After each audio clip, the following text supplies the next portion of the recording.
Hello, YouTube peoples. I am Insane Lane, and welcome to Book Club. We have a very exciting week. We've got. Let's see. Let's start with trying to recap, which I should have gone over in my head earlier because I don't remember.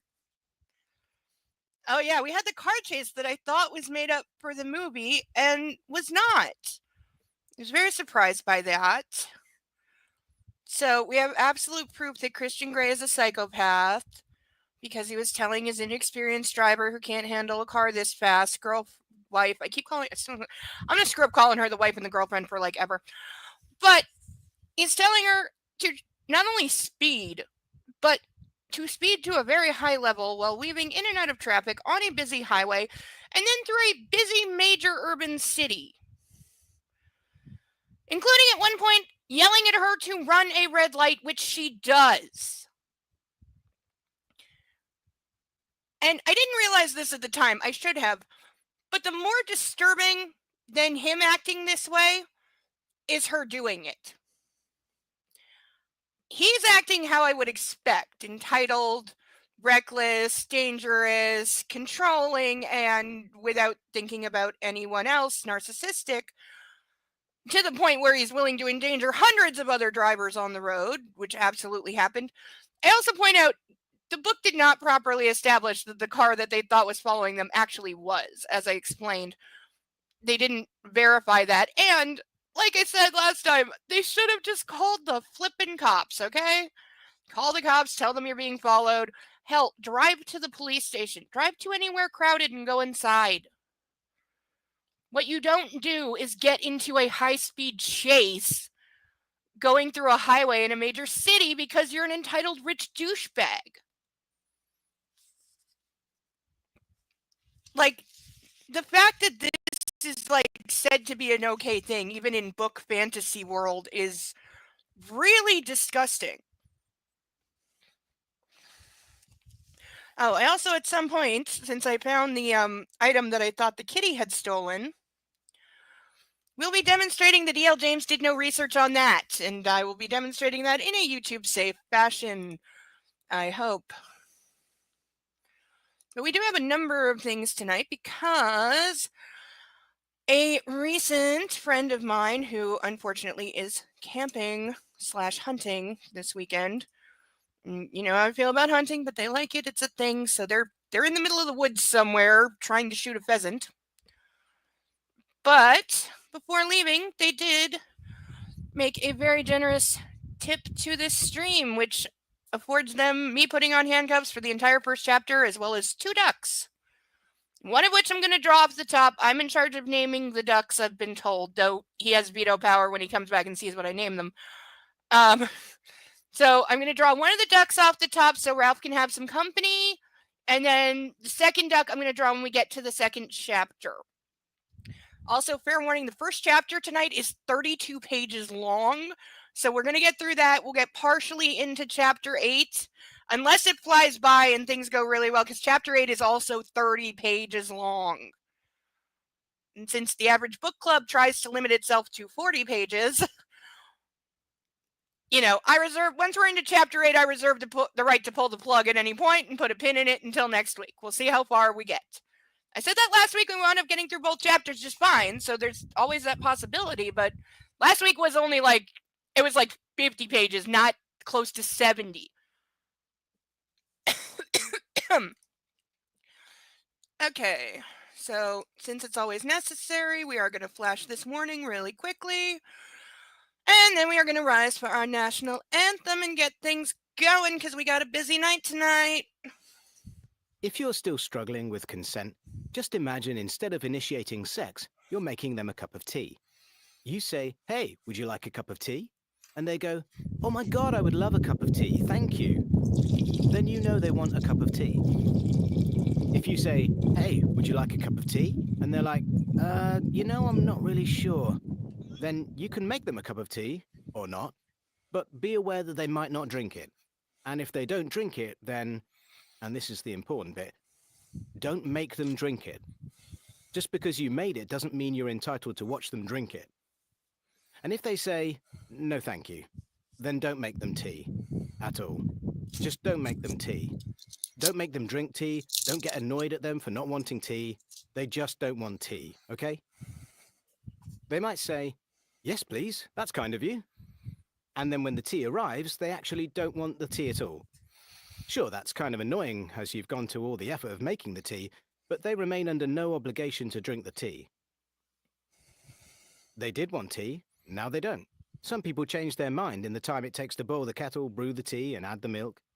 And it's okay for people to change their mind, and you are still not entitled to watch them drink it. And if they are unconscious, don't make them tea. Unconscious people don't want tea, and they can't answer the question, do you want tea? Because they're unconscious. Okay, maybe they were conscious when you asked them if they wanted tea, and they said yes, but in the time it took you to boil the kettle or brew the tea and add the milk, they are now unconscious. You should just put the tea down, make sure the unconscious person is safe, and this is the important part again, don't make them drink the tea. They said yes then, sure, but unconscious people don't want tea. If someone said yes to tea, started drinking it, and then passed out before they'd finished it, don't keep on pouring it down their throat. Take the tea away. Make sure they are safe, because unconscious people don't want tea. Trust me on this. If someone said yes to tea around your house last Saturday, that doesn't mean they want you to make them tea all the time. They don't want you to come around to their place unexpectedly and make them tea and force them to drink it, going, but you wanted tea last week, or to wake up to find you pouring tea down their throat, going, but you wanted tea last night. If you can understand how completely ludicrous it is to force people to have tea when they don't want tea, and you are able to understand when people don't want tea, then how hard is it to understand when it comes to sex? Whether it's tea or sex, consent is everything. And on that note, I'm going to make myself a cup of tea.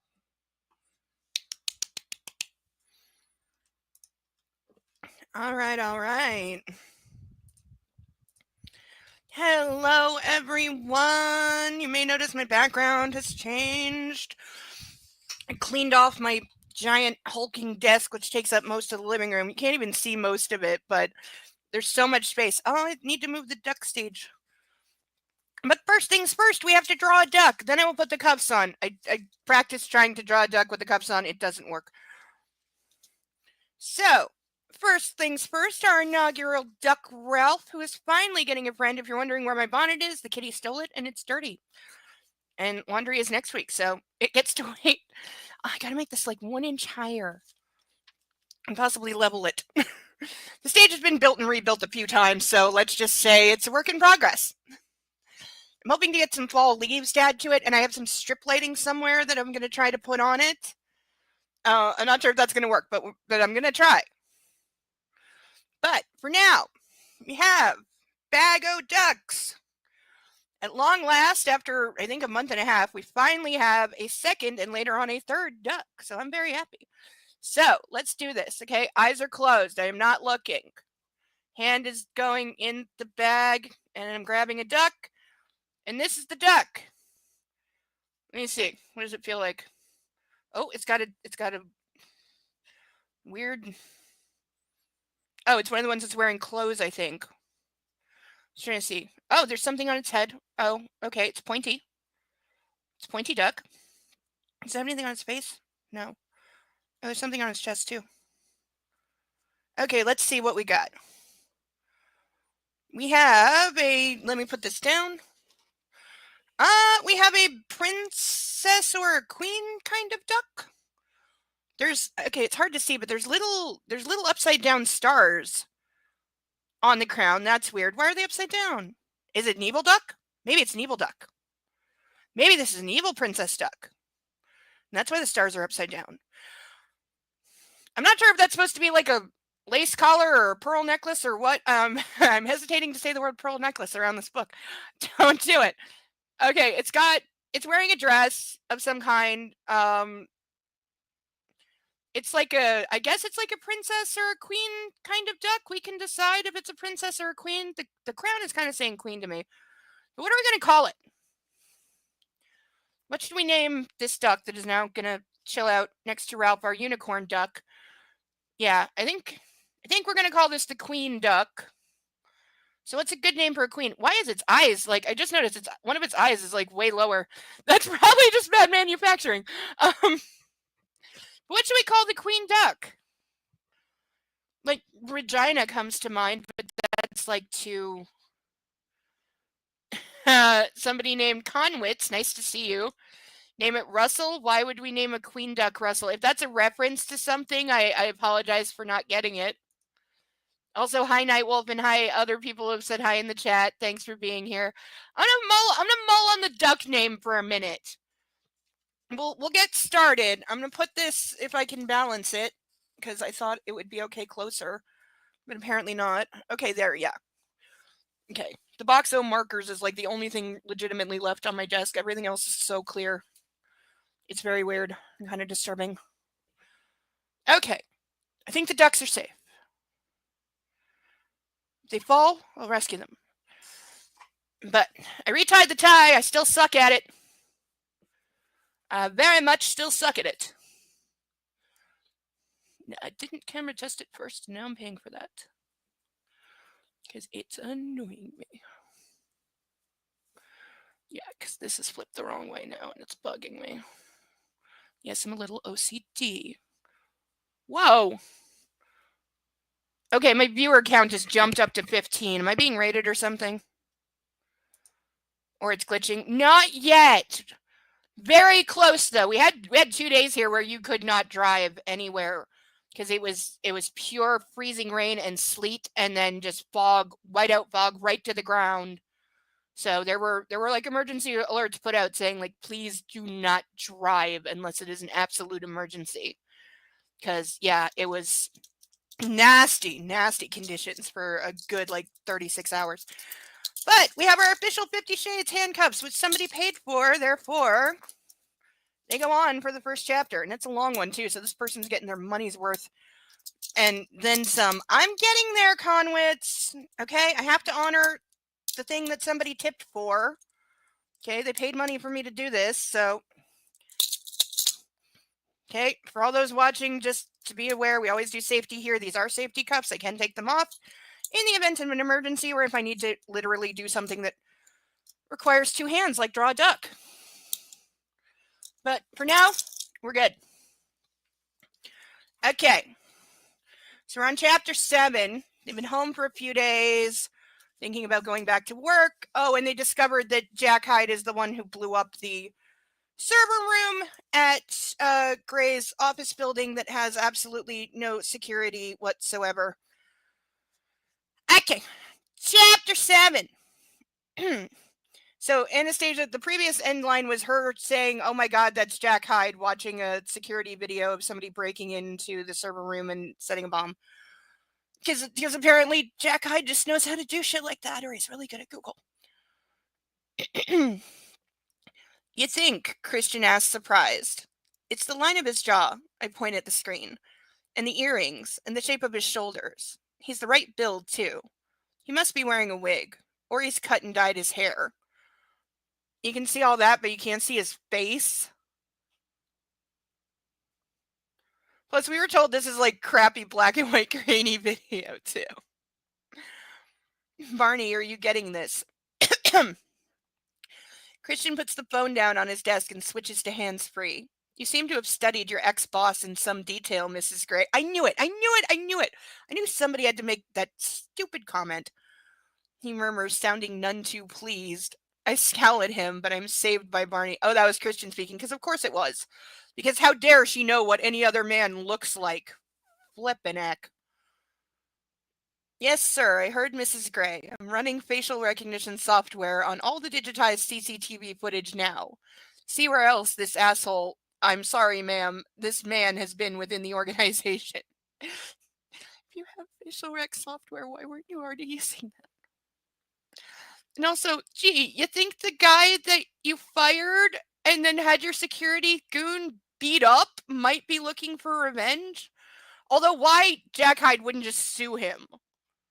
Like, seriously, he can sue him for wrongful termination. He can sue him for assault for the bodyguard. Like, dude, sue him for a couple $1 million. Take your revenge that way. But no, this has to get, like, cartoon villain.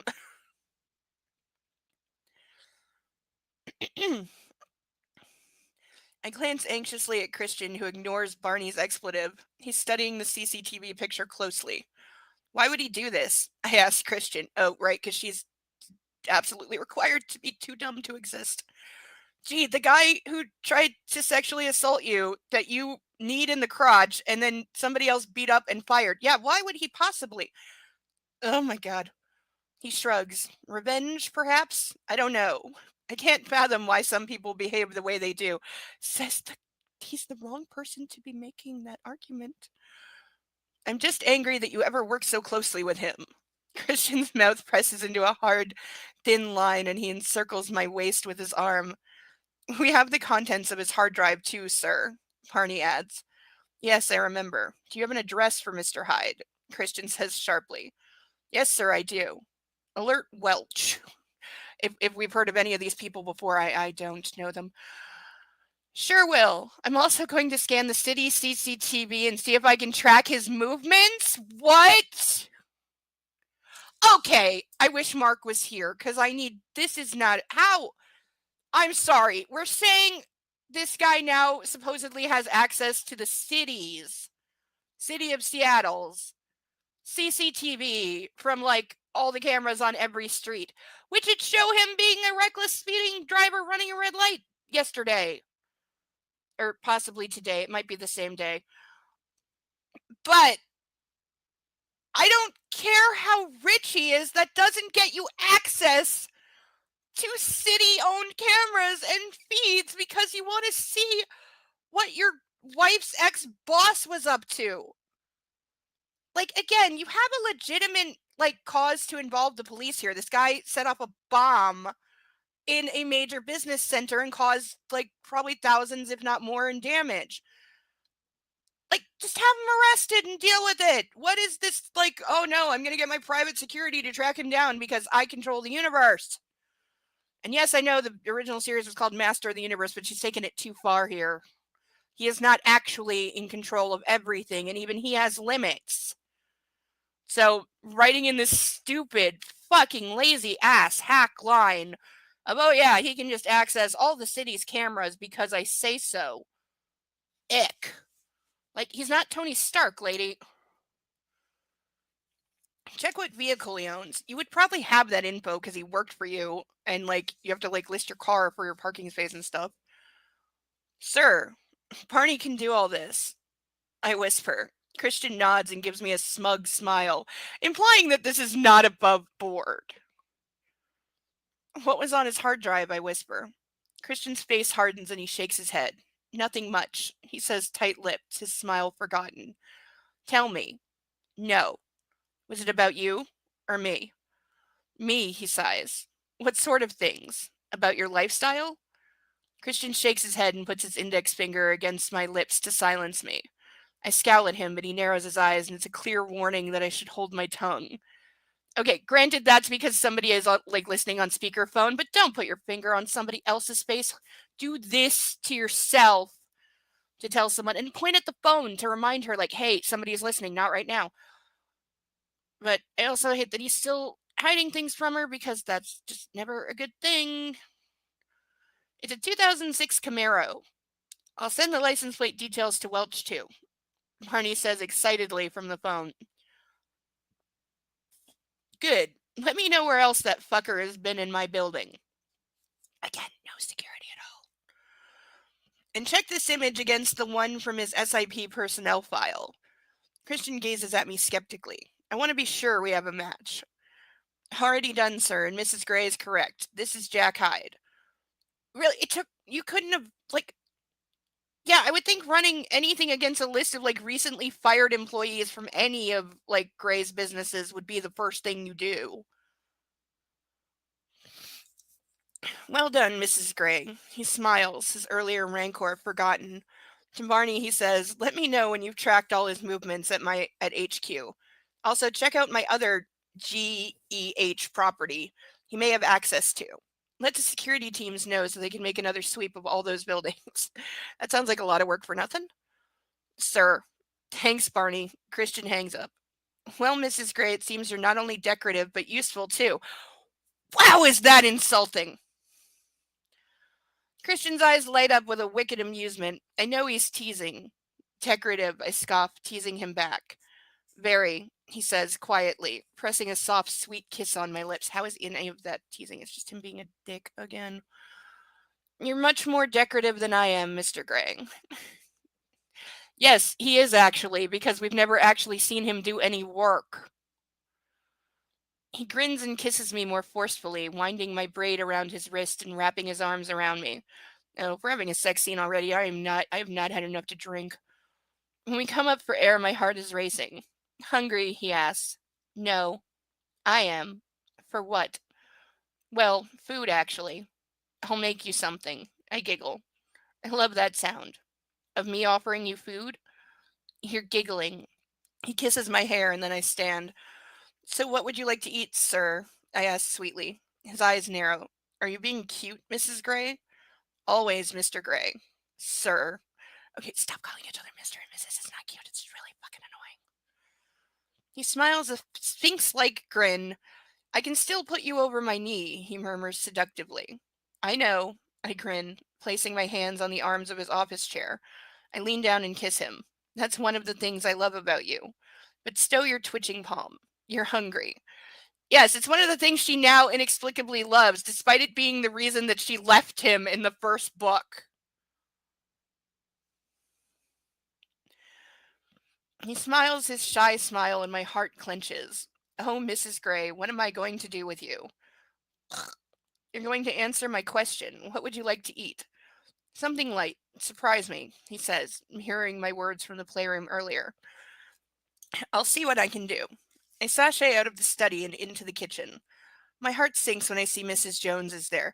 Okay, girl, if you hate having like somebody else do the cooking and shit, why don't you just say to Mrs. Jones, okay, please keep up with the cleaning and the laundry and stuff, but leave the kitchen stuff to me.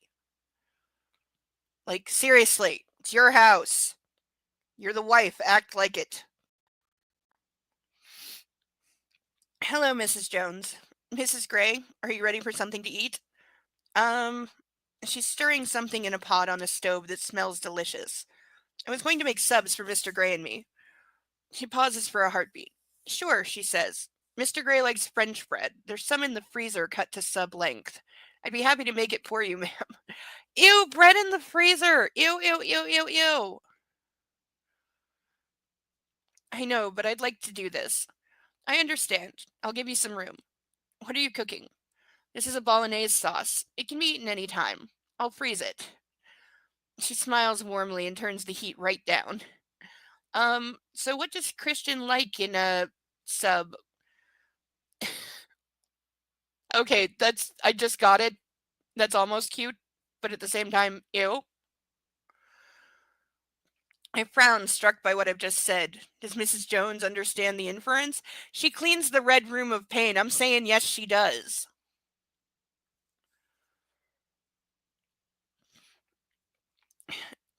Mrs. Gray, you could put just about anything in a sandwich as long as it's on French bread. He'll eat it. We grin at each other. He eats whatever's put in front of him anyway. We've established this because he has weird things about food. So, just, yeah, like. Okay, thank you. I skip to the freezer and find the French bread cut to size in Ziploc bags. I place two of them on a plate and pop them in the microwave and set it to defrost. Ew, ew, ew, ew, ew, ew, ew, ew, ew. This is a way to have really gummy, chewy, disgusting bread. Mrs. Jones has disappeared. I frown as I return to the fridge to search for ingredients. I suppose it will be up to me to set the parameters by which Mrs. Jones and I will work together. I like the idea of cooking for Christian on the weekends. Mrs. Jones is more than welcome to do it during the week. The last thing I'll want to do when I come home from work is cook. A bit like Christian's routine with his submissives. I shake my head. I mustn't overthink this. I find some ham in the fridge and in the crisper is a perfectly ripe avocado. In other words, he needs to go grocery shopping. As I'm adding a touch of salt and lemon to the mashed avocado, Christian emerges from his study with the plans for the new house in his hand. He puts them on the breakfast bar, saunters towards me, and wraps his arms around me, kissing my neck. Barefoot and in the kitchen, he murmurs. Shouldn't that be barefoot and pregnant and in the kitchen? I smirk. He stills, his whole body tensing against me. Not yet. he declares, apprehension clear in his voice. Yeah, we needed to know that he's gonna like freak the hell out. Reminding everyone that even though at best she'd be like 2, 3 weeks pregnant, she's been showing all the signs of being much more heavily pregnant than that for the last like 2 chapters, and just neither of them has noticed yet. No, not yet. Because of course, anytime like fantasy couples start saying, "Oh no, we're not ready for kids," you know they're pregnant. Like it's just the way it is. He relaxes. On that we can agree, Mrs. Gray. You do want kids, though, don't you? Sure. Yes. Eventually. But not. But I'm not ready to share you yet. He kisses my neck again. Oh, share? What are you making? Looks good. He kisses me behind my ear, and I know it's to distract me. A delicious tingle travels down my spine. Subs, I smirk, recovering my sense of humor. He smiles against my neck and nips my earlobe. My favorite. I poke him with my elbow. Mrs. Gray, you wound me. He clutches his side as if in pain. Wimp, I mutter disapprovingly. Wimp, he utters in disbelief. He slaps my behind, making me yelp. Hurry up with my food, wench, and later I'll show you how wimpy I can be. He slaps me playfully once more and goes to the fridge. Would you like a glass of wine? He asks. Please. Okay, I'm not okay with the ass slapping because, like, if it's something they do between them, like, Wash and Zoe in Firefly, that's one thing, but this doesn't come across that way because he only does it when he's annoyed or mad at something she said. He never does it, like, just 'cause or in a, I want you in bed woman way. It's always there's always an undertone of punishing her for something, and it's always, like, hard enough that it makes her jump or yelp or whatever, and it's like, that is over a line. Christian spreads Gia's plans out over the breakfast bar. She really has some spectacular ideas. I love her proposal to make the entire downstairs back wall glass, but Christian prompts. I sigh. I don't want to take all the character out of the house. Character? Yes. What Gia is proposing is quite radical, but, well, I fell in love with the house as it is, warts and all. Christian's brow furrows as if this is an anthem, eh, anathem, and I know this word. My dyslexia is just having a ball. Anathema. Pronounce it yourself. To him, I like the kind. I kind of like.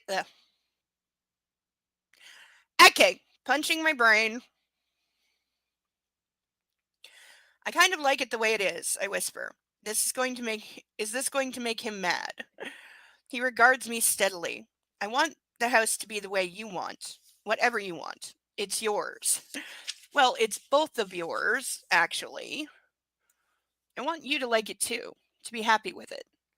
I'll be happy wherever you are. It's that simple, Anna.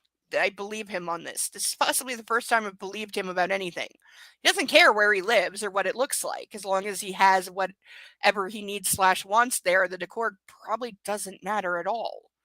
He's probably never decorated a place that he's lived in himself, so no, he really doesn't care. And like the reason he never bought a house before is because he never had a family. Now he's got a wife. They're gonna have kids someday. You need a house, but he really doesn't give a damn about it. So yeah, if I was her, I'd do whatever the hell I wanted because yeah, he'll like it no matter what. So go for it. His gaze holds mine. He's utterly, utterly sincere. I blink at him as my heart expands. Holy cow, he really does love me. What? Okay, hold on. I gotta turn my fan on because I'm melting. And that's gonna take me a second because I can't move my hands. Oh, come on.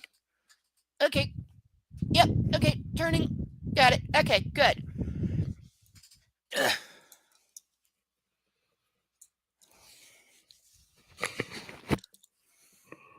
Ugh. Okay. Much better. Sorry, I was dripping in my eyes. That's really not what you want when you're trying to read. Okay. Good. Still got these. Ow. Ah. Should I put them on tighter so I can't do that? Or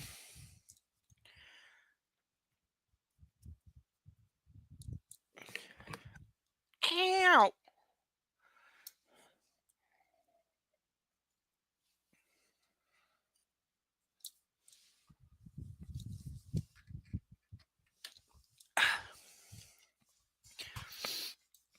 trying to be very careful with the wine glass because it had a matching one and I broke it.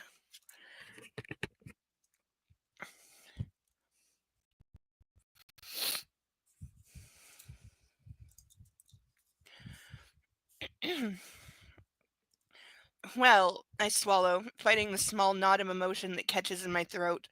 I like the glass wall. Maybe we could ask her to incorporate it into the house a little more sympathetically.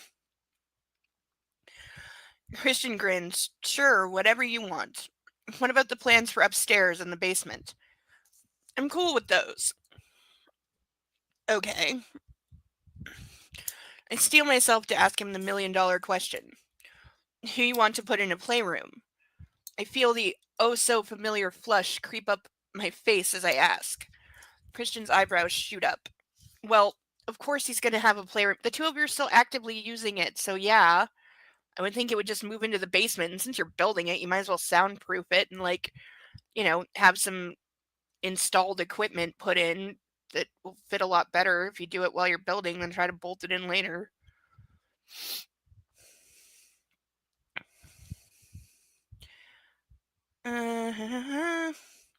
Do you? He replies, surprised and amused at once. I shrug. If you want. He regards me for a moment. Let's leave our options open for the moment. After all, this will be a family home, and there's a lock on the door. Like, seriously, a lot of people have locks on the bedroom door, especially when they have kids.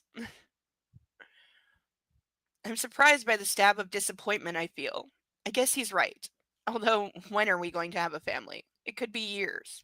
Also, a valid point. You can always put it in and then get rid of it once the kids learn how to walk.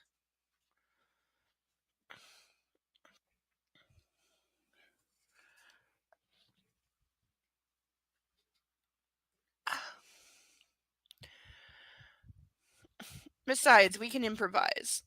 I like improvising, I whisper. He grins. There's something I want to discuss. Christian points to the master bedroom, and we start a detailed discussion on bathrooms and separate walk-in closets. Okay, why do you need 2 walk-in closets?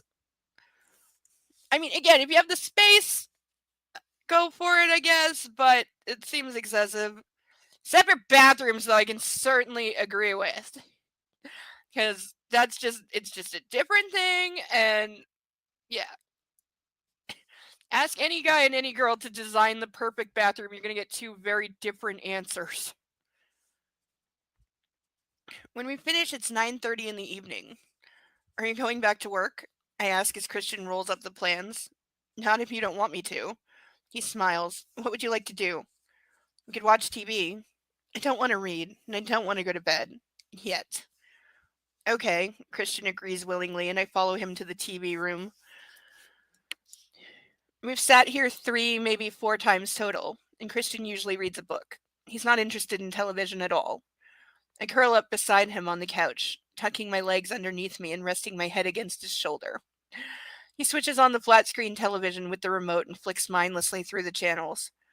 Any specific dribble you want to see? This is encouraging. If she told me to put on, like, Bridgerton or something, like, how cool would this be?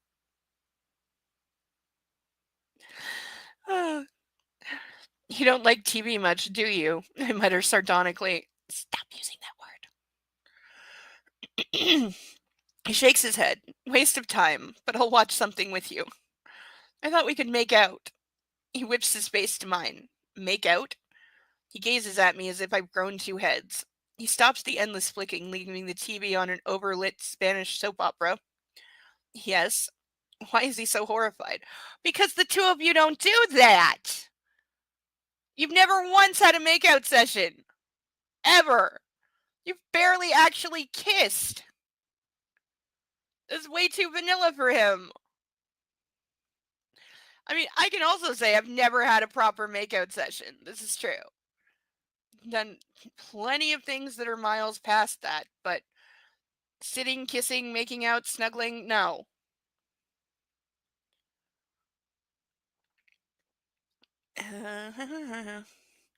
We could go to bed and make out. We do that all the time. When was the last time you made out in front of the TV? No, they don't go to bed and make out. They go to bed and he uses her as a fuck doll, usually violently. But they don't make out. Like, I swear, E.L. James just decided she was going to write whatever the fuck she wanted, and it didn't matter if it was in the previous 2 books, because if she writes it now, we're supposed to pretend that it's always been that way. Well, sorry, you don't get to humanize, your evil bastard of a husband by saying, oh, by the way, they've always done these sweet romantic things. I just didn't write about them before. No. Doesn't count.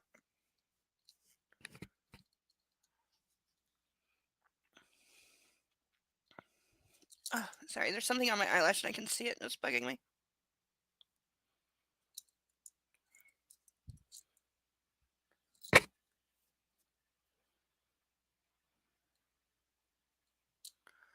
Okay, I think I got it. Hopefully. Nope. Come on. Add my field of vision, please. Okay, it's still there. It's still driving me nuts. I don't even see anything.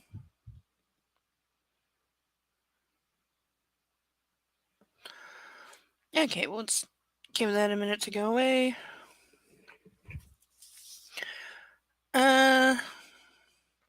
I ask, shy and teasing at the same time. He shrugs and shakes his head, pressing the remote again.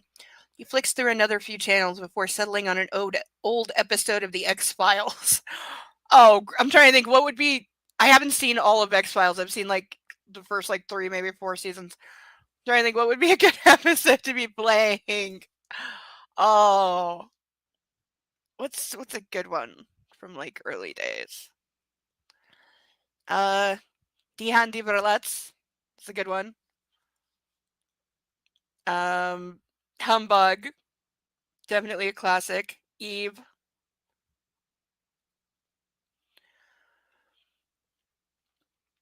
The 2 episodes with Dwayne Barry. Oh, Host. That's a good one. I was hoping they would bring back the creature from Host, and they never did, which sucked. Or at least we get, a nod to it in the background, in a newspaper article or something. As far as I know, that didn't happen. Christian, I've never done that, he says quietly. Never? No. Not even with Mrs. Robinson? He snorts. Baby, I did a lot of things with Mrs. Robinson. Making out was not one of them. He smirks at me and then narrows his eyes with amused curiosity. Have you? I flush. Of course. Well, kind of. What? Who with? Oh, if she says Jose, she's an idiot. Oh no, I do not want to have this discussion. Well, you brought it up. You asked him first, so you kind of have to answer. Tell me, he persists. I gaze down at my knotted fingers. He gently covers my hands with one of his. When I glance up at him, he's smiling at me. I want to know so I can beat whoever it was to a pulp.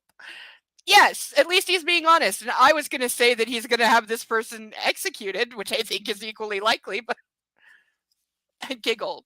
Well, the first time, also, I don't believe her because she was such a, naive, sheltered, cloistered virgin when they met that I don't believe this girl has had the experience of making out with anybody, or she wouldn't have been quite so clueless about a few other things.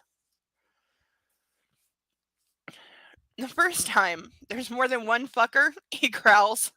I giggle again. Why so surprised, Mr. Gray? Because it's bullshit. It's absolute fucking bullshit. There's no way that this is true. I refuse to believe this. He frowns briefly, runs a hand through his hair, and looks at me as if I'm seeing me in a completely different light. He shrugs. I just am. I mean, given your lack of experience. Also, this is the kind of thing that could make him turn on her. Because 90% of his initial attraction to her is that she is an unmolded piece of clay without a brain in her head. But the fact that she was a virgin and he was the first one to, I hate saying it this way, but I need to, he was the first one to stake a claim, literally. That was a big part of the appeal to him, that he's the only guy who's ever gone there. That he owns her and possesses her in a way that nobody else ever has, and now that he's married her, nobody else ever will. So she was mint in box, new condition, and now he's discovering that, like, somebody else, like, I don't know, but somebody else did something intimate with her, which is exactly the kind of thing that could make him start, like, seeing her as a slut, or start thinking she's cheating with other men, and, like, lead to a very violent end, or, at best, a extremely nasty divorce. So this is, like, dangerous territory for her. And again, if this is the author's way of trying to humanize him, to say, like, look, he doesn't totally freak out, no, because he is totally freaking out. I flush. I've certainly made up for that since I met you. You have, he grins. Tell me, I want to know. I gaze into his patient gray eyes. He's not a patient person. Never use the word patient with Christian Grey. Ever, ever, ever, ever, ever. Trying to gauge his mood. Ugh. Is this going to make him mad? Or does he genuinely want to know? He genuinely wants to know, and it's going to make him mad. Everything makes him mad. I really wish, I really, really, really, really, really, really wish I had been keeping track in this book of how many times she does or does not do something, or does or does not say something, purely because she is afraid of making him mad, because it's on almost every fucking page. And this is, like, just underscoring that they have an atrocious relationship. And that the only way she is surviving it is by trying to never piss him off, because she's afraid of him when he's angry, and he gets violent when he's angry. So the answer to somebody behaving like that is not to try to never piss them off. That is about the worst thing you can do. And there's something in my eye.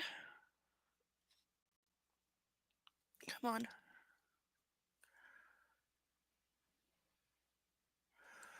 Okay.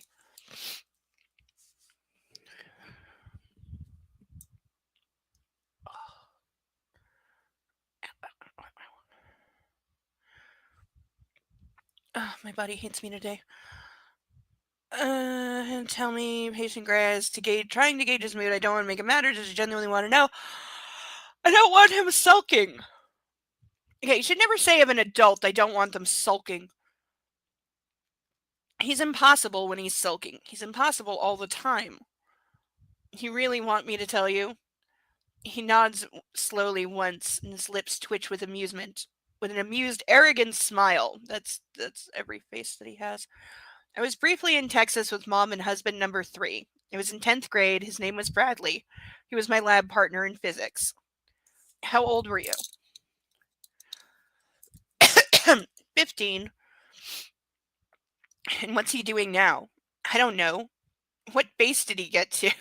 Yep, there it is. Christian, I scold.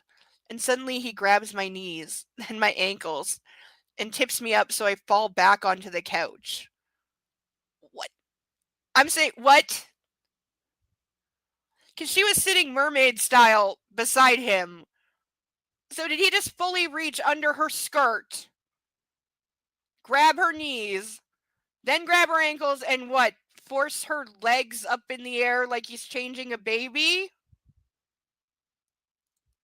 Because that's the position that I'm seeing here.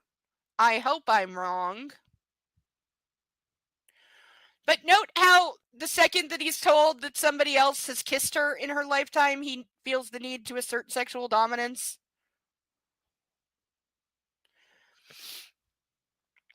He slides smoothly on top of me, trapping me beneath him. There's an appropriate phrase. One leg between mine, it's so sudden that I cry out in surprise. He grabs my hands and raises them above my head. Again, we're only able to call this consensual because they're married and they have a certain degree of consent between them. This is still not okay.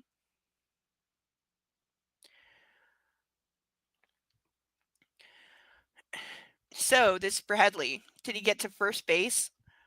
He murmurs, running his nose down the length of mine.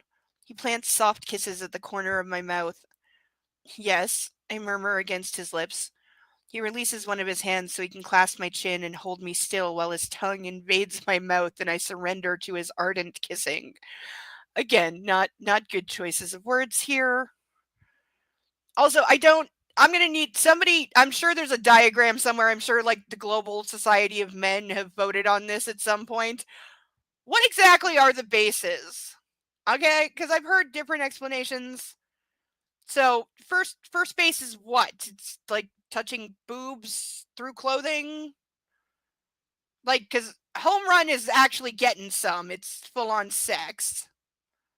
So what exactly is defined by first, second, and third base?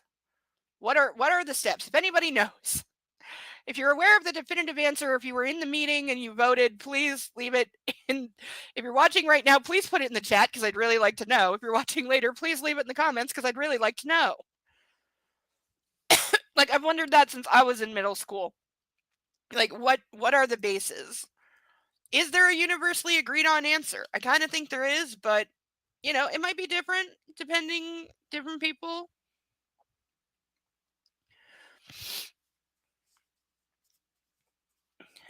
Yes, I murmur against his lips. He releases one of his hands. So, oh yeah, like this. Christian Prees when he comes up for air. No, nothing like that.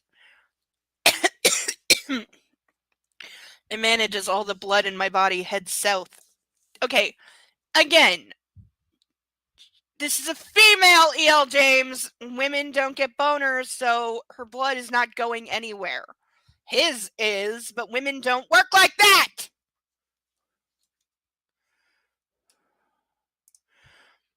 Oh, there was a vote to not tell. Was that part of the vote that we shall never tell the women what we have globally decided are the bases? Was this agreed upon? Was it a 2/3 majority vote? Oh, you got snow at your house? I'm jealous. I'm very, very, very jealous. Oh, ow. Okay, I need an entire bottle of Midol and morphine. And morphine gives me fake panic attacks, and I would take it right now in a second. It only gives me fake panic attacks if I take like 2-3 doses. One I can get away with. Well, if it's low. Try.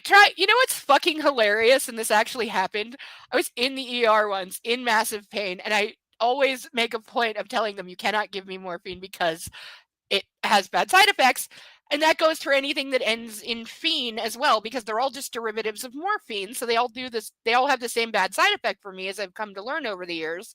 And yes, I've learned that the hard way, and it's not fun. But I have had explain this to me. I have had doctors accuse me of drug seeking or being a drug addict because I am telling them not to give me the extremely addictive morphine or anything else of that family, all of which are addictive. And I'm in fact saying that any of the non-narcotic, non-addictive, non-opioid painkillers are a much better option for me because I don't tend to have bad reactions to those. So tell me, when I'm asking for the non-addictive, non-narcotic shit, how is that drug seeking or acting like a crack addict? Please. And I didn't say like I can't have like any painkillers, or I didn't like name a specific one and say like, oh, I can only take this one painkiller. I didn't even name anything specific. I just said don't give me those because I have a history of bad reactions. And yet more than once I've been accused of being a junkie for doing that, which doesn't make any sense to me.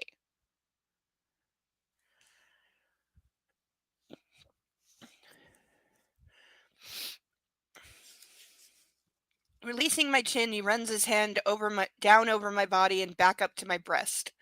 Did he do this? Touch you like this? His thumb skims over my nipple, through my camisole, softly, repeatedly. It hardens under his expert touch. Okay, I'm sorry, doing this on a nipple is not expert. That's kind of one of the first things guys figure out, that they think is like, oh my god, I'm touching boobs, but also not too far.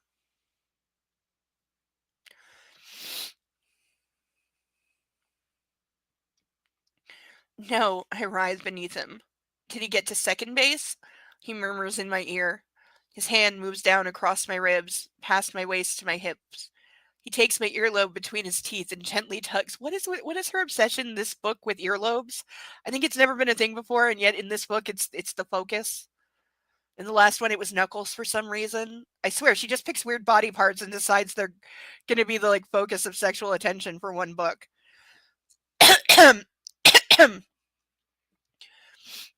No, I breathe. Mulder blurts from the television something about the FBI's most unwanted. That's got to be a reference to like whatever episode she was watching when writing this. Christian pauses, leans up, and presses mute on the remote. He gazes down at me. What about Joe Schmo number 2? Did he make it past second base? His eyes are smoldering hot. Angry? Turned on? It's difficult to say which, because they're the same thing for him.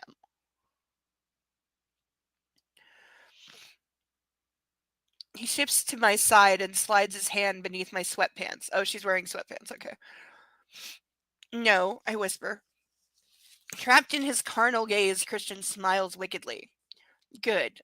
His hand cups my sex. No underwear, Mrs. Gray. I approve. Also, ew.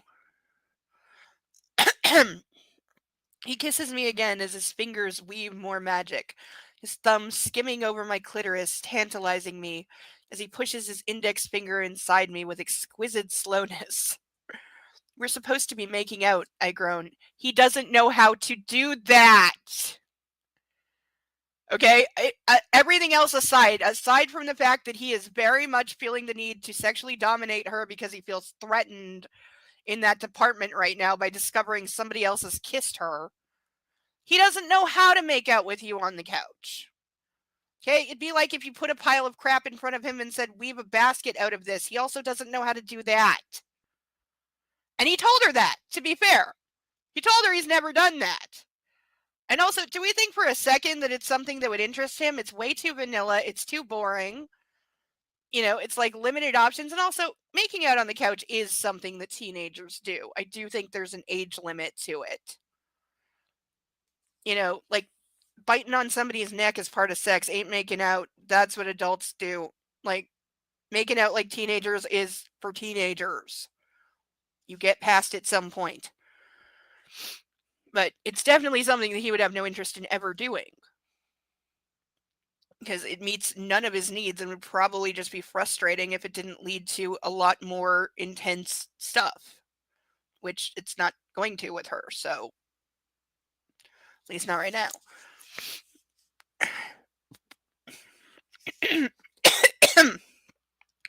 Christian stills. I thought we were. No. No sex. What? No sex. No sex, huh? He withdraws his hand from my sweatpants. See, he doesn't know what it is. Because, yeah, making out is what you do instead of having sex when you're a teenager and you're not ready for sex. But he skipped that part. And all he knows how to do is sex, so that's what he started doing. Again, he actually makes sense to me right now, possibly for the first time ever. Which is, I'm not saying I don't understand his character. I do. But he's making actual sense right now.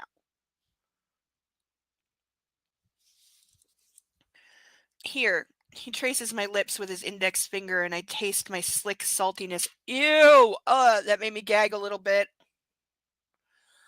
Oh, for real. For real, my stomach's trying to heave. Oh, not good. I've already been queasy as fuck all day. PMS, you're a fucking bitch. Get out of my life. Ow. And also, ugh. I really wish I had a mint. You know, mint's really good for settling your stomach.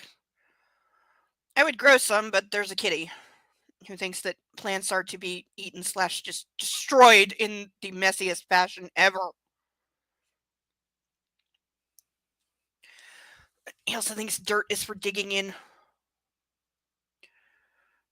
He pushes his finger into my mouth, mirroring what he was doing earlier. Gross. Then he shifts so he is between my legs and his erection pushes against me. He thrusts once twice and again. Is he gonna just like come inside his pants, just like dry humping her? Because he doesn't have any clue what he's doing right now. I grasp the material. I I gasp as the material of my sweatpants rubs in just the right way. I think that's overestimating the capability of sweatpants. He pushes once more, grinding into me. This is still not making out. Is this what you want? He murmurs and moves his hips rhythmically, rocking against me. Yes, I moan. Okay, so she's into the dry humping, which again, fine. No, never done it, but it's a thing I've been told. His hand moves back to concentrate on my nipple once more, and his teeth scrape along my jaw. Do you know how hot you are, Hannah? My voice is hoarse as he rocks harder against me. I open my mouth to articulate a response and fail miserably, groaning loudly. He captures my mouth once more, tugging my bottom lip with his teeth, before plunging his tongue into my mouth again. He releases my other wrist, and my hand travels greedily up his shoulders and into his hair as he kisses me. When I pull on his hair, he groans and raises his eyes to mine. Ah, do you like me touching you? I whisper. His brow furrows briefly as if he doesn't understand the question. He stops grinding against me. Of course I do. I love you touching me, Anna. I'm like a starving man at a banquet when it comes to your touch. Overdoing it much from a guy who, until like last week, was all about don't touch me.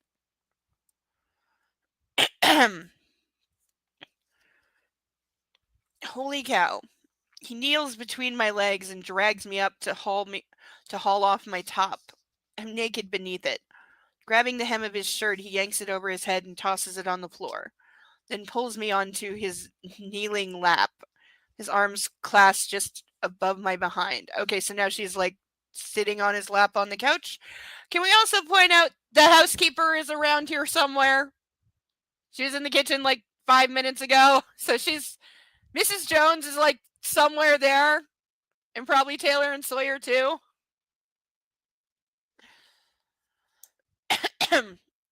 Touch me, he breathes. Oh my.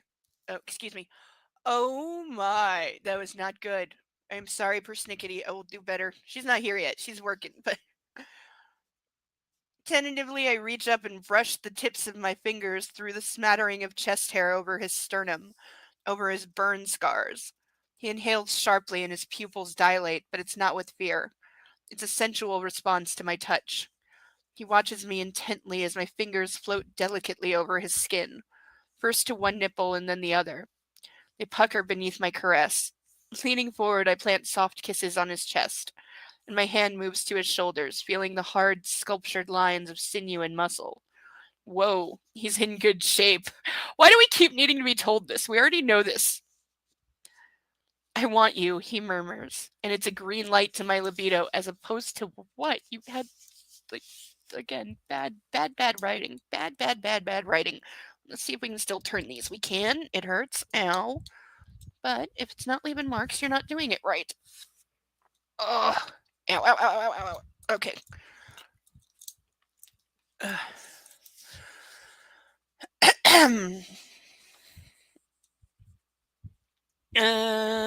Green light. My fingers move into his hair, pulling his head back so I can claim his mouth.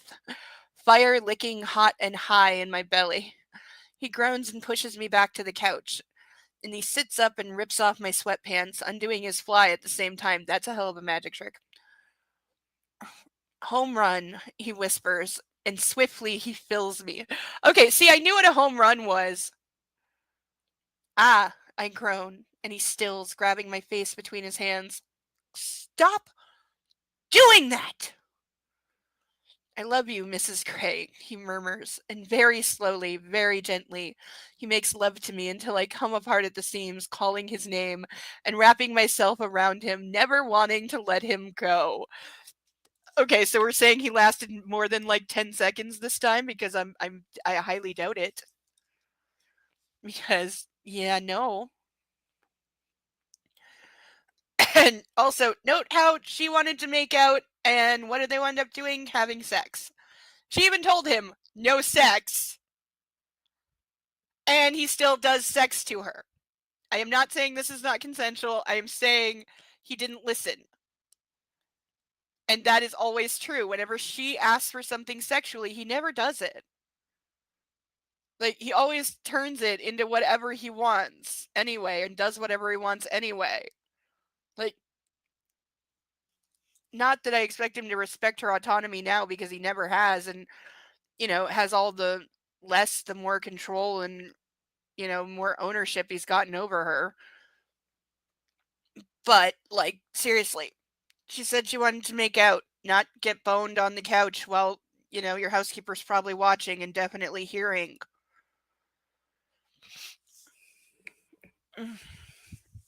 Okay, it's been an hour. We're taking a 2-minute stretch. I have to take this off for a second to stretch my shoulders.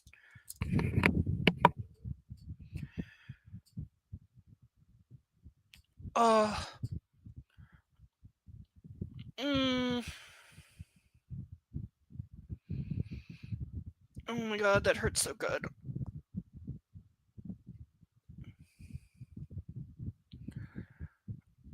Oh.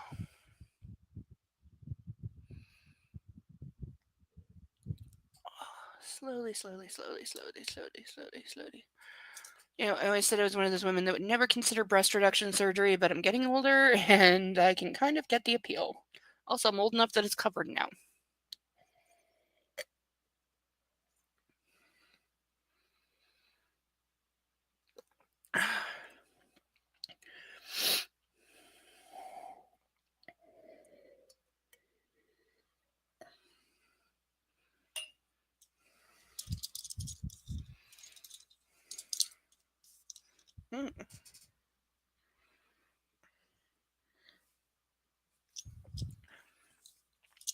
Not bad for a start. Let's crank these up a little. Maybe put that a little too tight. We'll try it for 10 minutes. Oops. Oh, please tell me I didn't break these. Shit. It's not in the right place. Damn it. Ugh. It's hard to position these one-handed, okay? Okay. Let's try that for a while.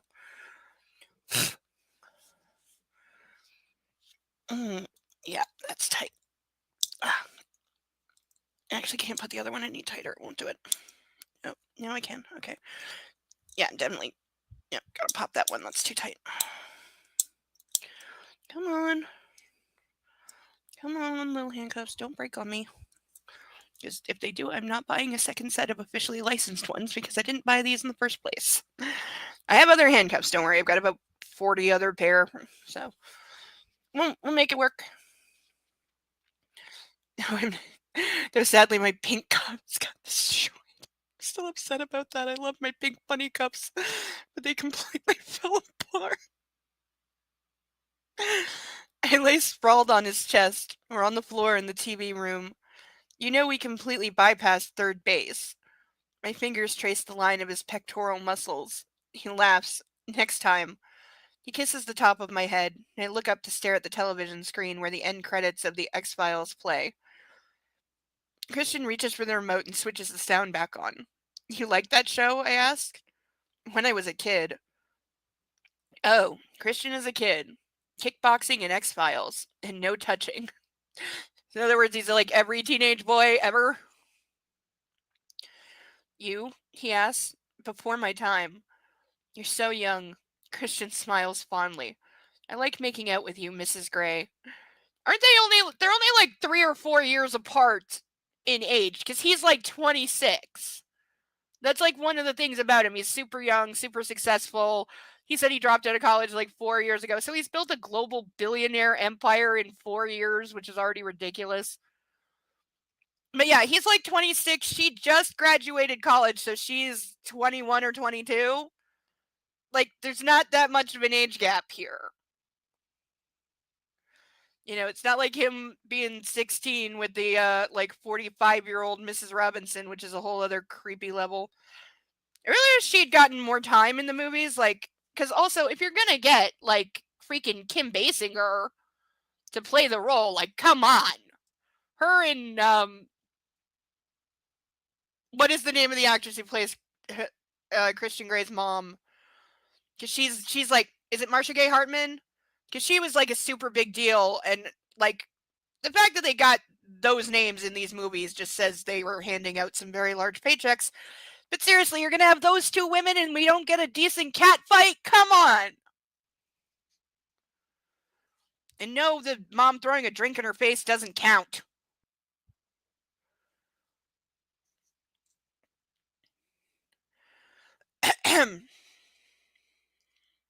Likewise, Mr. Grey.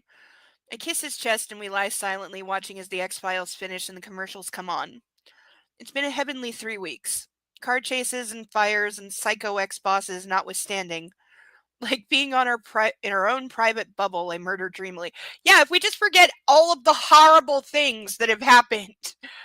And by the way, he's having absolutely no reaction to the fact that somebody tried to kill him by sabotaging his helicopter, and the fact that he and an employee he was with were nearly killed when it crashed. That was like a week ago. Oh no, that was before they got married, so it's probably... Okay, let's say the honeymoon was like 3 weeks. It's been like a month. But seriously, he has like zero reaction to somebody tried to kill him. Also, the entire book series has no reaction to somebody tried to kill him. But hey, he magicked from the middle of the woods back to his apartment in like 6 hours with nobody noticing, so... Yeah, why would you care that somebody tried to kill you and blew up a helicopter? No, you wouldn't be investigating that or like freaked out. Or like booking some extra therapy sessions, possibly with a real therapist. I really do want to make a ranking video of a TV movie therapist in order of being terrible. But I can only think of like 3 or 4, so I need to find some more to rank. You know, plus we can be flexible on what it means. We got to include Bette Midler in what women want. She's gonna be top for she's gonna be near top. And I like the version where they cut this out in most airings, but she starts smoking a joint. And they cut it out, but you can see Mel Gibson's face reacting to it, and they said she was smoking a cigarette when they couldn't cut out the smoke in the background. But no, she started smoking a joint if you find the right version, which I love.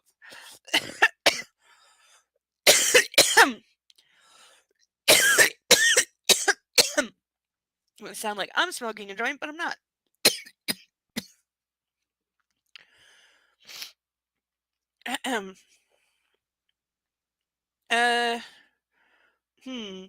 Christian hums deep in his throat.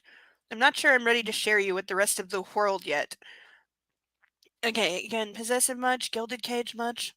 Somebody messaging me much?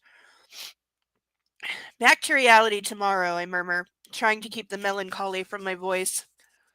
Christian sighs and runs his other hand through his hair. Security will be tight. I put my finger over his lips. I don't want to hear this lecture again. I know. I'll be good, I promise. Which reminds me, I shift, propping myself up on my elbows to see him better. Why were you shouting at Sawyer? He stiffens immediately. Oh shit. Because we were followed. That wasn't Sawyer's fault. He gazes at me levelly. They should never have let you get so far in front. They know that. Okay, I'm going to take 2 minutes to address Christian Grey being an utter dick to his staff, which I'm sure he always was. But I'm sorry. The fact that in moving traffic, your follow guys, why were they following you, dumbass? You have all the money and access in the fucking world. If you're that goddamn concerned about security, what the fuck were you doing in your own car, moron? You have a fleet of SUVs and shit at your disposal. Get Taylor to drive, the two of you sit in the back, Sawyer sits in the front, and your security is in the same car. And if anybody follows you, you have somebody to drive who actually knows how to drive at high speed and do defensive driving to lose a tail, as I have no doubt Taylor does, as we're told what his background is, and that would be included. So it is your dumbass fault that another car was able to get in between the two of you. That is your fault.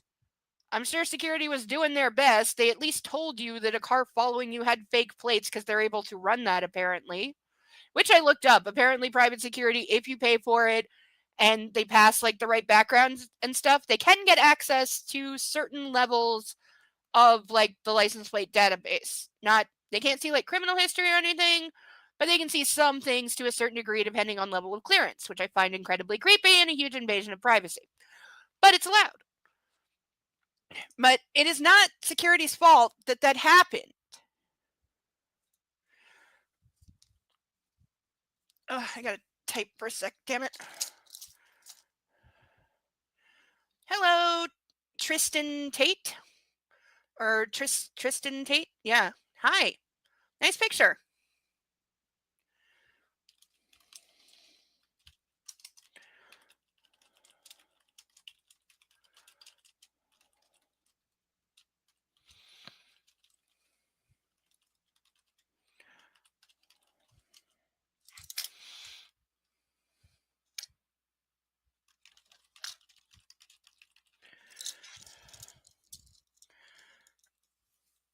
Okay. Putting it back on, I had to type really quickly. I can type with these on, just not fast. Where am I from? I'm in Ontario. The part that does not have snow. Because we have, if you look at the top of the screen, there should be a link to tip. And one of the things that you can tip for is that I will put on handcuffs for the entire chapter, which somebody did. So I am obligated to wear them for the rest of this chapter, which is about another 20 pages. So we got to go.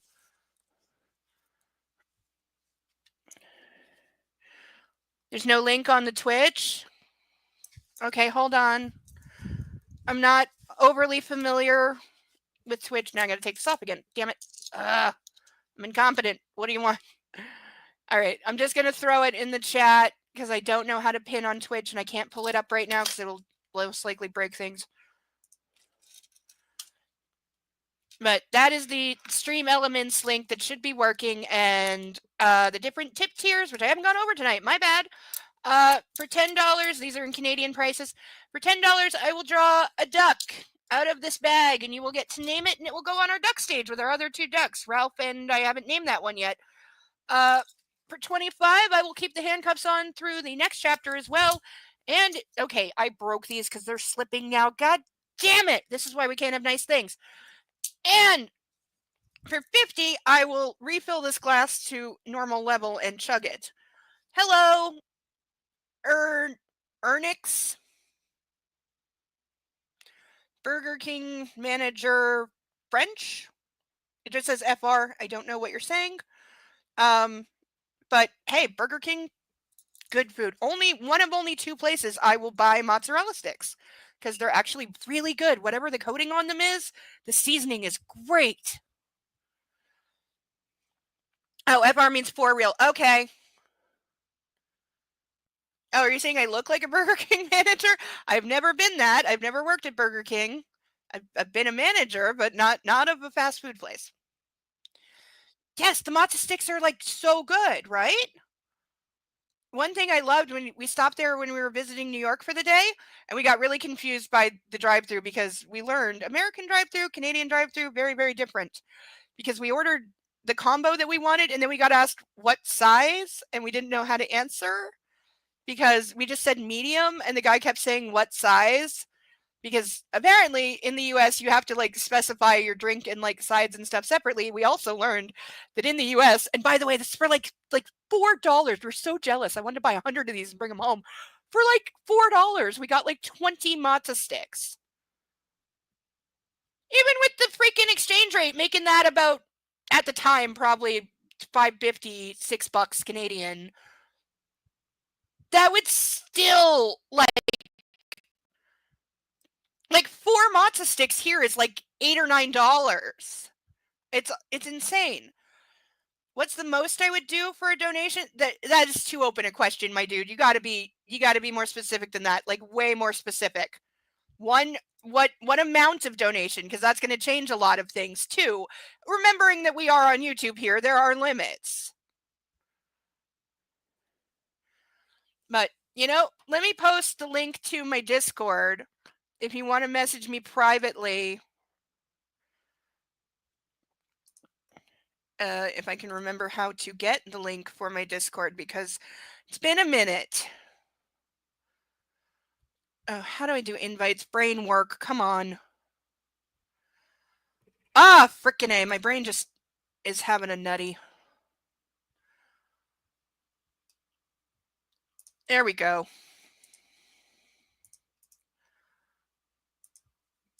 Okay, there's the link to my Discord. Please join. All the book club information. This is, I broke it. I fucking broke it because I can do this and it's opening. Damn it! Not that I'm not surprised, because these are cheap AF. Like, the person who sent these to me, that was part of the joke, that these are really cheap because they're 50 Shades merch and they probably cost 3 cents to make. But I've never actually broken a pair of handcuffs before. So, I am disappointed.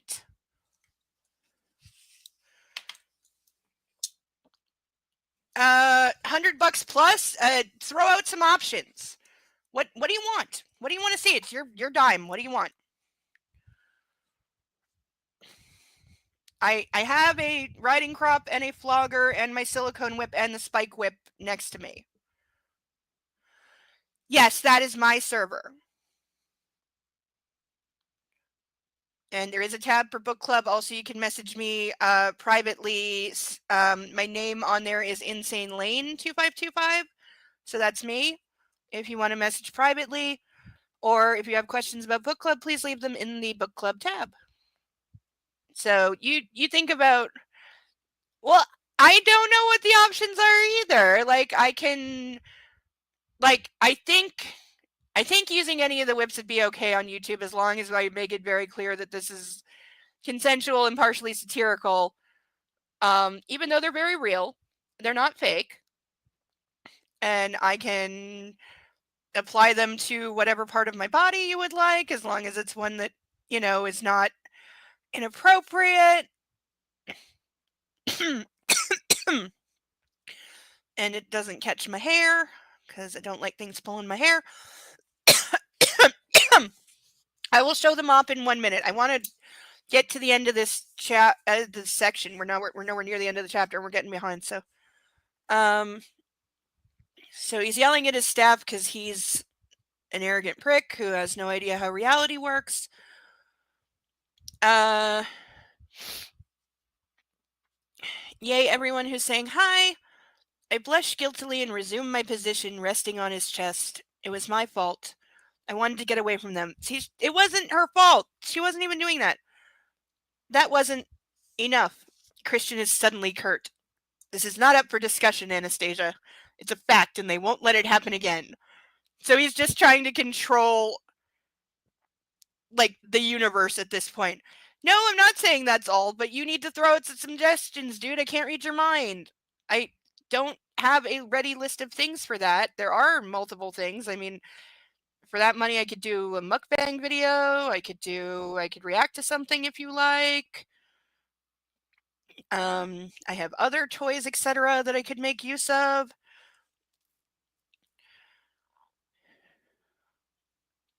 I could apply the riding crop to, I don't know, my hands or my arms or my chest or something multiple X amount of times.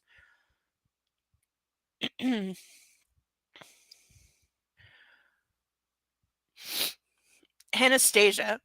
I am Anastasia when I'm in trouble, just like home with my mother. This is true. He does infantilize her like that.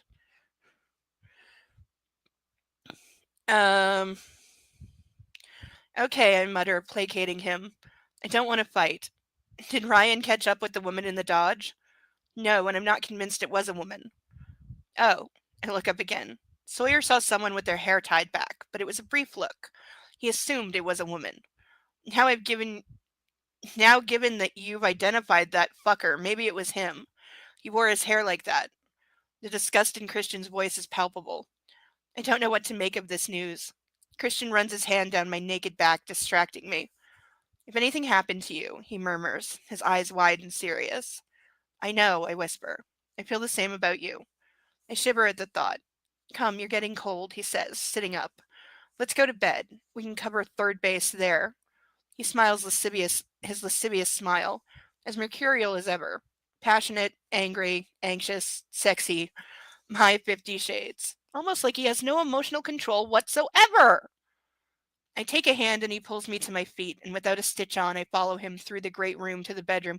Yeah, just walk around naked when you have staff. I don't have a Cash App at the moment. I've been thinking of getting one. I'm not sure how much of an option that is in Canada because we don't allow all of those apps. They're limited. So I've never actually tried to get a Cash App, but I can look into it. It's on my holiday to-do list along with many other things. So this is the riding crop, as longtime viewers will have seen me beat the book with when it's naughty, which is all the time. So we have that. This is my leather flogger, which is one of my favorites. It makes a very satisfying sound. Yes, I'm from Canada, so that affects some things. It took me like a week and a half to get Stream Elements freaking worked out because it works entirely differently in Canada and it doesn't tell you that. You have to set it up in a completely different way, and that took a lot of figuring out. Because again, it doesn't tell you that. It doesn't say, oh, you're not in the US, do it like this. No. So I couldn't figure out why it wasn't working until it was like, oh yeah, we don't have that in Canada. Thanks. Thank you for telling me. So this makes just a lovely cracking sound. One of my favorite sounds. The cup is hitting me and it hurts. Who's naughtier, me or the book? Definitely me. Are you kidding me? I was a dominatrix before this book came out, so before it was cool. Also, I actually know what the fuck I am doing, and I'm very, very good at it, whereas Christian Grey is just a sadistic, violent fuck who definitely murdered several of his former submissives and is not actually a dominant, but uses it as an excuse for his abuse. And yes, this book ruined the community. I was there, I saw it, it sucked. Okay, my second favorite, my silicone whip. Great little thing. Highly recommend these for anybody's toy chest. They're cheap, they're durable, they're easy to clean, and they do have quite the good little crack to them. So we've got that. And then my last one, because I put most of my stuff away, like I said, I cleaned off my desk, is my spike whip. This is my favorite. It has been known to cause a little bit of bleeding from time to time if applied properly.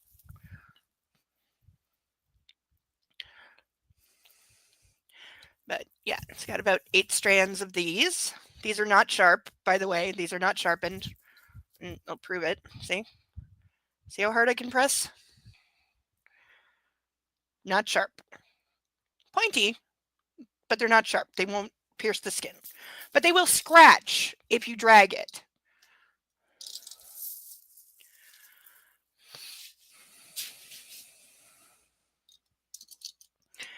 Definitely me. I love your avatar, by the way. I like the font.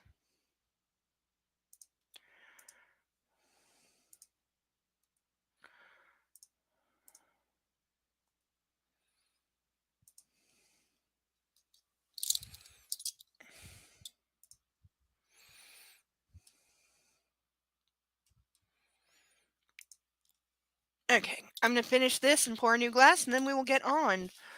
We are, let's see, we're about 14 pages in, so we're not bad. We're doing okay on time.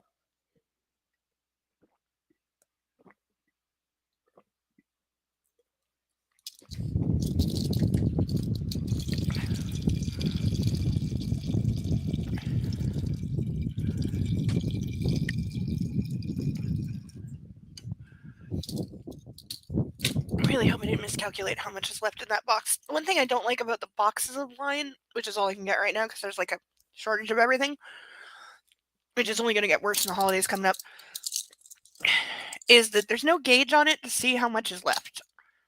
So it's hard to know, especially when it's been in my fridge for a week. So I don't remember like how many glasses I had out of it. All right, cups are back on. Okay. Ow, I can't. Ow, painful, really, really painful. Ow, why am I doing this? Ow. Ah, definitely leaving friction burns. Aw, you're a sweetheart. Thank you. We are here every Saturday night, 8 p.m. Eastern, till whenever I'm drunk and stop.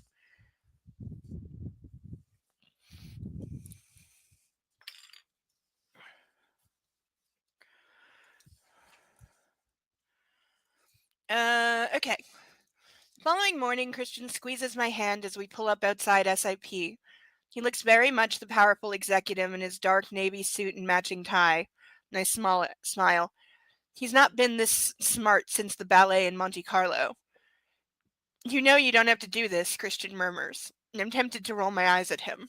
I know, I whisper, not wanting Sawyer and Ryan to overhear me from the front of the Audi. Okay, you're in the same car. Everyone can hear everything. He frowns and I smile. Also, are the security people just like multiplying overnight? Because since when is there a Ryan? I barely remember there being a Sawyer. Like, he's just like hiring new dudes every day or something.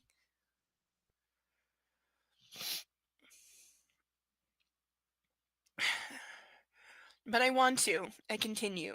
You know this. I lean up and kiss him. His frown doesn't disappear. What's wrong? He glances uncertainly at Ryan as he glances uncertainly at Ryan as Sawyer climbs out of the car. That is a badly written sentence. I'll miss having you to myself. Oh, by the way, my plan to get started on part 6 of my fanfic has epically failed this week, but I still have Sunday, so as long as I write something for the beginning of part 6 tomorrow, I technically have not failed. And I'm going to count that as win because I got lazy this week. I didn't get lazy, honestly. I was just busy and I've been trying to clean like my entire apartment, like, and also not just clean, but like I've been moving a lot of stuff around and like organizing a lot of stuff. I'm trying to make space for the holidays, you know, and start digging out the Christmas stuff. So like everything is just like all over the place because I'm like, okay, I'm going to dig through boxes for lights and shit anyway. I might as well like, you know, reorganize some stuff, throw out some stuff, like start making a donation pile. So yeah, it's just turned into a bit more of a project than I planned. But it should come out good, I hope. Ugh, itchy, itchy, itchy. I reach up to caress his face. Me too. I kiss him. It was a wonderful honeymoon. Thank you. Go to work, Mrs. Gray. You too, Mr. Gray. Sawyer opens the door and I squeeze Christian's hand once more before I climb out onto the sidewalk. As I head into the building, I give him a little wave. Like a child waving back at their daddy. Never letting that go. Sawyer holds open the door and follows me in. Hi, Anna. Claire smiles from behind the reception desk. Claire, hello. I smile back. You look wonderful. Good honeymoon? You know, only if your hubby owns the place does somebody who has been working there for 2 weeks, who got her boss fired, rightly so, but still, the person whose assistant you were got fired, so you no longer have a job technically. Only when your husband owns the place can you then leave for like an extended, nearly month-long honeymoon and not get fired. And that's after she worked there for all of 2 weeks and she took multiple days off, like right from the beginning.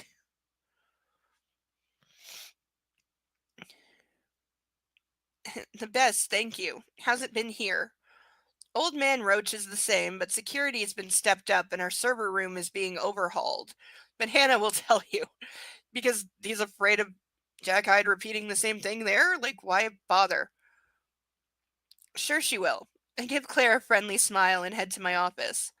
Hannah's my assistant. She's tall, slim, and ruthlessly efficient, to the point of that sometimes I find her a little intimidating. I sound like I think I would like this person. That's what I want in an assistant. But she's sweet. She's sweet to me, in spite of the fact that she's a couple of years older. She has my latte waiting, the only coffee I let her get for me. Hi, Hannah, I say warmly. Okay, E.L. James, stop with this. This is doing the I'm still Jenny from the block thing, okay? It's a good song and it's cute, but everybody knew that it was like bullshit when J-Lo did it. So stop trying to portray Anastasia as, oh, she's still humble and remembers where she came from because she only lets her assistant at a job that she doesn't deserve, is not qualified for, and would absolutely epically fail at, get her one coffee a day. Shut up.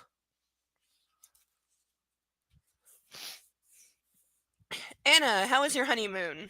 Fantastic. Here, for you. I popped a small bottle of perfume I bought for her onto her desk, And she claps her hands with glee. Why couldn't you buy her one of those giant ones that look like a novelty thing but are actually real? You're rich as fuck. Like, seriously, if I have the kind of money Christian Grey has, I'm buying people, like, ridiculously expensive gifts all the time, literally just to spread the wealth and make people smile. Like, I'd have a constant, like, stack of hundreds in my pocket that I would hand out to homeless people, like, all the time. Oh, thank you, she says enthusiastically. Your urgent correspondence is on your desk, and Roach would like to see you at 10. That's all I have to report for now. Good, thank you, and thanks for the coffee. Wandering into my office, I rest my briefcase on the desk and gaze at the piled up letters. I have a lot to do. Well, that'd be a first. Nighttime air meets my voice.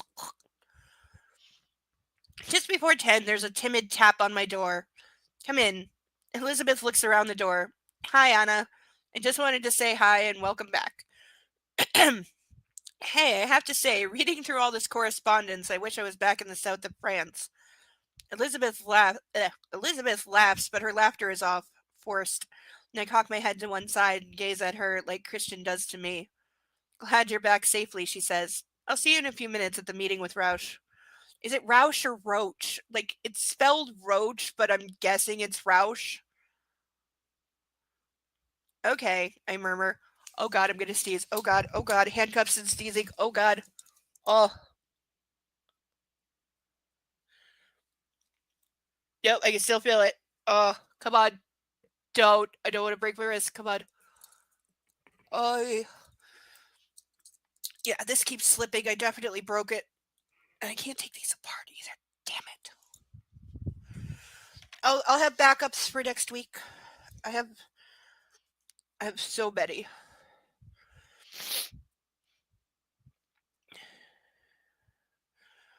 Okay, I murmur, and she shuts the door behind her. I frown at the closed door. What was that about? I shrug it off. My email pings. It's a message from Christian. Excuse me. Skipples. From Christian Grey. Subject: Errant Wives.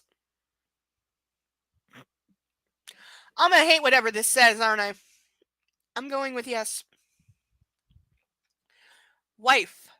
I sent the email below and it bounced. And it's because you haven't changed your name. Something you want to tell me. What? Oh, I remember this. I think this scene's in the movie too. Or they have a fight about it or something. This is about she hasn't changed her work email and he's pissed. Because how will every man on the planet know that I own you if you don't change your work email, Bella? And then there's an attachment of him, a previous email labeled Bubble. Mrs. Gray, love covering all the bases with you. Have a great first day back. Miss our bubble already, Christian Gray. Shit. I hit reply immediately. Yeah, because they've been apart for like 10 minutes. Anastasia. Subject: don't burst the bubble. Husband. I am all for a baseball metaphor with you, Mr. Gray. I want to keep my name here. I'll explain this evening. I'm going into a meeting now. Miss our bubble too. How about it's called having a professional identity, and since you own the company and that is now public, maybe I would like people to not know that I am the wife of the owner with every email I send. Since I'm nobody from nowhere who's been out of college for a month, I now have a head editor job at a major publishing firm where everyone is going to assume that I am a complete joke because I am. And that I only have the job because you bought it for me, which you did, and it is. P.S. I thought I had to use my BlackBerry. Yeah, he's always bitching that she needs to like use the BlackBerry so that nobody can record their like fighting with each other over email from the work servers that save all the emails. He's gonna write back and be like, well, I own them now, so I can just tell it to not save your email. Because that's a good, like, corporate decision.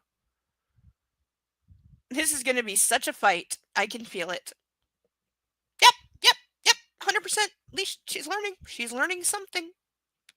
She's at least I can say for once she is learning something. Sighing, I gather up my papers for the meeting. The meeting lasts for 2 hours. All the editors are there, plus Roush and Elizabeth.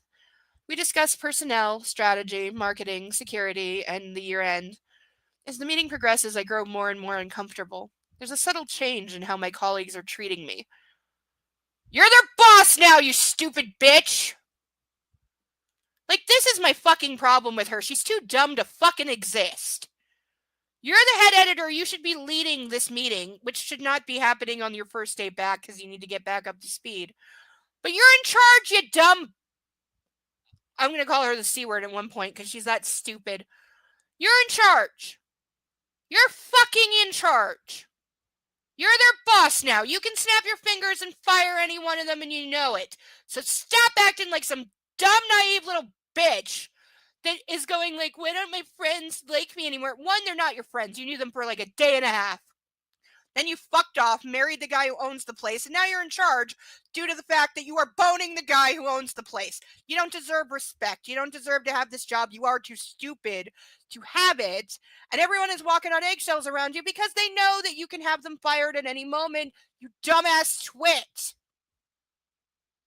And maybe they're like talking around you and without you because you don't know what the fuck you are doing.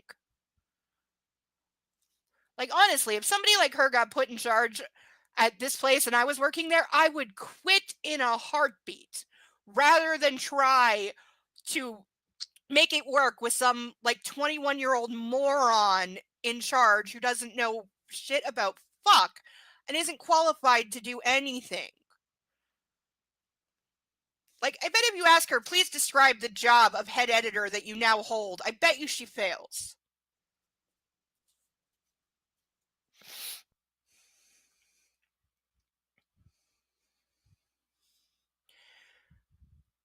A distance and a deference that wasn't there before I left for my honeymoon.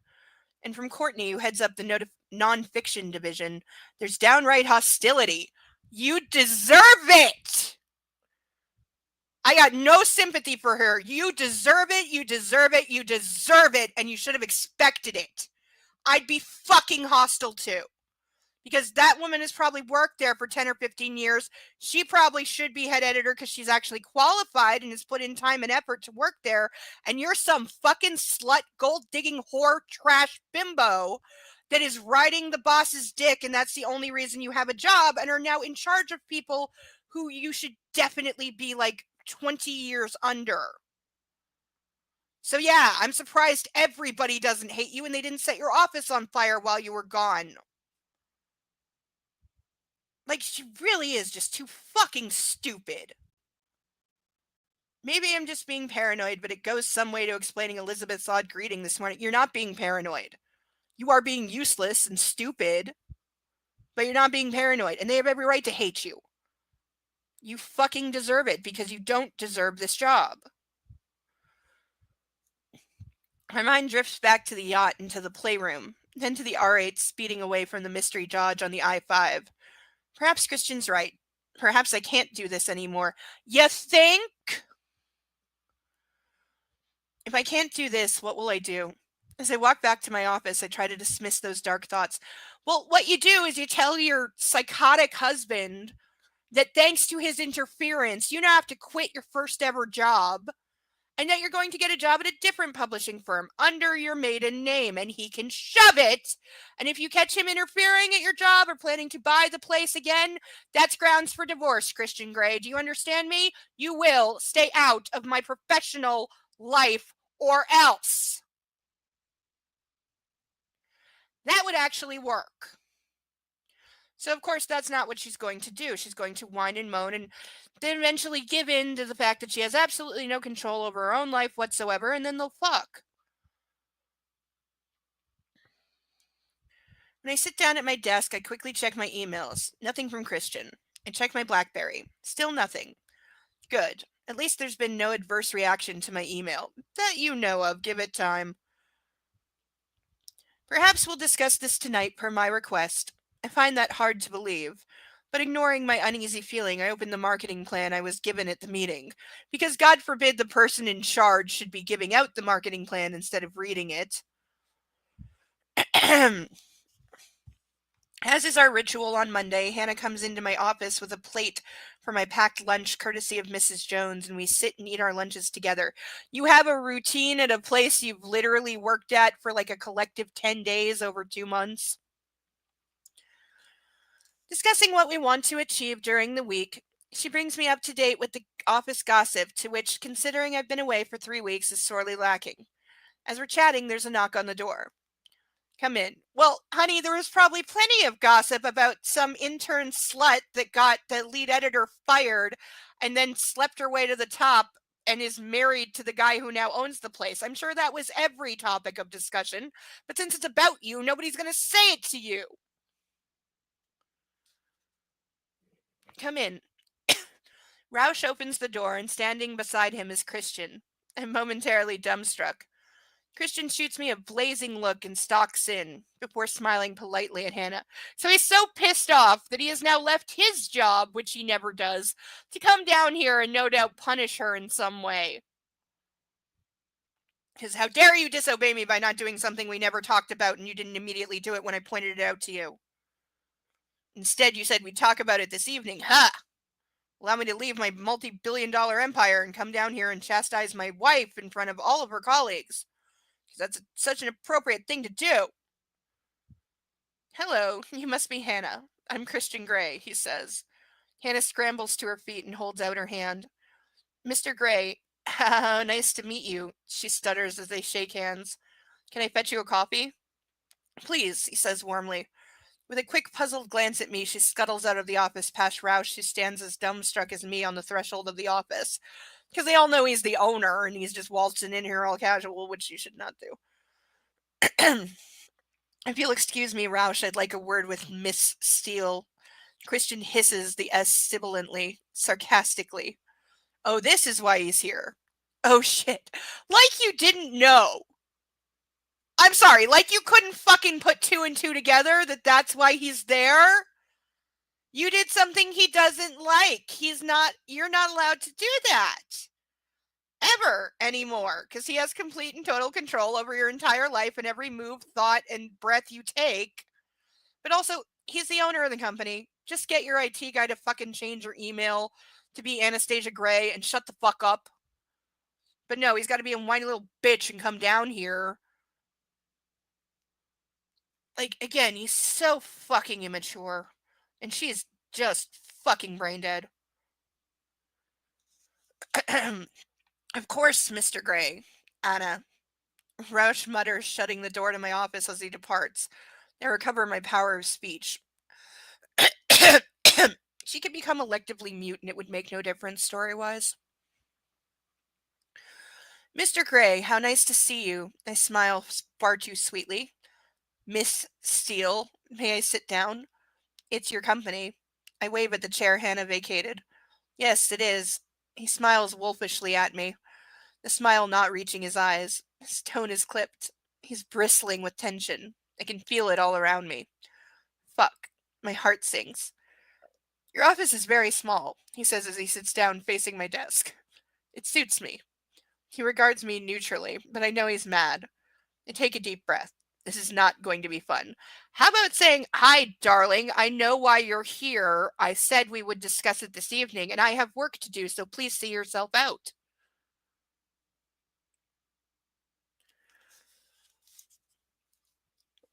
But that's not going to happen. What's the over-under that he bends her over the desk and spanks her and everybody hears it?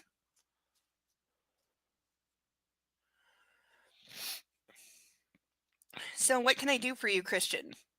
I'm just looking over my assets. Because he's including her as one of those assets. I haven't highlighted anything yet tonight, which I should have been doing. I will go back, but that cannot be overlooked. And yes, I was partially avoiding doing it because I'm in handcuffs and it's hard. But that's not going without a fight.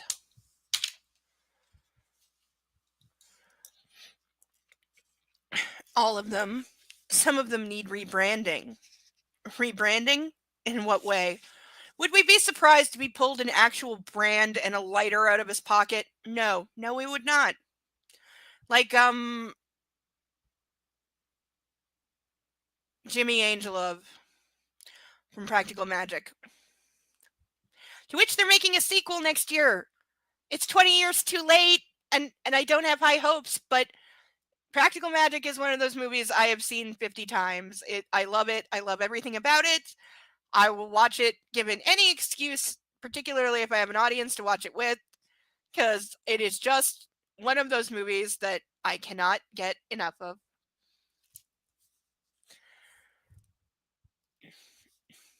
I think you know.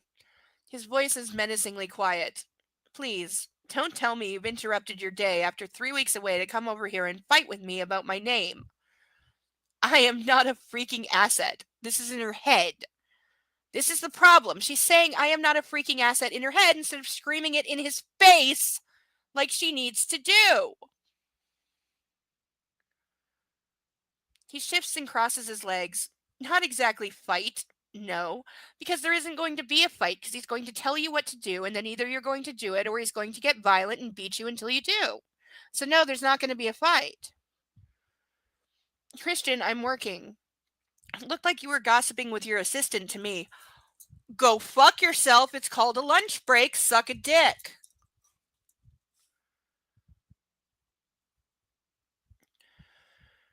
My cheeks heat. We're going through our schedules, I snap. And you haven't answered my question. Why are you justifying anything to him? He's being such a colossal douchebag and just a very terrible husband and human being right now. I would be furious right back at him and throw him the fuck out. And if when he gets all confused and he's like, why are you mad? You can go home and think about it and we'll talk about it tonight. Like I said.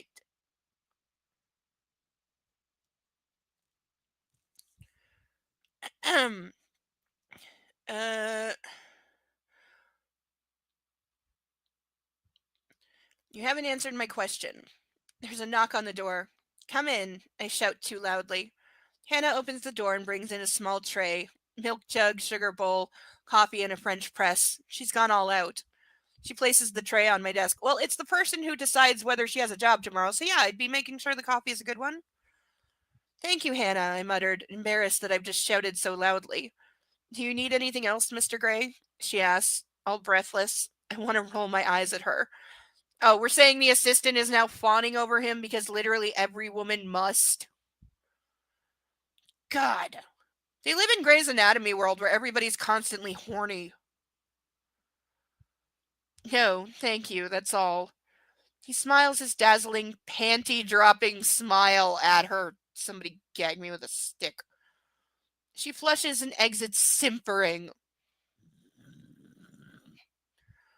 Christian turns his attention back to me.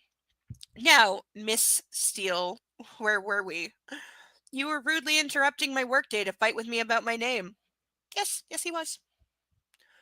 Christian blinks once, surprised, I think, by the vehemence in my voice. Deftly, he picks up an invisible piece of lint on his knee with his long, skilled fingers. It's distracting. He's doing it on purpose. I narrow my eyes at him. How is that? She has the attention span of a gnat. I like to make the odd impromptu visit. It keeps management on their toes. Wives in their place, you know. He shrugs, his mouth set in an arrogant line. Wives in their place. I had no idea you could spare the time, I snap. I don't care if Book thinks that he's being, like, an ironic jerk. No, he's just being an ass. He is just being literally the worst kind of ass right now, and he means exactly what he fucking said. Like, this is not cutesy. This is not him having a laugh. He fucking means this. He 100% means this. It's not funny, it's not cute, it's charming. Not charming. This is just pure control and abuse is all this is. Like, they've been apart for like 2 hours. His eyes frost. Why don't you want to change your name here? He asks, his voice deathly quiet. Yeah, this is where I'm really saying get the fuck out. Christian, do we have to discuss this now? No, you don't. And tell him so, and tell him to get the fuck out, grow up, go back to his job, try actually working, and we'll talk about it later. I'm here. I don't see why not. Yes, because she should drop her entire day and the entire world should come to a stop to attend to his temper tantrum. I have a ton of work to do, having been away the last 3 weeks. His eyes are cool and assessing, distant even. I marvel that he can appear so cold after last night, after the last 3 weeks. Shit, he must be mad. Really mad. We've established this. When will he learn not to overreact? When you make him grow the fuck up! When you point out to him he's being an arrogant monster right now and he needs to stop. Period. End of. Go back to your office, Christian. We will talk about this later. And don't ever, ever, ever come down here like this again. This is where I work and I will not be disrespected here, even if you own the place. Now get out of my office. Is that really so hard?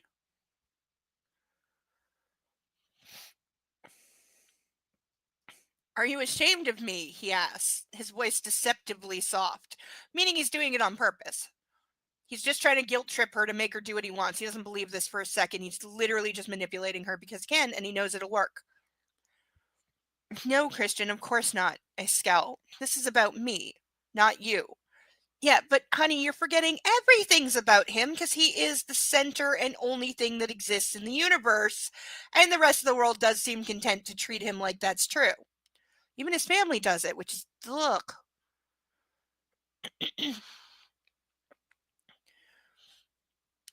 Geez, he's exasperating sometimes. Silly, overbearing megalomaniac, and so many other things.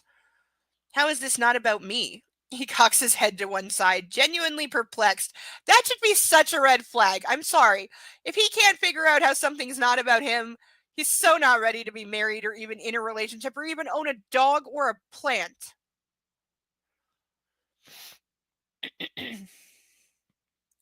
Some of his detachment slipping as he stares at me with wide eyes, and I realize he's hurt. Holy fuck. I've hurt his feelings. No, do not fall for the trap. This is a domestic violence trap right here. Of him pretending that he's heard about it and, oh, you really hurt my feelings, babe, and look what you made me do, and I didn't mean to get so mad at you, but you just made me so upset because you hurt me so bad. No. Fucking bullshit. Stop making excuses for his atrocious behavior. Oh no, he's the last person I want to hurt. I have to make him see my logic. I have to explain my reasoning for my decision. Or again, tell him to go home and we'll talk about it later. Or you can just say, this is where I work. I'm keeping my email the way it is and it's not up for discussion. Christian, when I took this job, I'd only just met you. I say patiently, struggling to find the right words. I didn't know you were going to buy the company, which also you shouldn't have done. What can I say about that event in our brief history? His deranged reasons for doing so, his control freakery, his stalker tendencies gone mad, given complete free reign because he's so wealthy. Okay, at least Book acknowledges that he does atrocious things and gets away with them because of his money. I'm tempted to give it a point. I'm not going to because it doesn't deserve it, but at least there is acknowledgement that he does awful things and gets away with it because he's rich. I mean, this is true to life, absolutely. Thank you for, like, at least fucking saying it, because, yeah, he is the worst. I know he wants to keep me safe, but his ownership of SIP but it's his ownership of SIP that's the fundamental problem here. If he'd never interfered, I could continue as normal and not have to face the disgruntled and whispering recriminations of my colleagues. I put my head in my hands just to break eye contact with him. Yeah, honey, just quit. You're never, ever, ever, ever, ever, ever, ever, ever, ever going to be taken seriously there. He has utterly destroyed that. He's possibly destroyed any chance of you having a career in publishing ever, quite frankly. And we both know he's not going to let you keep a job. This is your first day back. He's already there in your face about something. And tomorrow it'll be something else. And the day after that, it'll be something else until you get fed up and just say, okay, I won't work because it upsets you so much.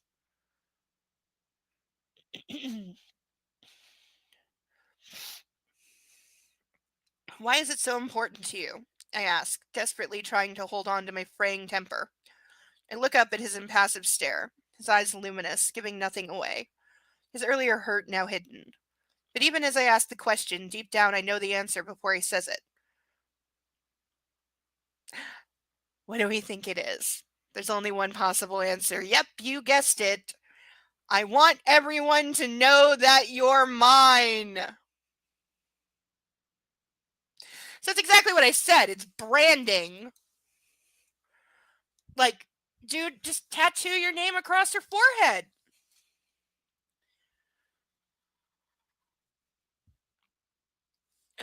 Or is the part she said about him getting away with shit because he's rich?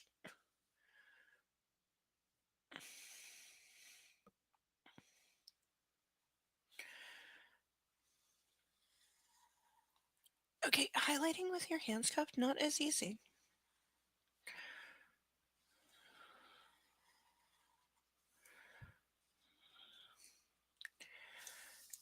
Ow.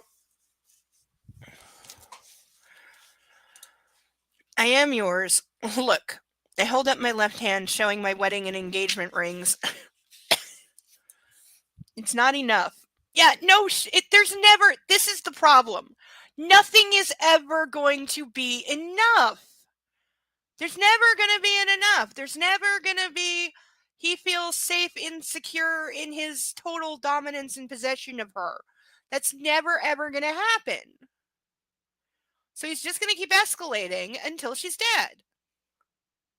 However that comes about, that is the true end of this. I need a drink. I'm trying to see, I don't remember the page count.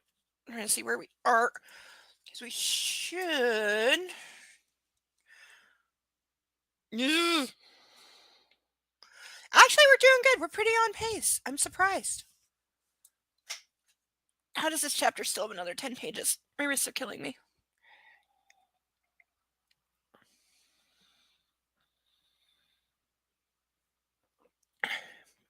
And we get another duck.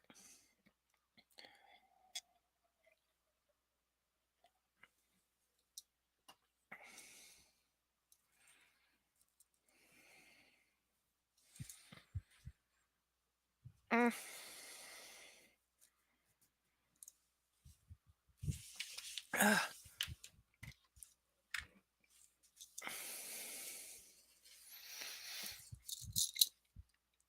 Still on. Not going to turn them anymore because I broke one of them.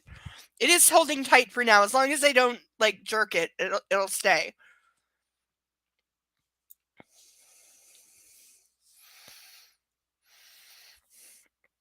Not enough that I married you?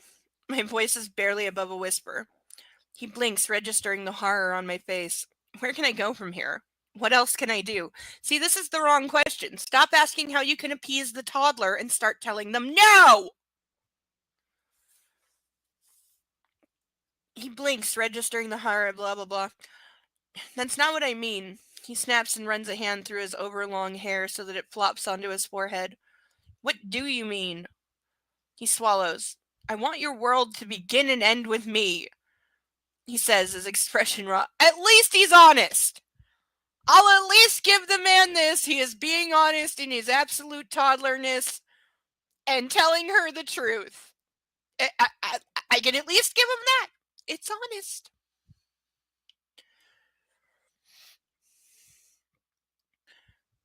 His comment completely derails me. It's like he punched me hard in the stomach, winding and wounding me. Wait till he actually does it, which I no doubt is coming soon. And the vision comes to mind of the small, frightened, copper-haired, gray-eyed boy in dirty, mismatched, ill-fitting clothes. By the way, she's making this image up in her head.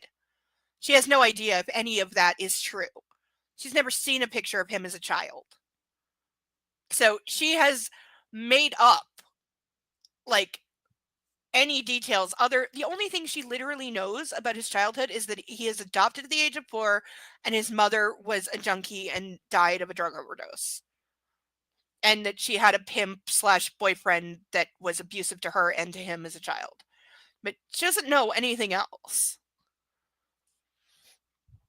Because he, like, those dreams he was having of being a little boy, he didn't tell her any of that. She doesn't know any of that. She has no idea what, like, if he was poor or anything else. She has no clue. Because do not make the mistake that just because somebody's a junkie means they're poor. Plenty of rich people do a lot of drugs.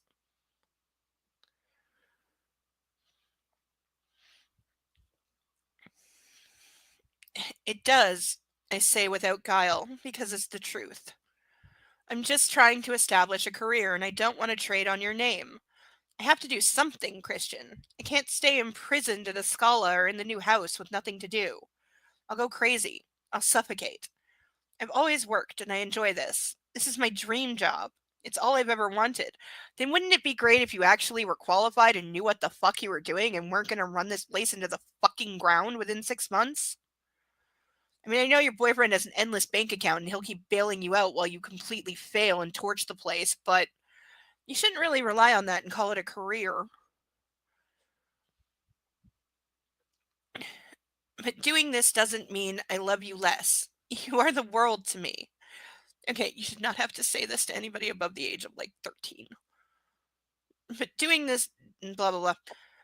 My throat swells and tears prick over the backs of my eyes. I must not cry. Not here. I repeat it over and over in my head. I must not cry. I must not cry. Again, things you should not be saying when in the same room as your significant other. He stares at me, saying nothing, then a frown crosses his face, as if he's considering what I've said. I suffocate you? His voice is bleak, and it's an echo of a question he's asked me before. No. Yes. No. This is such an exasperating conversation, not one that I want to have now, here. I close my eyes and rub my forehead, trying to fathom how we got to this. Look, we were talking about my name. I want to keep my name here because I want to put some distance between you and me, but only here. That's all. You know everyone thinks I got the job because of you, when the reality is... Yeah, the reality is that's why you have the job, you dumbass bitch. That's why everybody fucking hates you. You're a gold-digging slut whore and everybody knows it. Fucking quit, because you have no chance of having a real career here or of ever being taken seriously. And the longer you try to pretend that you got this job based on anything other than who you're screwing, the more damage you're going to do. I stop when his eyes widen. Oh no. It is because of him? She's actually asking this as a real question in her head. I'm sorry. She just reached peak stupid and I can't. You're a dumbass slut who is 3 weeks out of college, who doesn't know fuck about shit and couldn't manage your boss's coffee order correctly while taking every other day off and spending most of your time at work fighting with your jackass of a boyfriend who then bought the fucking place, fired your boss and put you in his place. Gee, I wonder if that's the only reason you have the job. Yeah, I'm sure when they fire the head of Microsoft, they look in the mailroom for their replacement.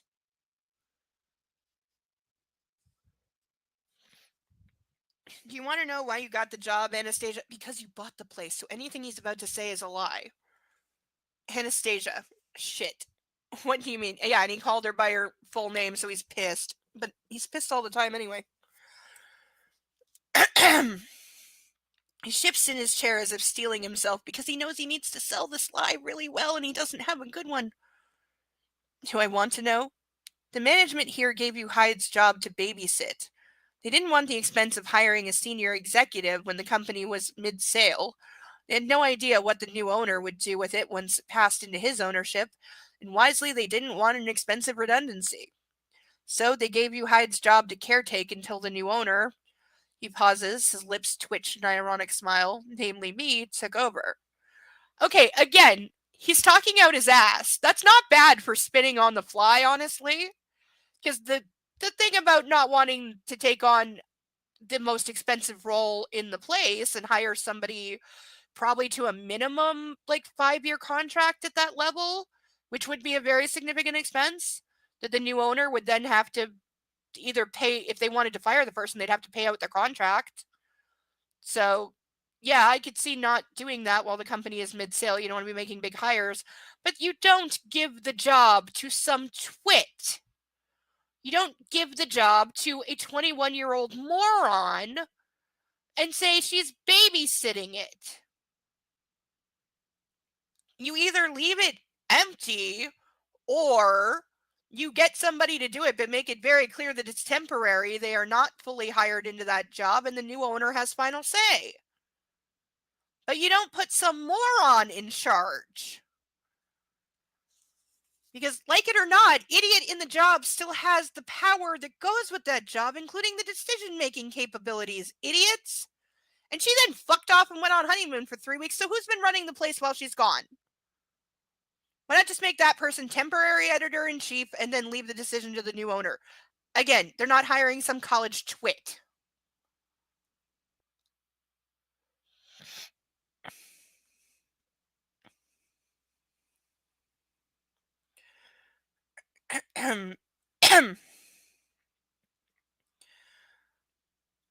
Holy crap.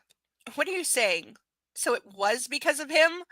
Honest to God, are we supposed to believe she's so fucking stupid that she actually believes she got the job on merit? She's that dumb? Has he been putting cough syrup in everything she's been drinking? For those who don't know, watch a certain episode of House and how drinking cough syrup / ethanol, or to a certain degree, or something in the cough syrup. You know what robo-tripping is? That thing. It lowers your IQ temporarily, basically by putting a heavy drug on your brain so you're dumb. You can actually cut your own IQ. It'll kill you in long term, but you will be stupid if you find being too smart a challenge, which some people do, because we live in a very stupid fucking world and society that doesn't value intelligence or respect it. So, yeah, have there been times I wanted to cut my IQ in half so that the world doesn't bother me so much? Yes. If my IQ was about 30 points lower, I'd probably be able to drive. But I'm not going to start robo-tripping as a daily thing just so I don't feel constantly that everyone around me is a fucking idiot. You know why? Because most people around me are a fucking idiot. And I'm not going to make myself dumber to make them seem smarter. They get told they're idiots. Grow the fuck up. Use your brain. You have one. That's what it's for. Because one thing that pisses me off the most is when I know people are capable of being so much smarter than they fucking act, but they've been taught to coast on their looks, or that girls shouldn't be smart, or this or that. And so they're just intentionally stupid and useless.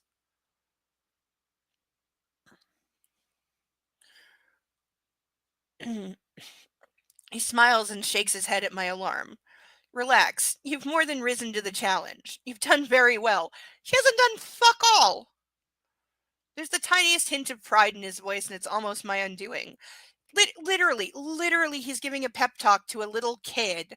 It's like, oh, yes, I see your hamster circus that you built all by yourself. You did a really good job. It's so great. You should be so proud of yourself. Yes, it's the best hamster circus that I've ever seen. Look how he goes on his wheel like he does every day. Okay, I just realized the dog is next to me. He's snoring really loud. Cutie baby.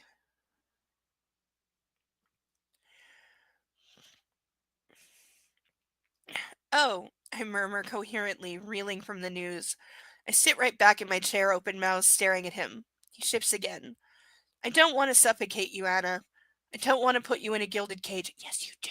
Yes, you fucking do. That's all you wanted. Yes, you do. Well, he pauses, his face darkening. Well, the rational part of me doesn't. Which part is that? He strokes his chin thoughtfully as his mind concocts some plan. This is where it's going to involve like a DARPA level RFID tracker, like red, like Raymond Reddington has in his neck. He's going to just implant one of those in like the back of her leg one night without her knowing it after he's roofied her for the 400th time.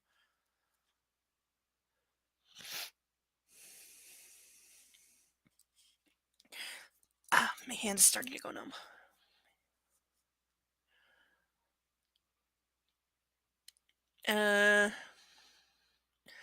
Oh, where is he going with this? Christian looks up suddenly as if he's had a eureka moment. So one of the reasons I'm here, apart from dealing with my errant wife, that makes it sound like she ran out on him, he says, narrowing his eyes, is to discuss what I'm going to do with this company. Errant wife? I'm not errant. I'm not an asset. I scowl at Christian again and the threat of tears subsides. Yeah, pissed off will do that. So what are your plans? I incline my head to one side, mirroring him. I can't help my sarcastic tone. His lips twitch with the hint of a smile. Whoa, change of mood? Again. How can I ever keep up with Mr. Mercurial? Yeah, that's called having no emotional, self-restraint at all. Also, he comes across as wickedly borderline, too. By that I mean borderline personality disorder. I'm changing the name of the company to Gray Publishing. Holy shit. And in a year's time, it'll be yours. My mouth drops open once more, wider this time. This is my wedding present to you. Yeah, that's still not going to make anyone take her seriously, you dumbass. You know why? Because she's not worth taking seriously. She's a useless, stupid twit.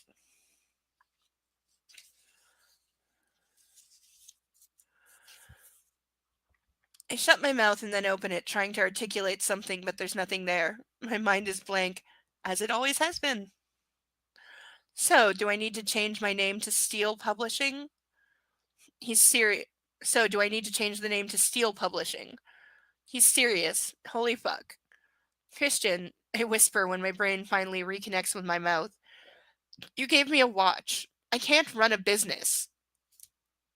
What the fuck do you think you... He tilts his head to one side and gives me a censorious frown. I don't know what this word means and I'm not going to bother to Google it. Censorious. If you know what that means, please put it in the chat. I'm not going to look it up. I'm sure it's thesaurus.com for something that should have been said much easier. Take a book from Mark Twain. Take a book. Okay, the wine's kicking in. Take a chapter from Mark Twain because he's the one I believe. No, was it Dickens? No, not. Yeah, it wasn't Mark Twain. It was Dickens, I believe, who basically said that use small words if you want something to be read by the general public.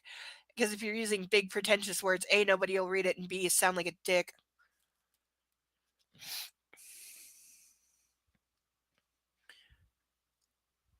He tilts his head to one side and gives me a censorious frown. I ran my own business from the age of 21. Yeah, but you're a psycho. And also, you're fictional. So, he tilts his head. Yeah, but you're you. Control freak and whiz kid extraordinaire. Jeez, Christian, you majored in economics at Harvard before you dropped out. At least you have some idea. I sold paint and cable ties for 3 years on a part-time basis, for heaven's sake. I've seen so little of the world, and I know next to nothing. How am I not supposed to stop and laugh at every freaking word she's saying because it's all true? While at the same time she's trying to say, oh, I didn't get to be head editor on merit, I'm gonna fucking cry. But no, I can't actually run the whole business. What the hell do you think being lead editor is? There's very little that you wouldn't be directly involved in.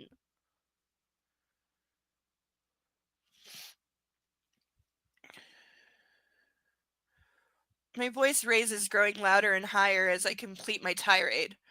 You're also the most well-read person I know, he counters earnestly. You love a good book. You couldn't leave your job while we were on our honeymoon. You read how many manuscripts? 4? 5, I whisper. Okay, any decent editor-in-chief's gonna read that many before breakfast! And you wrote full reports on all of them. You're a very bright woman, Anastasia. I'm sure you'll manage. Yeah, this sounds like a globally dominant businessman saying all these things. Yep, yep, yep, yep, yep. Are you crazy? Yes, yes. He's thinking with his penis and nothing else. Crazy for you, he whispers. Now he's giving me Anakin Skywalker vibes. And I snort because it's the only expression I can manage. He narrows his eyes. You'll be a laughingstock, buying the company for the little woman who's only had a full-time job for a few months of her adult life. Do you think I give a fuck what people think? Besides, you won't be on your own. I gape at him. He's really lost his marbles this time. Yep.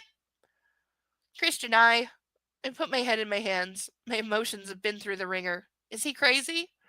And from somewhere dark and deep inside, I have a sudden inappropriate need to laugh. When I look up at him again, his eyes widen. Something amusing you, Miss Steele? Yes, you. As his eyes widen further, shocked but also amused. Laughing at your husband. That will never do. And you're biting your lip. His eyes darken. In that way. I told you he was gonna fuck her! Oh no. I know that look. Sultry, seductive, salacious. No, no, no. Not here. He's not saying this out loud. Don't even think about it, I warn, alarm clear in my voice.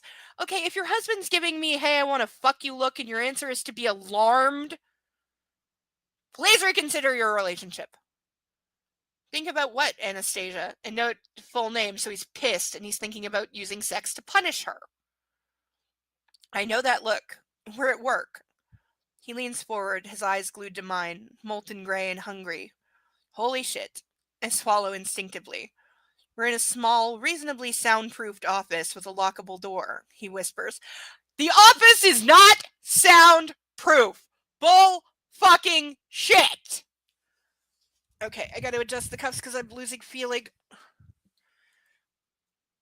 It's on the other side. Damn it. Ow. Fuck. Okay, see? Are we seeing why we're having a slight... Yeah. Because usually we would be done the chapter several minutes ago. So, sorry, but I need to get circulation back. I will put it back on in a minute. I just need to get some blood flow going. This hand is okay. This one, I just had it a little too tight. And I would like to not be able... Well, I would like to not lose feeling in my hand for like 3-4 days, as can happen. Because I have typing and shit I actually need to do.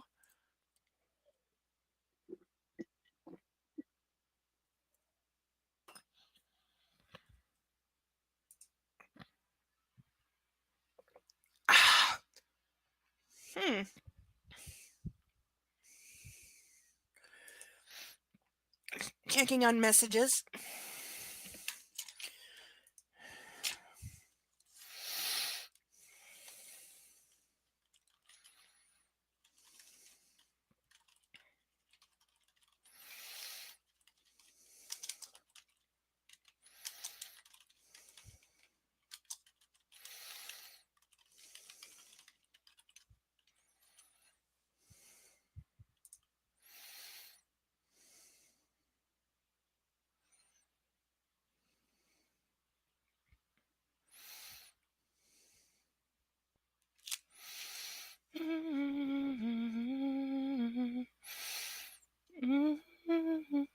Stop humming. Just checking messages. Oh, somebody posted a good video. I have to check that out.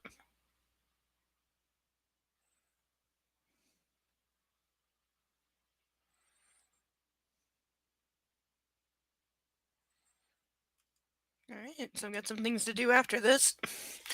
But for now, let's take a stretch. We'll finish this book, or this chapter. I'm going to finish this glass of wine right now is what I'm going to do. Then we've got about 8 pages to the new chapter, and we will get a second duck. Oh, okay, while I'm drinking this, names for the duck, because I haven't named it yet. Bad me.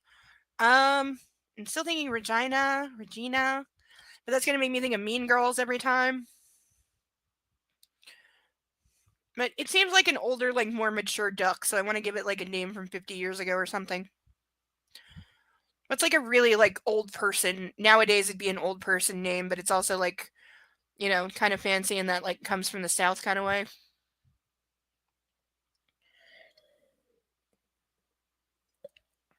I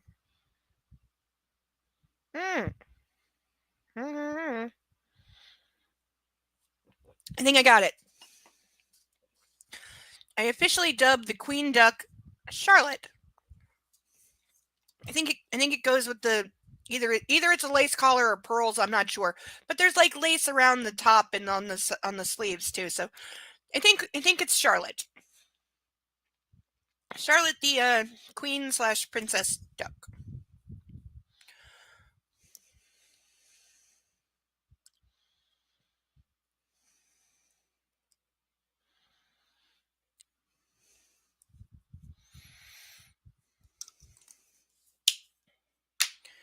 All right, so all hail Charlotte the duck. Oh, also, since I cleaned off my desk, and see the purple, see the bin, see the bin. Not wait. Okay, see the bin. I can point on screen. See the bin of all this shit. This is a Rubbermaid container that is full of all the crap that came off my desk that needs to be put in other rooms. Because it took me a day and a half to clear the entire desk. My desk is a lot bigger than this. What you can see here is only about 30%. The other 70% is on the other side of the screens. So my desk is massive. I built it myself. And so yeah, the Rubbermaid container is all the crap that over the last like 2 years has accumulated on my desk and needs to be put away. But I have space again. But something pissed me off last week because it involved the use of a butt plug. And since we're coming up on another sex scene, let's get this out of the way. Because the old James is an idiot who didn't do any research. So, this is a butt plug. Hi, YouTube. I don't care if you like it. This one has a red rose on the end. It's shiny and silver, and that's why I thought the kitty had stolen it. I'm not convinced that he didn't. But I found it. Here's the thing. Allow me to demonstrate. This is how a butt plug works. It goes in wherever you're putting it in. Let's say you can put it in somebody's mouth, you can put it in your hand like this.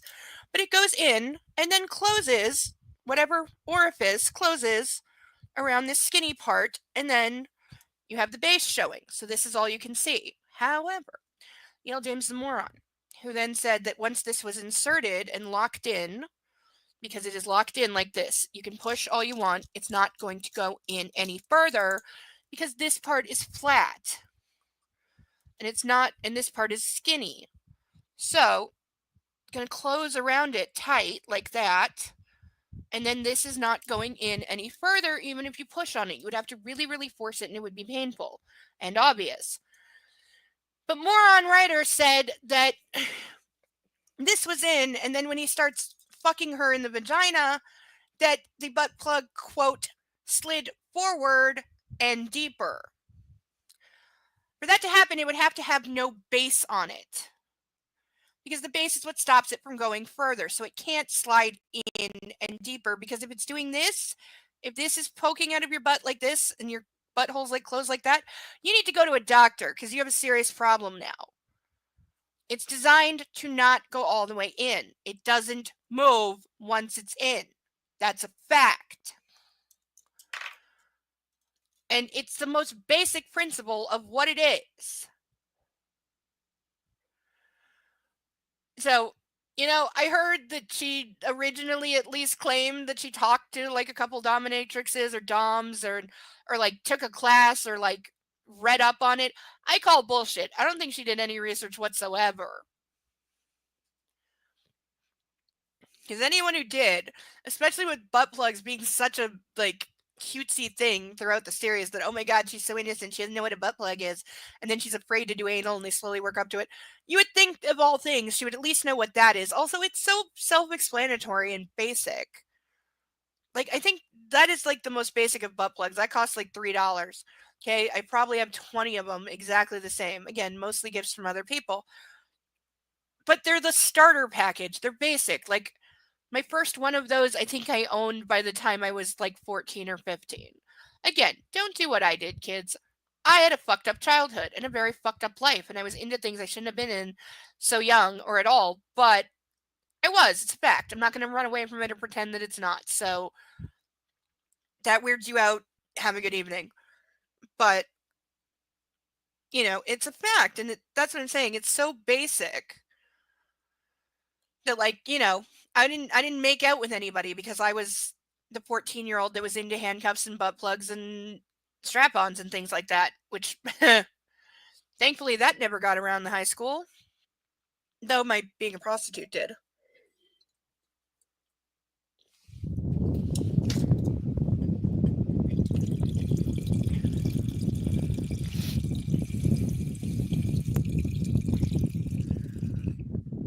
But that actually worked out okay because by the time that got around, I was already leaving that school.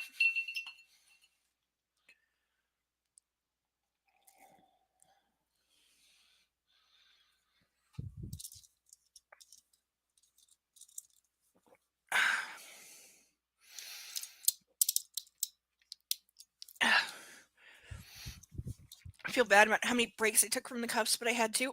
This is a really long chapter that should have been over like a half hour ago, so. Alright, like 8 more pages. We're running a little behind. I'm talking too much, so.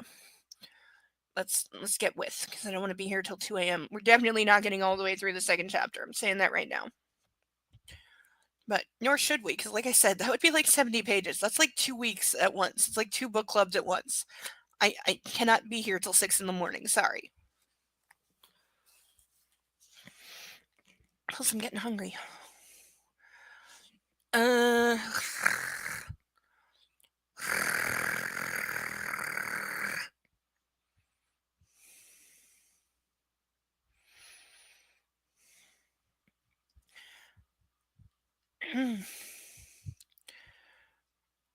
gape at him. He's really lost his marbles this time. Christian, is he crazy? Excuse me. When I look up at him, his eyes widen. Something amusing you, Miss Steele? Yes, you. His eyes widen further, shocked but also amused. Laughing at your husband. Oh yeah, we were way past this. Where were we? Gross moral turpitude. I enunciate each word carefully.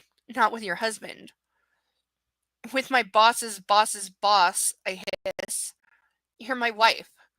Christian, no. I mean it. You can fuck me 7 shades of Sunday this evening, but not now. Not here. What do we bet he doesn't listen? 7 shades of Sunday. He arches his eyebrow, intrigued. I may hold you to that, Miss Steele. Oh, stop with the Miss Steele. I snap and thump the desk, startling both of us. For heaven's sake, Christian, if it means so much to you, I'll change my name. There it is. There it is. There it is. She couldn't hold out for 10 fucking minutes. Stupid slut. His mouth pops open and he inhales sharply. Then he grins, all radiant, a radiant, all teeth showing joyous grin. Wow. Good. He claps his hands and all of a sudden stands. Now what? Mission accomplished. Now I have to work to do. If you'll excuse me, Mrs. Gray. Yeah, see? It's all I fucking wanted. Everything was manipulation, including the, hey, I want to fuck you, but only if you do what I want. Okay, he literally went through like 4 different tactics to get her to agree. But we called this because she's too stupid to exist. Gah, this man is so maddening. But what, Mrs. Gray? I sag. Just go. I intend to. I'll see you this evening. I'm looking forward to 7 Shades of Sunday. Okay, that would be... I think the phrase she's butchering there is every day of the week and twice on Sunday. Or maybe somebody owns that. I don't know. But yeah, he shows up, does whatever the fuck, gets what he wants, and then leaves. I'd be throwing things at him. All of the things. I scowl. Oh, and I have a stack of business-related social engagements coming up, and I'd like you to accompany me. I gape at him. Will you just go? I'll have Andrea call Hannah to put the dates in your calendar. There are some people you need to meet. You should get Hannah to handle your schedule from now on.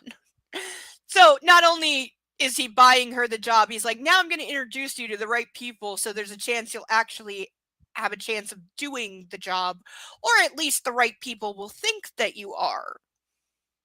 Notice where he's skipping the part that she actually has to, I don't know, work or be competent? And yeah, don't handle your own schedule, honey. Just have your assistant call my assistant and I'll tell you where to be. So even at work, he's now controlling her schedule. Okay, I mumble, completely bemused, bewildered, and shell-shocked. Again, things you should not be because your husband stopped by, but also just, again, casually giving up more control of her life. Now he controls her work schedule too, so I think that's every moment of the waking day. And she sleeps next to him, so that's all the time. Love doing business with you, Mrs. Gray. He leans in closer and I sit paralyzed. He plants a soft, tender kiss on my lips. Laters, baby. Please lose that phrase from the existence of humanity. He murmurs. He stands abruptly, winks at me, and leaves. I lay my head on the desk, feeling like I've been run over by a freight train. The freight train that is my beloved husband. He has to be the most frustrating, annoying, contrary man on the planet. I actually don't find him contrary at all. He's very single minded and he has one and only one goal. So nothing he actually does is contrary to that goal. It's only contrary to reality, good manners, ethics, morals, criminality, and basic socially accepted behavior. Other than that, I sit up and frantically rub my eyes. What have I just agreed to do? Okay, Anna Gray running SIP. I mean, Gray Publishing. The man is insane. There's a knock at the door and Hannah pokes her head around. You okay? She asks. I just stare at her. She frowns. I know you don't like me doing this, but can I make you some tea? Okay, the office assistant feels like she needs comfort because her husband was just a evil person to her at work. I nod. Twinnings, English breakfast, weak and black. Ew, weak tea? Why bother? Ew. I nod, coming right up, Anna. I stare blankly at my computer screen, still in shock. How can I make him understand? Email. It literally just says email with an exclamation mark. Okay. From Anastasia Steele. Subject, not an asset. To Christian Gray. Mr. Gray, next time you come and see me, make an appointment so I can at least have some prior warning of your adolescent overbearing megalomania. Yours, Anastasia Gray. Please note the name, editor SIP. Okay, there's so much wrong with this, you dumbass bitch. One, you should have said that while he was sitting there. Two, this is the most passive aggressive thing ever. And three, you're telling him you're not going to control me, I'm not going to be your asset, and you're not going to tell me what to fucking do at work, while at the same time giving in to what he wants you to do at work. And yes, he was being an adolescent overbearing megalomaniac. That's why you throw him the fuck out and say, I told you we'll talk about this tonight, and don't show up at my office uninvited. But again, that required her to have a spine, and as we can see, she can only do that by apparently email, and which this is not going to go over well.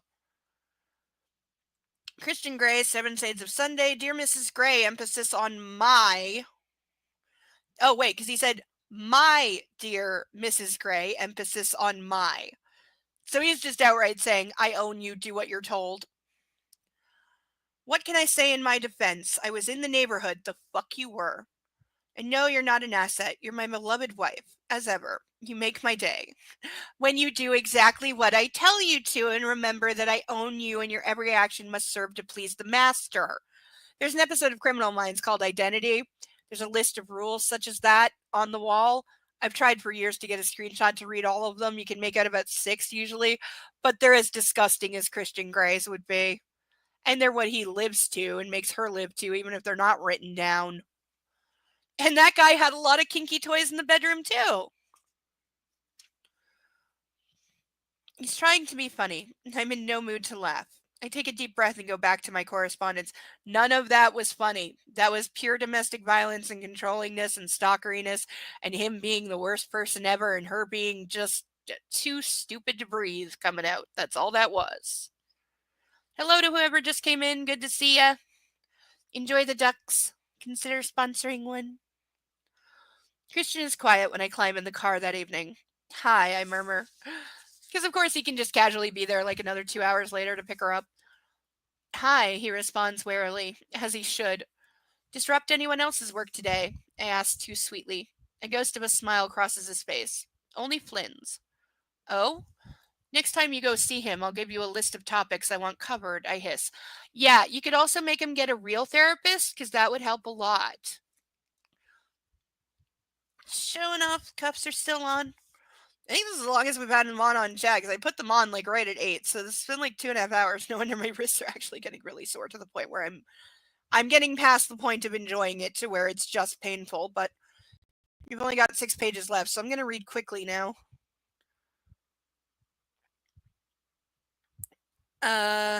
Oh, you seem out of sorts, Mrs. Gray. I glare steadily at the back of Ryan and Sawyer's heads in front of me.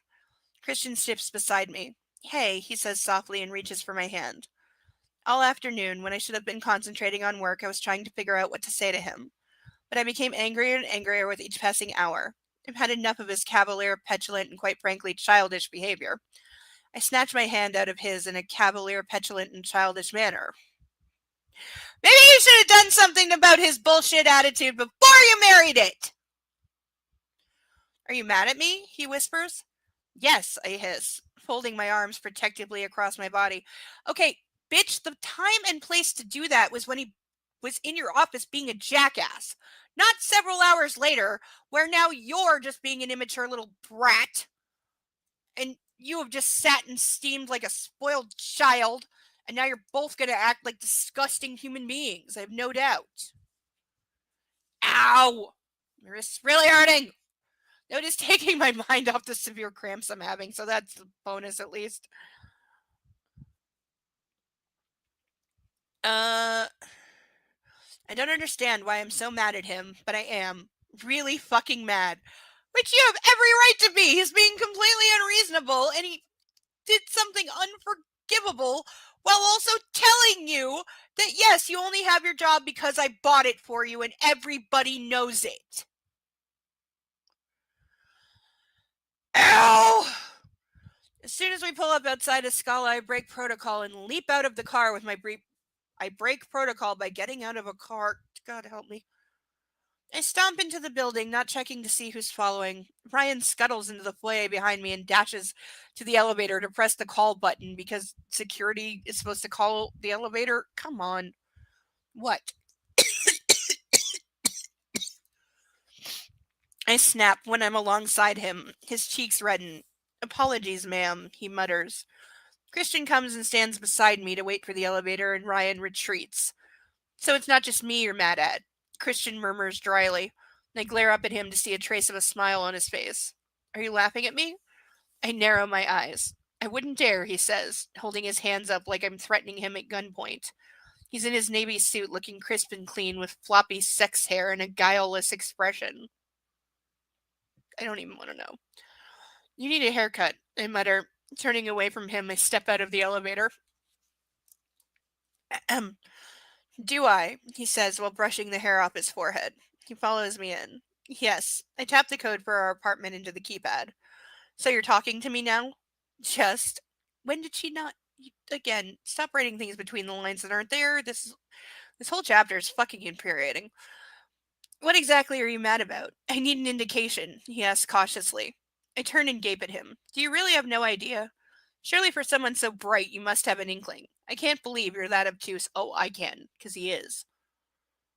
That and he's just deliberately ignorant. He doesn't want to see his own disgusting behavior or believe that he can be in trouble for it because he's never been in trouble or held accountable his entire stupid life. He takes an alarmed step back. You really are mad. I thought we had sorted all this out in your office, he murmurs perplexed. Yeah, remember when I told you what to do and then I manipulated you and gaslit you and abused you into saying you would do it? I thought we were fine because that's a perfectly acceptable thing to do because that's what I always do when I want to get my way and you give it to me and then I'm happy and then that's how we live. So why are you mad? In his defense, he has every reason to have no idea why she's mad right now because she never is mad when she should be, and she gave him what he wanted and he left, which is exactly what he is used to getting. So, yeah. Christian, I just capitulated to your petulant demands, that's all. Yeah, try not doing that next time. Tell him to grow the fuck up and get out of your office, and then tell him I'm keeping my maiden name for professional reasons, as many women do. Grow the fuck up and deal with it. The elevator doors open and I storm out. Taylor's standing in the hallway. He takes a step back and quickly shuts his mouth as I steam past him. Hi, Taylor, I murmur. Mrs. Gray, he murmurs. Dropping my briefcase in the hallway, I head to the great room. Mrs. Jones is at the stove. Good evening, Mrs. Gray. Hi, Mrs. Jones, I murmur. I head straight to the fridge and pull out a bottle of white wine. Christian follows me into the kitchen and watches me like a hawk as I take a glass down from the cupboard. He removes his jacket and casually places it on the countertop. Hand it to somebody to hang up. Do you want a drink? I ask super sweetly. No thanks, he says, not taking his eyes off mine. And I know that he's helpless. Bullshit. He doesn't know what to do with me. It's comical on one level and tragic on another. Well, screw him. I'm having trouble locating my compassionate self since our meeting this afternoon. Slowly, he removes his tie and opens the top button of his shirt. I pour myself a large glass of Sauvignon Blanc, and Christian runs a hand through his hair. When I turn around, Mrs. Jones has disappeared. Shit. She's my human shield. I take a slug of wine. Tastes good. Stop this, Christian whispers. Yeah, he sent the staff out of the room because he's about to, literally pick up a wooden spoon and paddle her until she stops doing something he doesn't like her doing, which is holding him accountable for his atrocious behavior. However, she's not equally, but she's partially in the wrong here because she's also acting like a spoiled temper tantrum throwing stupid brat. You don't get to get pissed off 5 hours later when you gave in to his fucking bullshit in your office and he had every opportunity to tell him to back off then. Now you want to decide you're pissed off, and only when you think you have a human shield you're going to attempt to stand up to him and let him know that what he did was wrong? Fucking pathetic.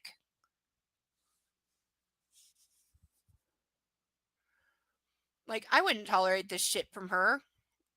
I wouldn't tolerate his shit to begin with, but if I'm him, I'm definitely not tolerating this from her. You had your chance to do something about it. You didn't. You gave in. You said you'd change your email, so fucking do it. Shut the fuck up and realize this is the life you agreed to. You knew what you were marrying. Stop expecting it to be different. Shut the fuck up and deal with it. If you wanted him to be different or say, we're not going to live like this once we're married, you know when the time to do that is? Before you get married. He takes the 2 steps between us, so he's standing in front of me. Gently, he tucks my hair behind my ear and caresses my earlobe with his fingertips, sending a shiver through me. Is this what I've missed all day? His touch? I shake my head, causing him to release my ear and gaze up at me. Talk to me, he murmurs. What's the point? You don't listen to me. Truer words were never said. Yes, I do. You're one of the few people I do listen to. No, you don't! I take another swig of wine. This is about your name? Yes and no. It's about how you deal with the fact that I disagree with you. I glare up at him, expecting him to be angered. His brows furrow. Anna, you know I have issues. It's hard for me to let go where you're concerned. You know that. Shut up, loser. I don't care that you have fucking issues. It doesn't give you the right to act the way you do. I have fucking issues, you moron. If I'm out in a crowd, I can easily start having a panic attack and get freaked out. You know what I don't have the right to do? I don't have the right to start punching anyone who's near me. I don't have the right to pull out a gun and shoot people because I want them to back off. I don't have the right to throw a raging fit and start throwing anything I can get my hands on, or just having a meltdown and screaming in public and causing a massive scene. I don't have the right to do that just because I have issues. Nothing pisses me off more than people saying, oh, you can't be mad at me because I have mental health problems and that makes me act that way. I have mental health problems and they make me act certain ways. You know what I don't do? I don't make a fucking excuse for it. I may explain myself by saying that I acted that way because I have mental health issues that were triggered. However, what I don't do is say that I shouldn't be held accountable for what I did if I did something that needs an answer to. Okay? I got freaked out at a party once. I broke a glass with my bare hand. You know what I did? I offered to pay for it. I offered to replace it. I offered to buy a new set because I broke their stuff. Did I do it because someone startled me and it triggered me and that made me break the glass and I don't even remember doing it? Yes. But I did it. I'm responsible. I damaged their property and I offered to make it right. You know what I shouldn't have done? If they had said, oh, can you replace that because it was really special? I don't get to throw a fit and say, well, I only broke it because somebody startled me and it's not my fault, so I shouldn't be responsible and I shouldn't have to pay for it, even though I broke your stuff. And I've had people say that to me. I had somebody ruin a book once that knew I'm very particular about that my books are in pristine condition. And I told them when they borrowed it, because they're a person who doesn't respect books and they trash everything that they own. And I said, if you break this, if you trash it, if you rip it, if you tear it, if you bend it, if it comes back to me in anything less than the as new condition that it is in, you owe me a new copy of the book and this one is yours. Guess what? They fucking trashed it. They tried to give it back to me. And I said, no, you owe me a new copy because this is not the condition I gave it to you in. Guess what they did? They whined and threw a goddamn fit and tried to say, oh, you know, I can't take care of stuff. You know, I wreck everything. You know, I drop things. I'm disabled because of this, or I'm emotionally because of this, or I'm not used to treating books like this. Well, then don't borrow other people's stuff. It's mine. You were told to keep it in the condition you were given it. You didn't. You get to replace it.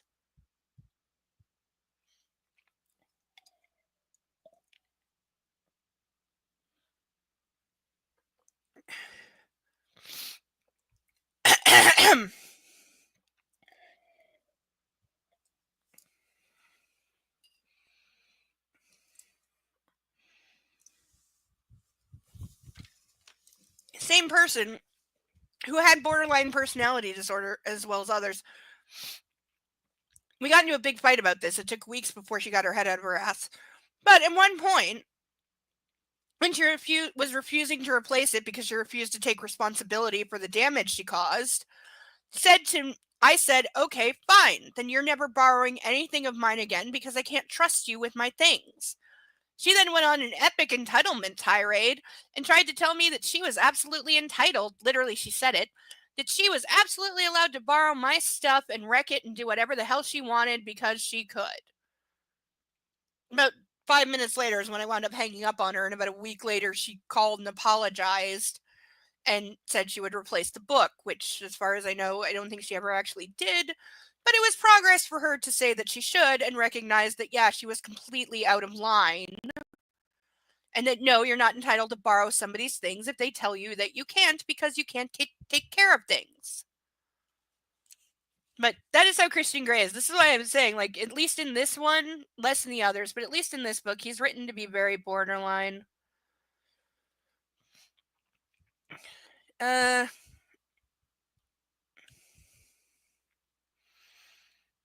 But I'm not a child and I'm not an asset. I know, he sighs. No, he doesn't, because he treats her like both. Then stop treating me as though I am, I whisper, imploring him. Try shouting it, honey. Don't whisper. Shout. He brushes the backs of his fingers down my cheek and runs the tip of his thumb across my bottom lip, almost like he's trying to distract her with sex. Say hi in the chat if you want to see a puppy. Because there's one nearby.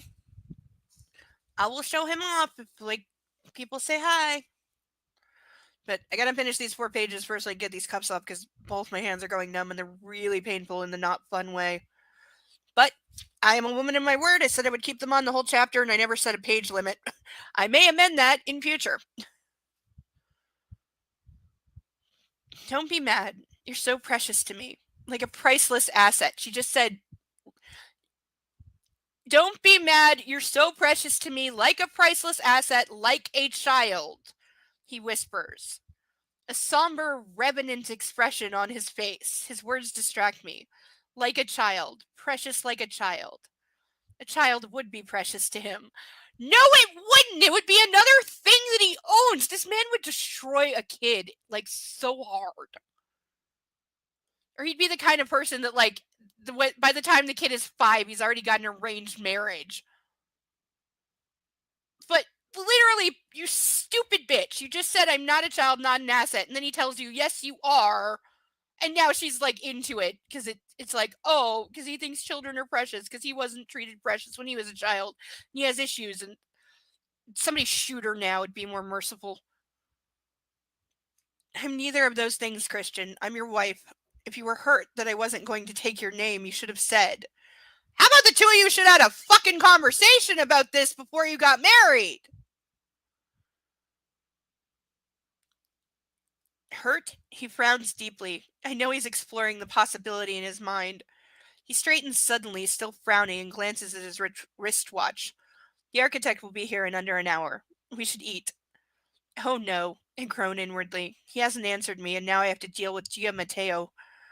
My shitty day just got shittier. I scowl at Christian. This discussion isn't finished, I mutter. What else is there to discuss? You could sell the company. Christian snorts. Sell it? Yes. You think I'd find a buyer in today's market? How much did it cost you? It was relatively cheap. His tone is guarded. He's not going to admit he overpaid. He totally did. Because he would have paid anything. So if it folds, he smirks, we'll survive. But I won't let it fold, Anastasia. Not while you're there. See, this is what I mean. She's going to run it into the ground. And he's going to throw millions at it just so he can pretend that she's successful. And he's going to lie to her and say that she is. This is like when the GOP, like when some idiot Republican puts out a book that they didn't write and they get like GOP PAC groups to buy thousands of copies so that it artificially boosts the sales. And then the book appears on the New York Times bestseller list, which nobody should pay attention to because it's fucking rigged as hell. Like, I've never understood in my life why anybody gives a flying fuck what is on the New York Times bestseller list, because they wouldn't know quality literature if it literally bit them in the ass. So being on that list is almost a disgrace at this point, as far as I'm concerned. But the fact that you can like artificially get your name on there just by having your buddies buy thousands of copies is the reason that it shouldn't exist. But yeah, he would totally do that. He would totally do that. Anything she published, he would buy 10,000 copies and donate them to charity for the tax write-off and make it look like it was a good decision. Just so she doesn't know that she is atrocious at her job and running it into the ground and failing on every fucking level.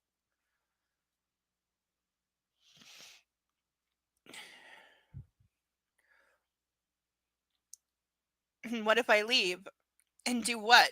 I don't know. Something else. How about she just works at another publishing company that he doesn't own and he agrees not to buy it? And let her do it under her maiden name so she has a chance and a half of being taken seriously. Not that that's ever gonna fucking happen. She's utterly destroyed her career. Like, you ever want to destroy your career in a week, this is how to do it. She really does, like, need to just get out of publishing and literature unless she's gonna become an author, honestly. Because she's got no chance. He's completely destroyed that for her.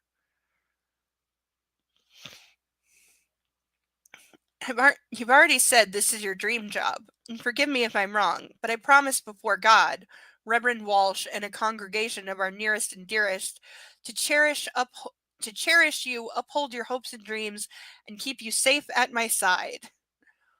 Quoting your wedding vows to me is not playing fair. Honey, did you think he meant it when he said it? Because he didn't. I've never promised to play fair where you're concerned. Besides, he adds, you've wielded your vows at me like a weapon before. They've been married for less than a month and they're already here. They sound like people who are already getting divorced. I scowl. This is true. Anastasia, if you're still angry at me, take it out. Anastasia, if you're still angry with me, take it out on me in bed later. His voice is suddenly low and full of sensual longing. His eyes heated. What? Bed? How? Okay, is he making some stupid offer to let her punish him because she's mad because he thinks that's what he should do? Because when he pissed off Mrs. Robinson, she punished him. He pissed off her, so he's like, hey, punish me. I kind of get it. It's manipulative as hell and wrong, but I kind of get it. He smiles indulgently down at my expression. Is he expecting me to tie him up? Holy crap, I would do it. I'd so do it. I was about to say other things that YouTube won't like that I would do. Let's just say the words raw ginger. That's all I'm going to say. 7 shades of Sunday, he whispers, looking forward to it. Whoa. Gail, he shouts abruptly, and 4 seconds later Mrs. Jones appears. Where was she? Taylor's office? Listening? Oh no. You know his staff knows everything. Like, there's no way in hell that they don't. Mr. Gray, we'd like to eat now, please. Can't feel my hands at all. Really painful. 3 pages left. Oh my fucking god, ow. Ow, ow, ow, ow, ow, ow, ow. Seriously, my hand is like a weird color.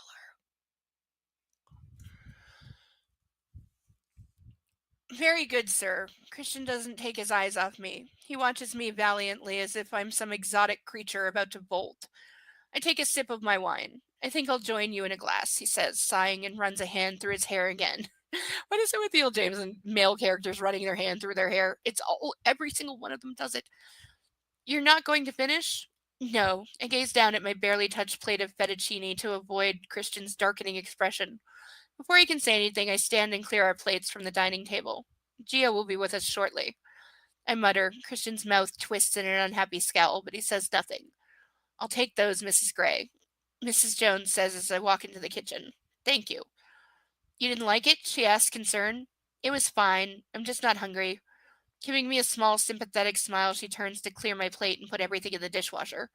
I'm going to make a couple of calls, Christian announces, giving me an assessing look before he disappears into the study. I let out a sigh of relief and head to our bedroom. Dinner was awkward. I'm still mad at Christian, and he doesn't seem to think he's done anything wrong. Has he? Yes! Not even going to dignify that with an answer. My subconscious cocks an eyebrow at me and gazes benignly over her half-moon spectacles. Yes, he has. He's made it even more awkward for me at work. He didn't wait to discuss the issue with me when we were in the relative privacy of our own home. You have no privacy in your own home. How would he feel if I came barging into his office laying down the law? And to cap it all, he wants to give me SIP? How the hell could I run a company? Valid point. You can't. I know next to nothing about business. I gaze out at the Seattle skyline bathed in the pearly pink light of dusk. As usual, he wants to solve our differences in the bedroom, or foyer, or playroom, TV room, kitchen, countertop. Stop. It always comes back to sex with him. Sex is his coping mechanism. True, she's starting to figure it out. Should have done this before you married it, but yeah. I wander into the bathroom and scowl at my reflection in the mirror. Coming back to the real world is hard. We've managed to skate over all our differences while we were in our bubble because we were so wrapped up in each other. But now, briefly, I'm dragged back to my wedding, remembering my concerns that day. Marry in haste. Yeah, no shit. No, I mustn't think like that. I knew he was 50 Shades when I married him. I just have to hang in there and try to talk this through with him. No! No, you did not. No! No, no, no, no, no, no, no, you stupid cunt. There it is. I crossed the line. I don't care. I don't fucking care. Stupid fucking bitch. This is why E.L. James needs to be burned at the stake for saying to young women who are struggling like this with an abusive, horrible husband, oh, I just need to hang in there and talk this through. Honey, every time you talk, not only does he not listen, he usually ends up beating you in a violent sexual fashion. So no, talking to him is not the answer. He's not going to do any fucking good because he doesn't listen anyway, and you already know this. I squint at myself in the mirror. I look pale, and now I have a woman to deal with. I'm wearing my pencil gray skirt and sleeveless blouse. Right. My inner goddess gets out her harlot red nail polish. I undo 2 buttons, exposing a little cleavage. I wash my face, then carefully redo my makeup, applying more mascara than usual, and putting extra gloss on my lips. Because I need to add more makeup to have a battle of pretty with the stupid-ass skank architect that's hitting on my husband right in front of me, rather than just saying, you're fired, hussy, get the fuck out. No, I'm going to try to out-pretty the stupid bitch so that my husband looks at me instead of her, even though it's blatantly said that Christian is not looking at her. One thing I can say is that he doesn't look at other women. That's the truth. He's never looked at another woman since he met her. He has no eyes for anybody else and seems to genuinely be unaware when he is being flirted with most of the time. I can relate to that. But you are, you stupid bitch, and you're his wife now. Fire the tramp. There's a billion other architects and designers who are probably better than her. If she is taking a craftsman, like, Stone Age house that is 100 years old and wants to literally rip out foundation walls and put in glass, which is a horrible idea, just practically and physically anyway, and she sounds like a fucking shit designer. Fire the idiot. Like, When the fuck does she grow up? Really? You don't have to have some battle of he's mine with this moron. Just get rid of her. You hate her design anyway. You hate what she has planned anyway. Why would you continue to employ her?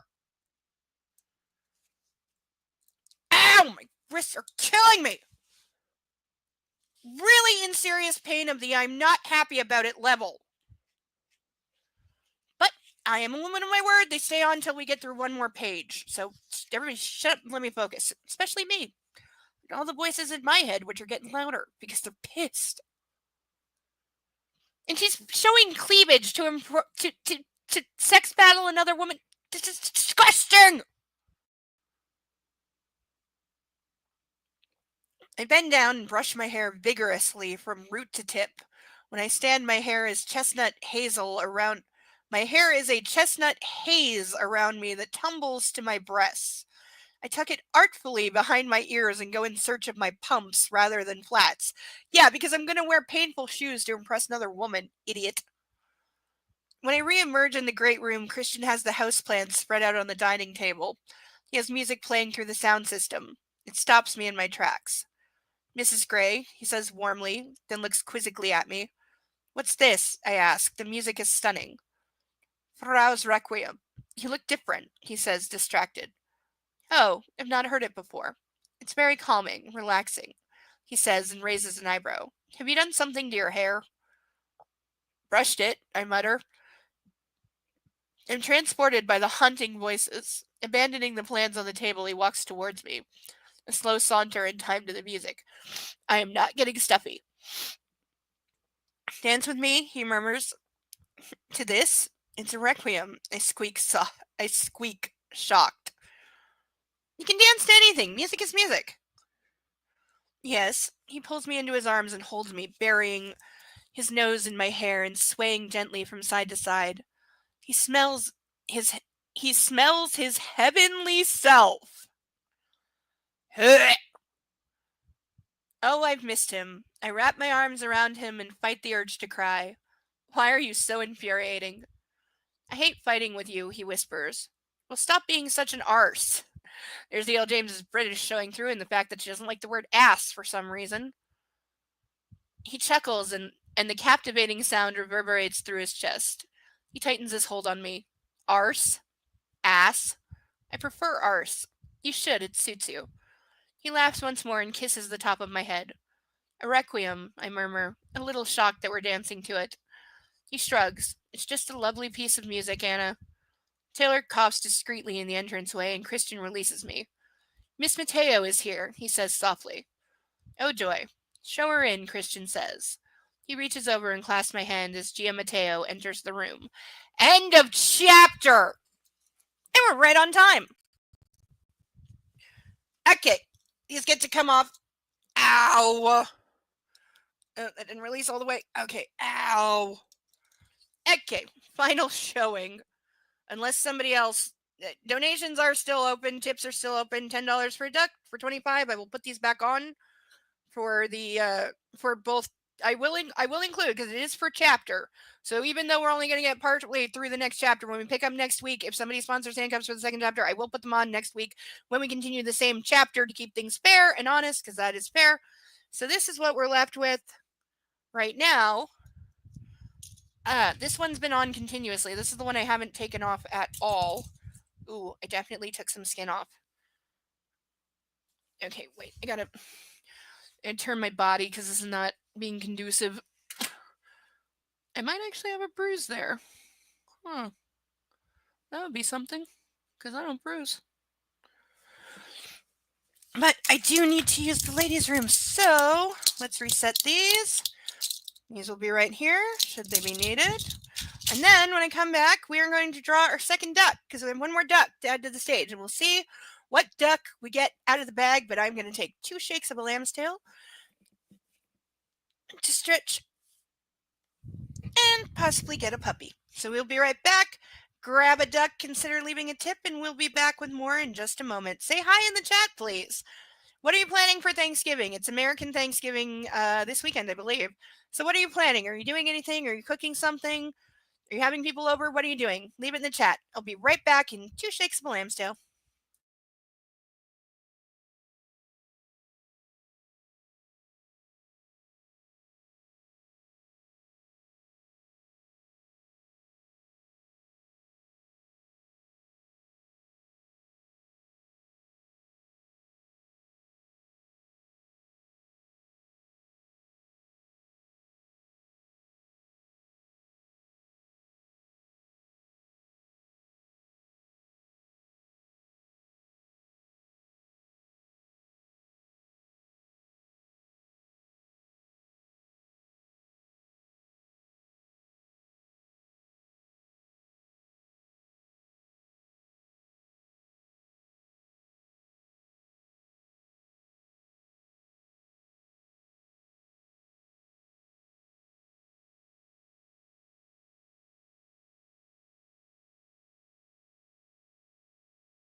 And we're back. No, we're settling back in.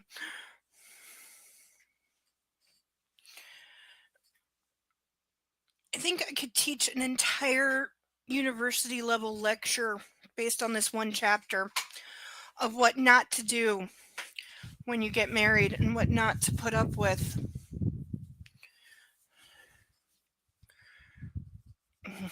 See, this might actually leave some marks in the morning. I might be impressed for once. It's really hard to turn your arm at an angle to get the side of your wrist, by the way. But there's some scratches that I'm proud of. So it's worth it.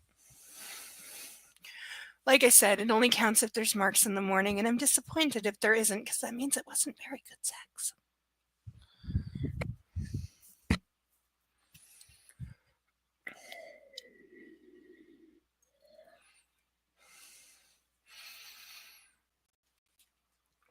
But for now, we have another duck to draw, because we are very, very blessed this evening. So, let's see. Now that we have Ralph the unicorn duck and Charlotte the, still can't decide if I'm going with queen or princess. Let me say Charlotte the queen duck for now. But we will reach into Bag o' Ducks and draw another duck. Eyes are closed. Hand is going in the bag. In. Okay, I got it. Okay, what's this? Okay, it's the duck. We have drawn. Let's see what it is. It's red. Okay, I'm closing the bag because that's the last duck of the evening unless somebody donates. My last shout out, because I said I would try to do 3 an evening. For $10 donation/tip, I will draw a duck out of the bag. You get to name it unless you say I get to name it. For $25, I will put the handcuffs back on. Yes, even as sore as my wrists are, I will put them back on just as tight for the rest of this evening. I swear to God, I will do it. You don't believe me? Try me. Watch for yourself. For $50, I will refill this glass and chug the entire thing, which I really want to do now anyway. But for right now, this is our new duck. I'm not sure what this is. If you know, please tell me. If this is like some like character from like a show I don't watch or something, and you know what this is, please let me know. It's got little claw hands. See? It's got little claw hands, and it's got spots, and it's red. It's got quite the big tail compared to the other two, so I think the tail is probably part of whatever it's supposed to be. I'm almost tempted to say it's some kind of serpent monster duck, but then it's got the claw hands, and snakes don't have hands, so I'm not sure what this is. And it's got yellow eyes. So we may have to come back next week to what this duck is. I may have to contact the manufacturer and say what we're going for, which I'm totally willing to do. I'm not saying they'll answer me, but I'm willing to try. So I don't know what this is. But it's this duck, and then I need to come up with a name for it. It would help if I knew what it was, though. I don't know what it is. I don't want to give it a bad name because I don't know what it is. Like the chest, because it's got lines on the chest. Like, I don't know. I really don't know what this is. I may have to post a picture in the Discord later and be like, do you know what this duck is? We have an unidentified duck. Help me. I'll post it in Hardy's general. He'll love it. Okay, but for now we'll add it to the stage. I'm gonna have to move everybody over so everyone can be seen. I'll get better. Okay, can we see everyone? We can. Okay. Okay, so we've got Ralph, we've got Charlotte, and we've got New Duck. For now, it's going to be New Duck until I figure out what it is and what to call it. Kind of leaning towards Steve. I don't know why, but it's just giving me like Steve vibes. But I also feel like I'm giving that answer because it's what Steve Carell's squirrel said of the hedge and over the hedge. Where he's like, we got to call it something. Let's call it Steve. That is a fantastic movie, by the way. If you've not seen Over the Hedge, you are missing out. It is some comedy gold.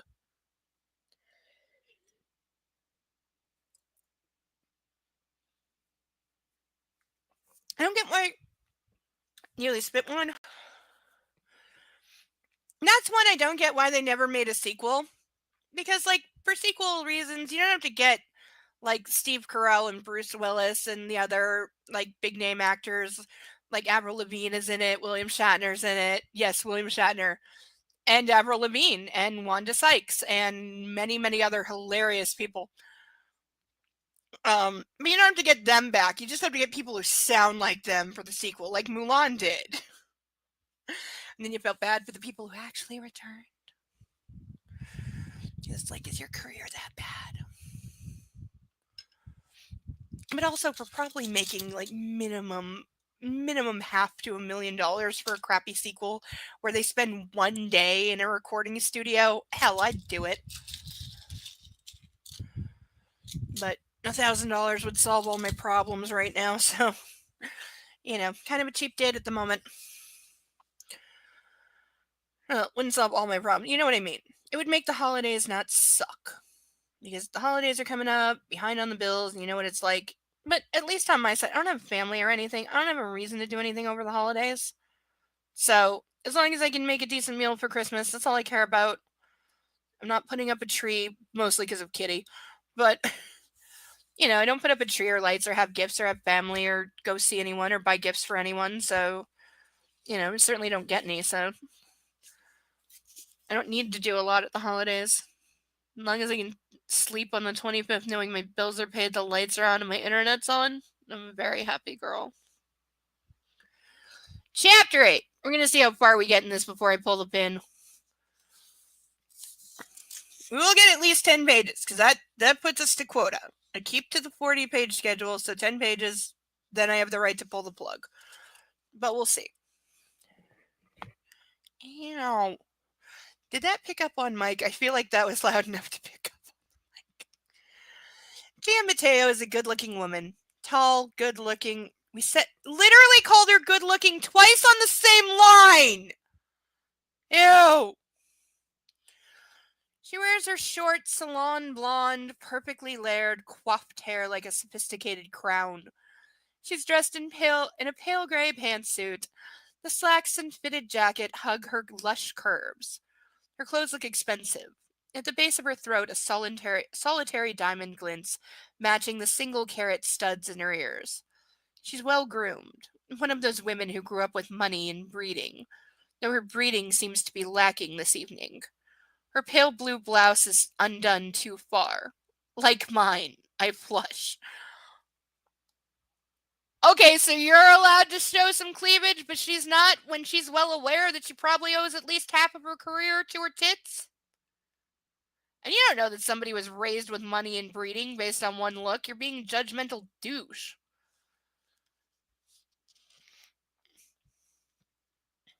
Like, I know we're supposed to believe she's just being a jealous, vicious bitch right now, but I hate this description that women are catty and petty and stupid like this. Because this is not how you deal with somebody who's flirting with your husband when you're employing them. You fire them!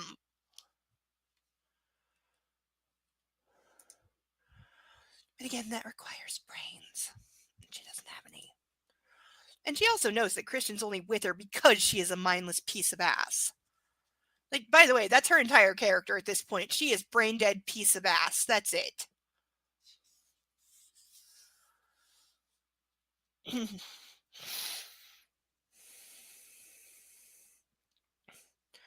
Christian, Anna, she beams, showing perfect white teeth, and holds out a manicured hand to shake first Christian's, then my hand.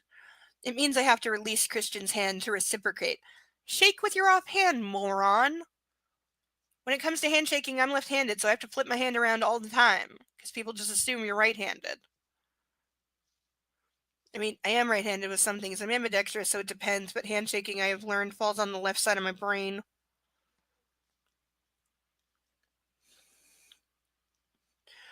You both look so well after your honeymoon, she says smoothly, her brown eyes gazing at Christian through long manicured lashes.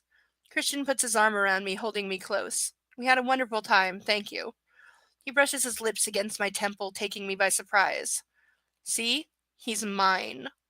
Annoying, infuriating, even, but mine. I grin. Right now, I really love you, Christian Grey. Because he kissed you in front of another woman and you're interpreting that as him showing her that he is taken. I don't believe it for a second. Do I think he would cheat under the right circumstances? You bet your fucking ass I do. I think he would cheat under the wrong circumstances. I think he will cheat when he gets bored or she finally doesn't give him what he wants. Or where he gets to the point where what he wants will either kill her or he's going to have to take it to somebody else. And because they have kids by that point, he probably will take it to somebody else and murder them instead. Until, eventually that doesn't work and he goes too far and she ends up dead. Like I said, if this continued past the end point of this book, and I'm ignoring whatever epilogue may play out, because again, I don't know. I don't think I got this far. I think I can definitively say we're past the point where I ever read this. So I don't know how the book actually ends. I know in the movie they put in that stupid, very much Hunger Games. It wasn't from Twilight. People think that the end was copied from Twilight. It wasn't. No. The end of 50 Shades, the last one, is definitely lifted directly from Hunger Games. Because it's exactly how those books end. Did I even ever see the last Hunger Games movie? I think I did. I mean, they're atrociously bad.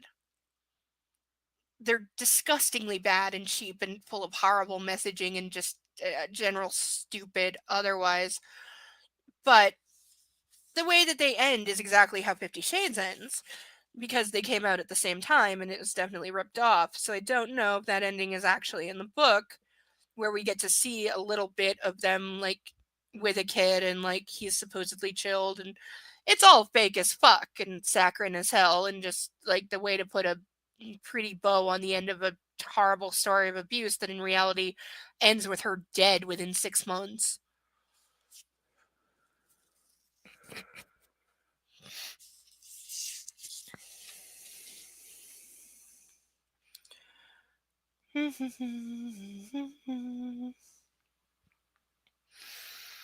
Gia gives us a thin smile. Have you managed to look over the plans?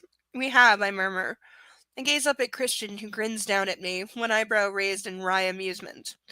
Amused at what? My reaction to Gia, or my squeezing his butt? Oh, I skipped a line. I slip my hand around his waist and then into his rear pocket and squeeze his behind. Okay. So she's doing the ass grab thing. Fine, whatever, I don't care. Please, Christian says. The plans are here. He gestures towards the dining table, taking my hand and leads me to it. Gia following in our wake. I finally remember my manners. Would you like something to drink, I ask. A glass of wine. That would be lovely, Gia says. Dry white if you have it. Shit. Sauvignon Blanc. That's a dry white, isn't it? No. Reluctantly leaving my husband's side, I head over to the kitchen. I hear the iPod hiss as Christian switches off the music. You know how you know something's a dry wine? Read the bottle! And what you want is a Chardonnay. But always Chardonnay. Would you like some more wine, Christian? I call. Please, baby, he croons, grinning at me. Wow, he can be so swoon-worthy at times, yet so aggravating at others, and damned if he doesn't know it. And use it. Reaching up to open the cupboard, I'm aware his eyes are on me, and I'm gripped by the uncanny feeling that Christian and I are putting on a show, playing a game together. But this time we're on the same side, pitted against Miss Mateo. Again, if he's playing along with this, let's show her we're one couple and she can save the flirting. Fire her ass! There's a billion good designers out there who aren't this fucking stupid that they would risk possibly one of the biggest clients of their life by being desperate and horny.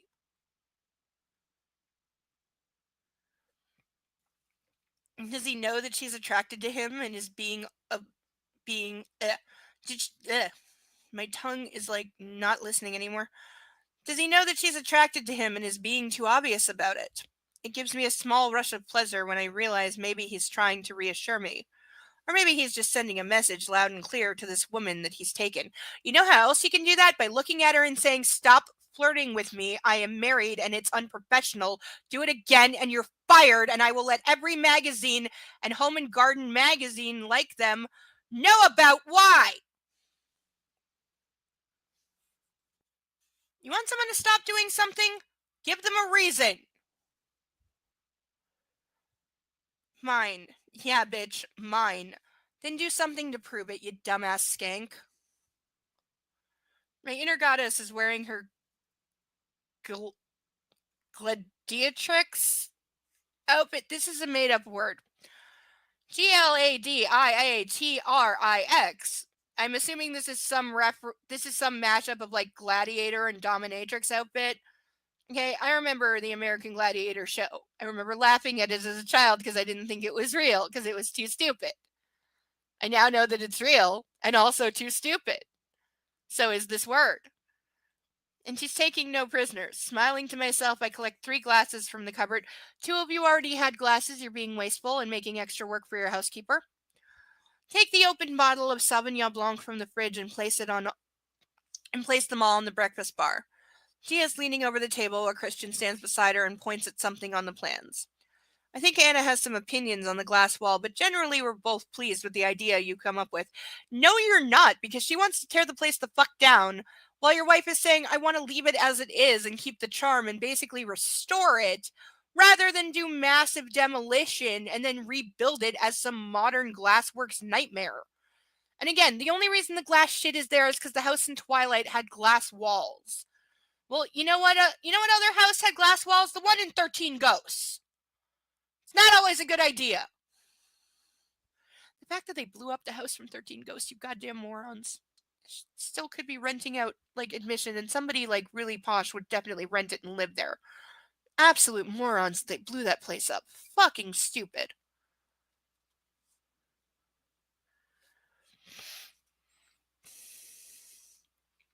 Oh, I'm glad. Tia gushes, obviously relieved. And as she says it, briefly touches his arm in a small, flirty gesture. Christian stiffens immediately, but subtly. She doesn't even seem to notice. Leave him the fuck alone, lady. He doesn't like to be touched. Again, this is for him to say something to her.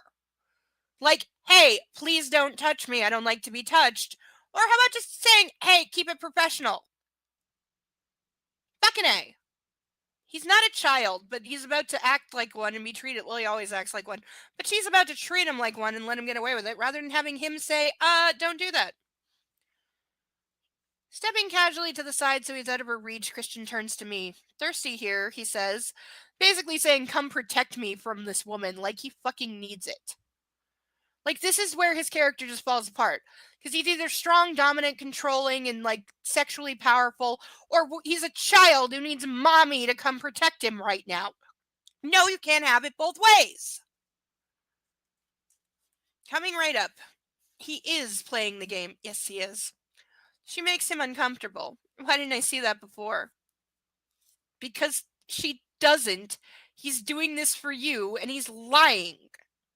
He could absolutely fucking handle this. He clearly has before, and I definitely believe he's banged her before. But he wants her to feel like she's doing something, so he's going to pretend like he needs rescue.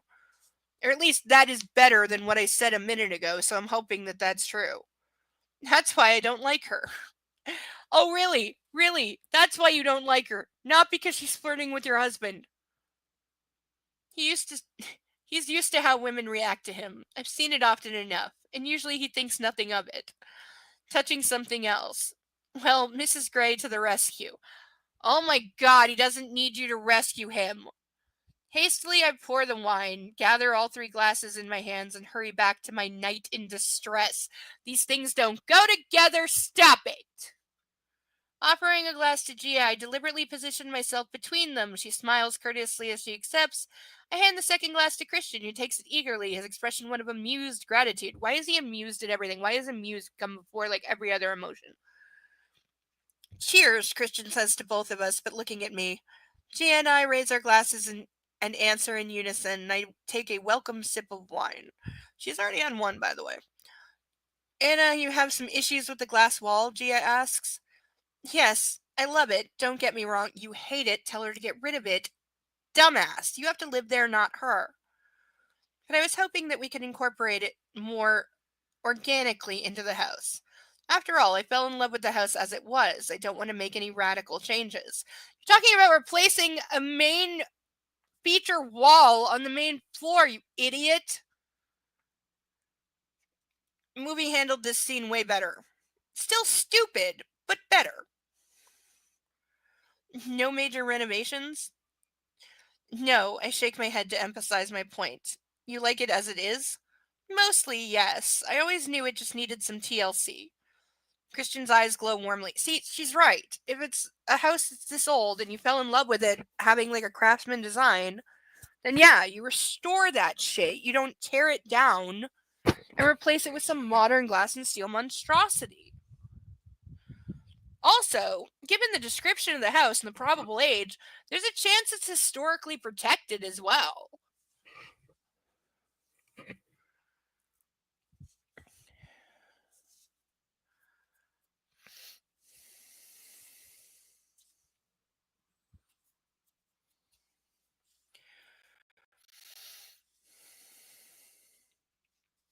Kia glances at the pair of us and then her cheeks pink. Okay, she says. I think I get where you're coming from, Anna.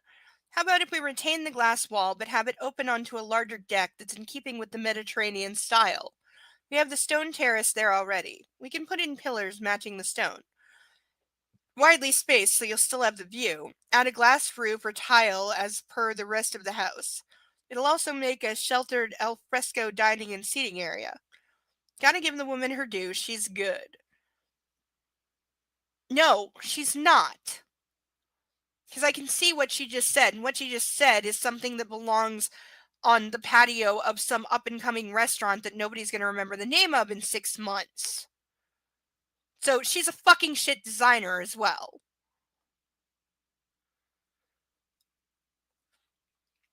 Or instead of the deck, we could incorporate a wood color of your choice into the glass doors. That might help keep the Mediterranean spirit, she continues. So you're going to have wood frame glass doors in the middle of a glass wall? That's going to look fucking atrocious. So again, Neil James can't write a good designer, and this designer is fucking shit and should be fired. Like the bright blue shutters in the south of France, I murmur to Christian, who's watching me intently. He takes a sip of wine and shrugs, very non-committal, because he doesn't care. He probably really wishes he wasn't in this meeting, honestly. He doesn't like that idea, but he doesn't overrule me, shoot me down, or make me feel stupid. God, this man is a mass of contradictions. I'm sorry, are you saying it would be acceptable for him to publicly, in front of this stupid bitch, shoot you down and make you feel stupid because you would have pointed out that this is a shitty fucking design? And again, you should fire the skank? It's like, because now not only is she flirting with your husband, she's actually terrible at her job. Fire the bitch. Hire somebody competent. And meet with them alone without your husband if that's such a goddamn issue, that he's such a fucking Adonis that women just wet their panties at the sight of him. Which I don't believe for a second.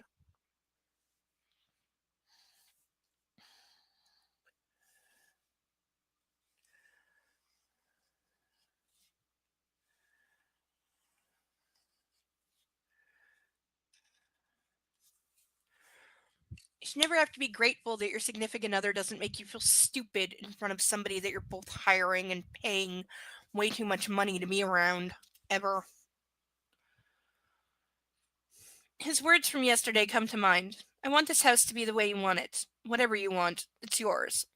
That makes me happy. Happy in everything I do. Deep down, I think I know this. It's just, I stop myself. I don't think about our argument now. My subconscious glares at me. Gia's looking at Christian, waiting for him to make the decision.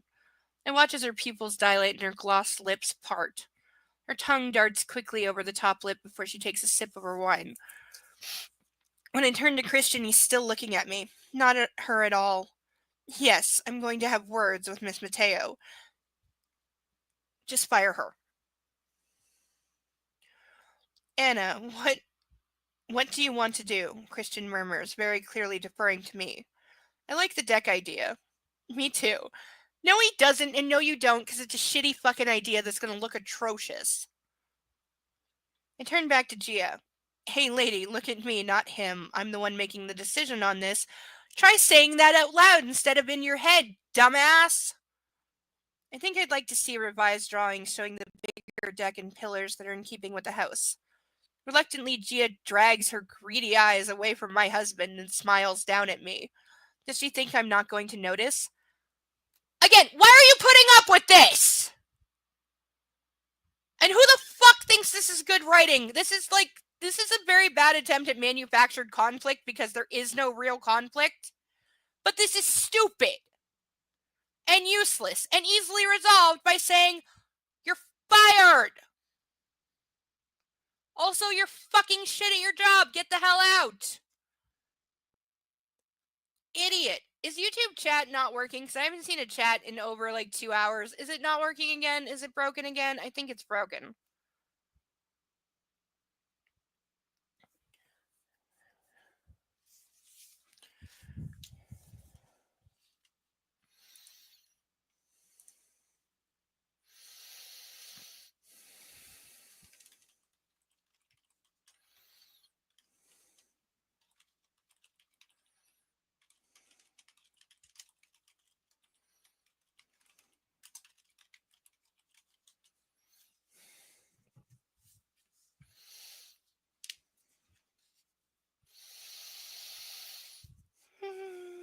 I'm not gonna start humming another song that I almost did. Oopsie. I hum when I'm thinking, it's habit. Sure, she acquiesces pleasantly. Any other issues? Other than you eye-fucking my husband? Christian wants to remodel the master suite, I murmur. Again, say that shit out loud. There's a discreet cough from the entrance. Kitty, why are you doing... Kitty, that's not the dish that has water. There's water in the other dish. Why are you licking plastic? Okay, the water that he's licking is 4 days old, and I thought it was empty. But there is actually fresh water from 4 hours ago in the dish directly next to that one. Hi. Yes. Hi, Snipple. Can I reach your bowl? I have some water. I don't know if I can reach your... Ugh. Okay, there we go. Okay, there. That's at least fresher, Kitty. You run away because I was splashing. Okay. He'll come back. He knows where the water is. He'll come back. Yeah, he's coming back because he heard fresh water. So there you go. See, there's fresh water. Not 4-day-old. I didn't know there was any left, or I would have picked that up. Water. Okay, he's drinking that, so I'm happy now. It's okay. You're okay. I swear he thinks he's on the Serengeti when he's drinking water. He always sniffs it. And even though it's in a clear dish, he still will sometimes poke it like he's afraid there's a crocodile under the surface or something. Okay, at least he's getting a decent drink.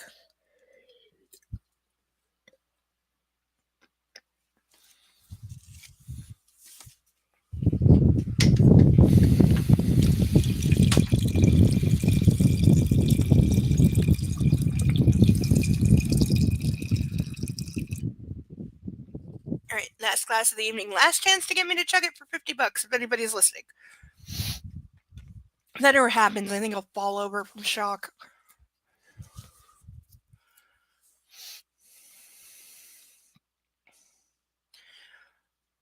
There's a discreet cough from the entrance of the great room. We three turn as one to find Taylor standing there. Taylor, Christian asks, I need to confer with you on an urgent matter, Mr. Gray. Christian clasps my shoulder from behind and addresses Gia. Mrs. Gray is in charge of this project. She has absolute carte blanche. Whatever she wants, it's hers. I completely trust her instincts. She's very shrewd. His voice alters subtly. In it, I hear pride and a veiled warning. A warning to Gia? Okay, he's known her for years. She's decorated for him before. He should have just texted her and said, hey, I'm married. So all that flirting you usually do when you were hoping I'd marry you, stop it. He trusts my instincts. Okay, honey, he's lying to impress you and to make the other woman back off in your presence to make it look like he respects you and has any intention of being faithful in any way. Because do we think for a second that Christian Grey has any intention of being faithful, or that he ever thought that was part of the deal when getting married? No, of course he doesn't. because he has needs and he's going to get them met either by her or when she eventually literally says no and he can't force her to, which is going to take a long time. He will find someone who does and consider it perfectly valid because, oh, well, you wouldn't let me tie you up and brand you and beat you with, a baseball bat. So I had to find someone who would because I'm like that. I have issues. I had a bad childhood and I have to do these things sometimes. And you wouldn't do it. So I had to have sex with another woman. 100% he would have no problem with this and think that he's perfectly justified and that she has no reason to be mad. And you know what? She would give in. 100% she would give in. In fact, she would probably get on her knees and be like, I'm so sorry I couldn't let you beat me with a bat while branding me because I know that's what you need and I just wasn't strong enough. But next time I'll definitely be stronger for you, baby. Just don't leave me. That's how that would go.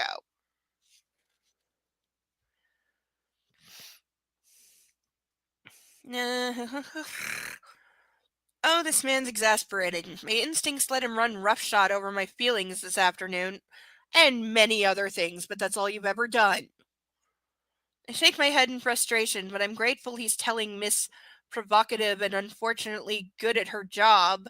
No, she's not. She's fucking crap. Who's just in charge? Who's in charge? I caress his hand and rest it on my shoulder. If you'll excuse me, Christian squeezes my shoulders before following Taylor. I wonder idly what's going on. You could try asking or demanding to know, since it involves your life too. So, Master Sweet? She asked nervously. I gaze up at her, pausing for a moment to ensure that Christian and Taylor are out of earshot. Then, calling on all my inner strength and the fact that I've been seriously piqued for the last 5 hours, I let her have it. Why do I think this is not going to be letting her have it? You're right to be nervous, Gia, because right now your work on this project hangs in the balance. But I'm sure we'll be fine as long as you keep your hands off my husband. She gasps. Otherwise, you're fired. Understand? I enunciate each word clearly. Okay, just the you're fired is enough. You don't make deals with somebody who's macking on your husband right in front of you. You don't say if you want to keep this job, keep your hands to yourself, you stupid skank. You say, I saw you flirting with my husband. I saw you touching him like that. You are fired. Pack your shit and get the fuck out. And I see anything in the press or online trashing us, I'm going to make goddamn sure people know why and that you are also shit at your job. Now there's the door. Get walking, hussy.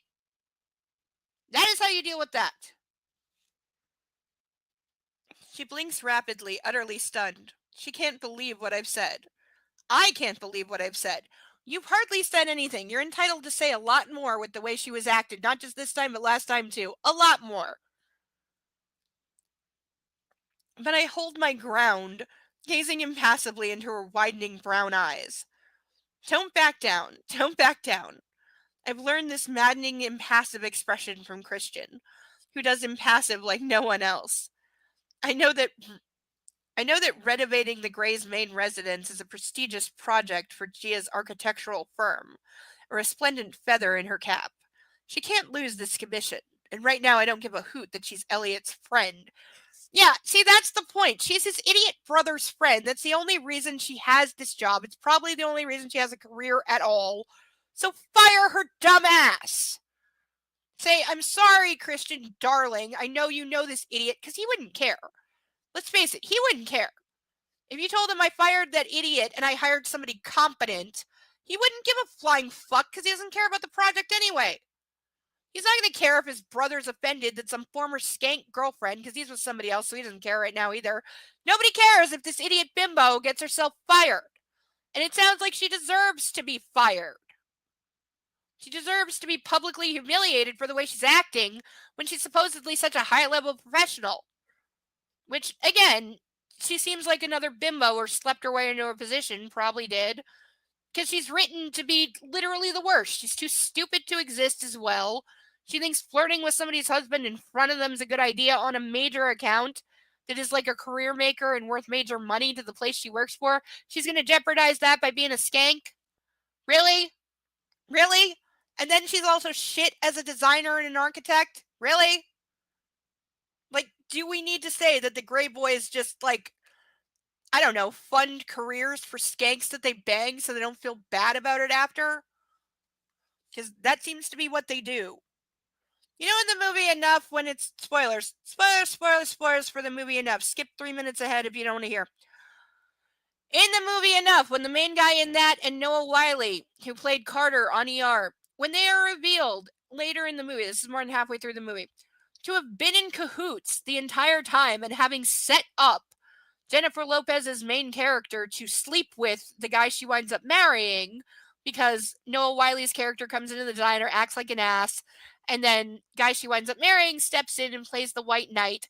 But we learned that the two of them used to do that as a way to scam on women. One of them would go in and act like a jerk to somebody that the other one had the hots for. Then the guy who wanted to bang it would step in, play the White Knight, and that was a good way into a girl's panties. And they pulled this off dozens of times, both being bastards. And then years later, we have controlling douchebag guy when she tries to run, and Noah Wiley says, "Hey, we had everything, we had life by the balls. We were doing great, just, banging random women until you had to go and get stupid and marry her. What was wrong with just sleeping with her and using her and throwing her away like every other woman?"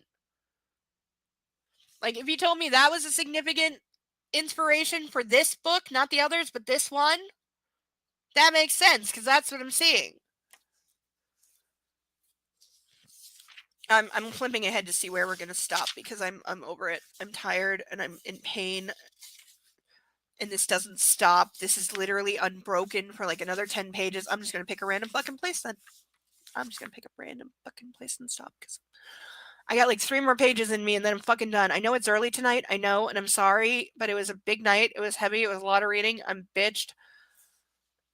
So, yeah. Yeah, no way. There's another 28 pages in this chapter. There's no way I'm getting through that. So, I'm giving it another 3 or so, and then I'm just randomly going to stop. I'll put a pin. I'll mark it somewhere so I know where I left off. I was hoping there'd be like a natural break, but it doesn't look like there is. So, we'll see. We got a little more time. I'm giving it like a half hour, and then we'll see.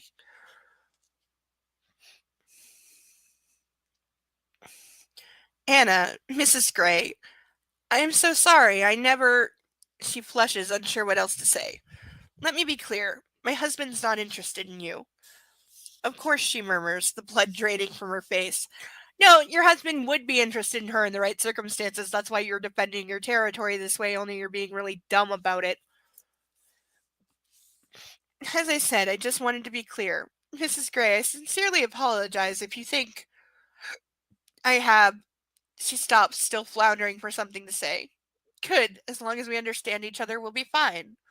Now, I'll let you know what we have in mind for the master suite, and then I'd like a rundown on all the materials you intend to use. As you know, Christian and I are determined this house should be ecologically sustainable, and I'd like to reassure him as to where all the materials are coming from and what they are. She's a fucking architect. She's not going to know that shit. That's not her job. That's a contractor's job. That's your job by doing some fucking research and telling them what materials they will use, regardless of whether they like it or not.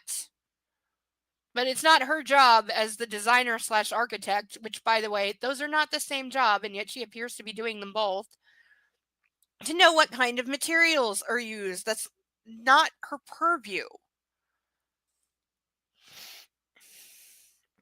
Of course, she stutters, wide-eyed and frankly a little intimidated by me. That's not possible.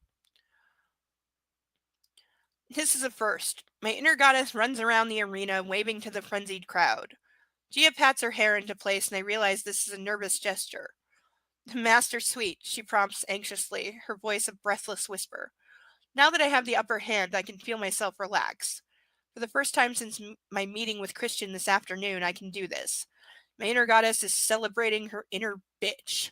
Okay, I'm going to break this down. 1, not being a bitch. 2, should have been a bitch. 3, should have fired the idiot slut. 4, Christian's a terrible husband. 5, Anastasia is in no way strong or dominant in any fucking way. But we're supposed to what? Pretend that she's turning into a dominant like him, that he's rubbing off on her, and I know what I just said and I regret it already. Or that what? He gives her permission to pretend to be strong sometimes, as long as he's not in the room. Because that's what I'm getting. Christian joins us as we're finishing up. All done? He asks. He puts his arm around my waist and turns to Gia.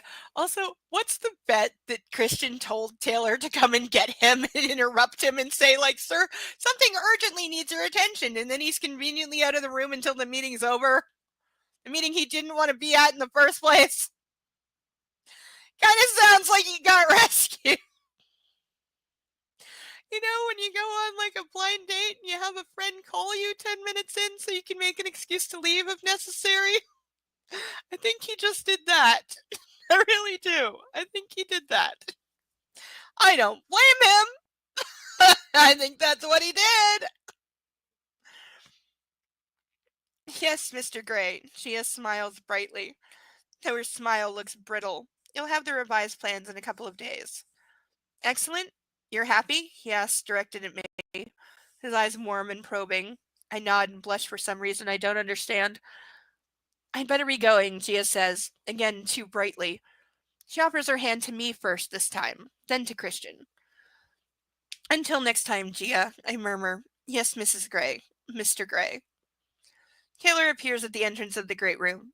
Taylor will see you out. My voice is loud enough for him to hear. Patting her hair once more, she turns on her high heels and leaves the great room, followed closely by Taylor. She is noticeably cooler, Christian says, looking quizzically at me. Was she? I didn't notice. I shrug, trying to remain neutral. What did Taylor want? I ask, partly because I'm curious and partly because I want to change the subject. How about saying to your clueless moron husband, if I ever have to tell another woman to keep her hands off you because you didn't, we're going to have a very serious goddamn problem. Because, ladies, it's not up to you to tell other women that your man is taken. It's up to them. And if they're not doing it, then you have a very serious problem.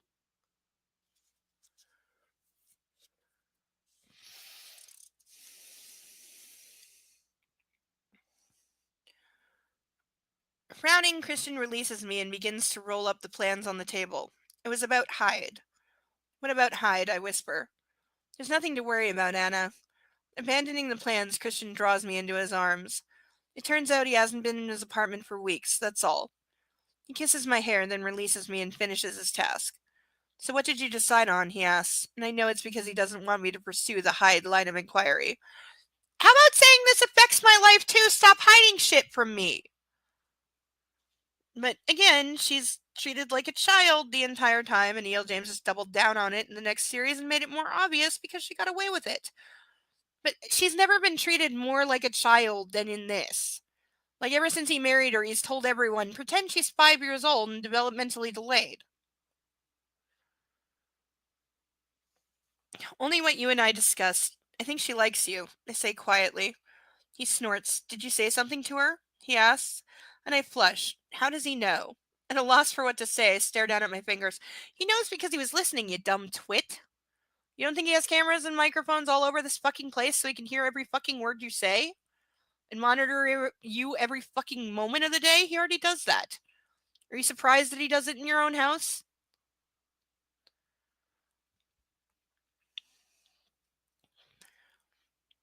I may have said something. I mumble. When I peek up at him, he's regarding me warmly, and for an unguarded moment he looks pleased. He drops his gaze, shaking his head, and his expression changes. She's only reacting to this face. He sounds vaguely bitter, disgusted even. Are we fucking... Do not. I cannot. I'm gonna start ripping pages out. Oh, 50, no. What? He's bemused by my perplexed expression. His eyes grow wide in alarm. You're not jealous, are you? He asks, horrified. I blush and swallow and then stare down at my knotted fingers. Am I? By the way, the only time I've ever heard the expression knotted fingers was either referring to a tree or people with severe arthritis that causes the knuckles to swell painfully. So, why they're using this term, I don't know. But it's not good. Hannah, she's a sexual predator. Not my type at all. How can you be jealous of her? Of anyone? Nothing about her interests me. I'm sorry, did the rapist just call her a sexual predator for flirting with him? Because he's a sexual predator, and so is Mrs. Robinson, but I wouldn't say that Gia is just because she flirted with the rich, handsome guy who obviously was receptive to her flirting until now. She was never given a reason to stop, and when she was, she did. So I actually have more respect in this moment for Gia, even though she's terrible at her job, than I do for either of them. When I glance up, he's gasping at me as if I've grown an additional limb. He runs his hand through his hair. It's only you, Anna, he says quietly. It will only ever be you. Until I murder you and bury you with all the rest because my attention is turned to somebody else who is more and a better version of you than I ever thought you could be, and they actually listen to me. Not that he would like that, because as I said, he needs to punish somebody to feel like a man, so. Oh my. Abandoning the plans once more, Christian moves towards me and clasps my chin between his thumb and forefinger. How can you think otherwise? Have I ever given you any indication that I could be remotely interested in anyone else? Yes, several times. So does your personality, your proclivities, and your idiot therapist. His eyes blaze as he stares into mine. No, I whisper. I'm being silly. It's just today. You. All my conflicting emotions from earlier resurface. How can I tell him how confused I am? I've been confounded and frustrated by his behavior this afternoon in the office. One minute he wants me to stay at home, the next he's gifting me a company. How am I supposed to keep up? Almost like he's jerking you around so you don't know which way is up and you'll just go along with whatever bullshit he fucking says like you always have. He's probably, like, really confused why you insisted on going back to work after he spent 3 weeks trying to teach you how to be a bored, rich, pampered, spoiled housewife brat. And he didn't get his way, so what did he do? He came down, made a scene, and threw a fit that definitely had ulterior motives of trying to get you to quit. Like, seriously, there's no way in hell he lets her work. This is stupid.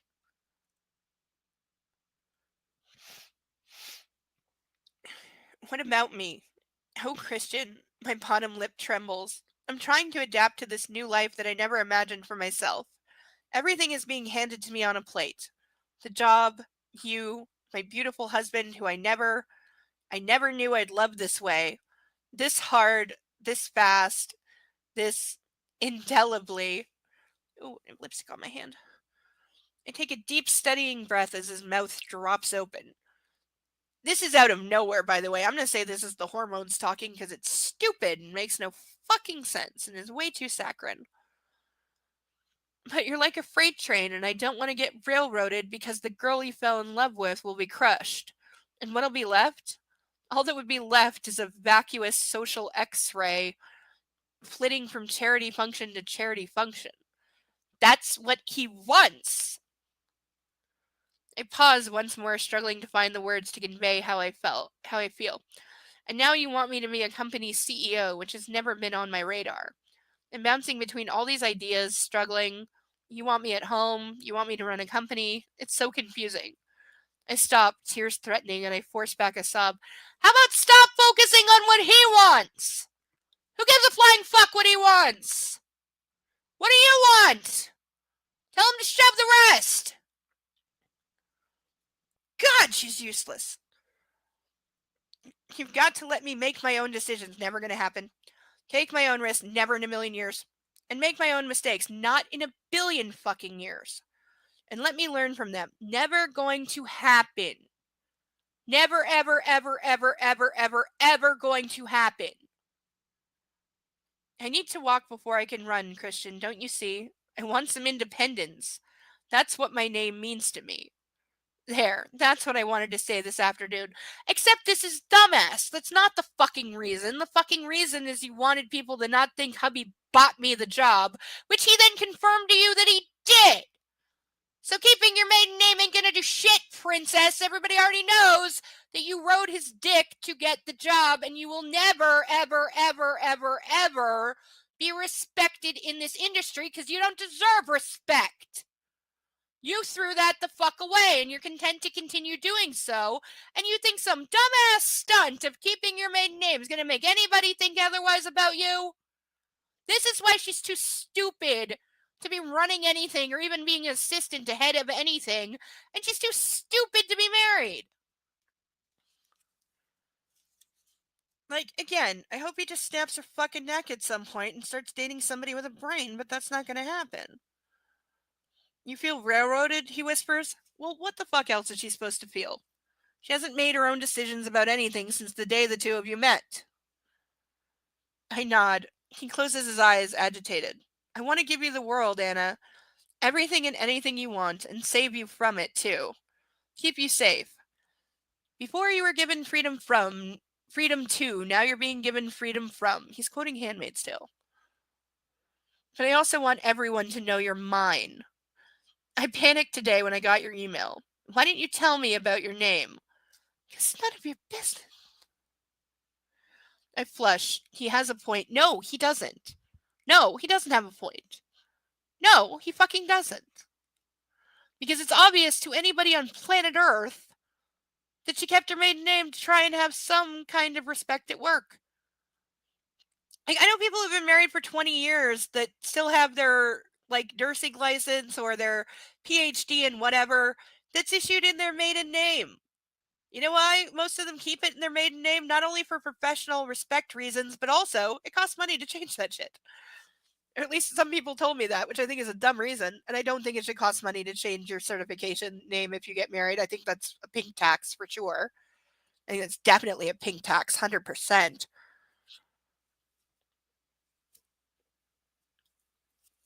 But, when it's for professional reasons, sometimes it does make sense. Sometimes it doesn't. Sometimes it just doesn't matter. Like, I'm sorry, if you're a nurse, changing your name's not going to do shit unless you married the head of the hospital.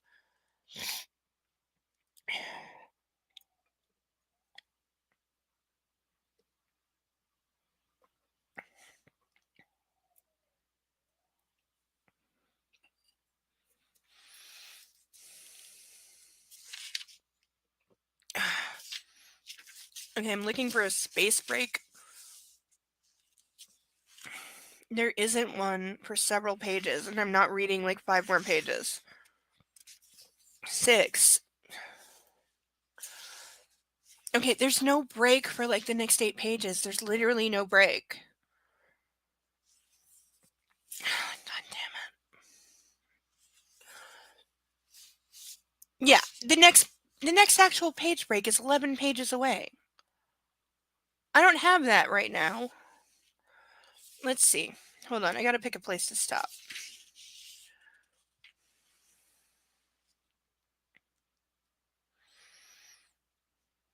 Oh, it's getting into a sex scene too. I'm not reading that tonight because that's what like the next 10 pages are.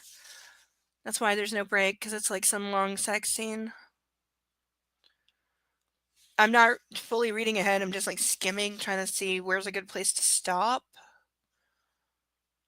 There isn't. Okay, I'm just gonna. Yeah, we'll see. Okay, we're just gonna abruptly stop. I'm sorry that there isn't a better place. I really am.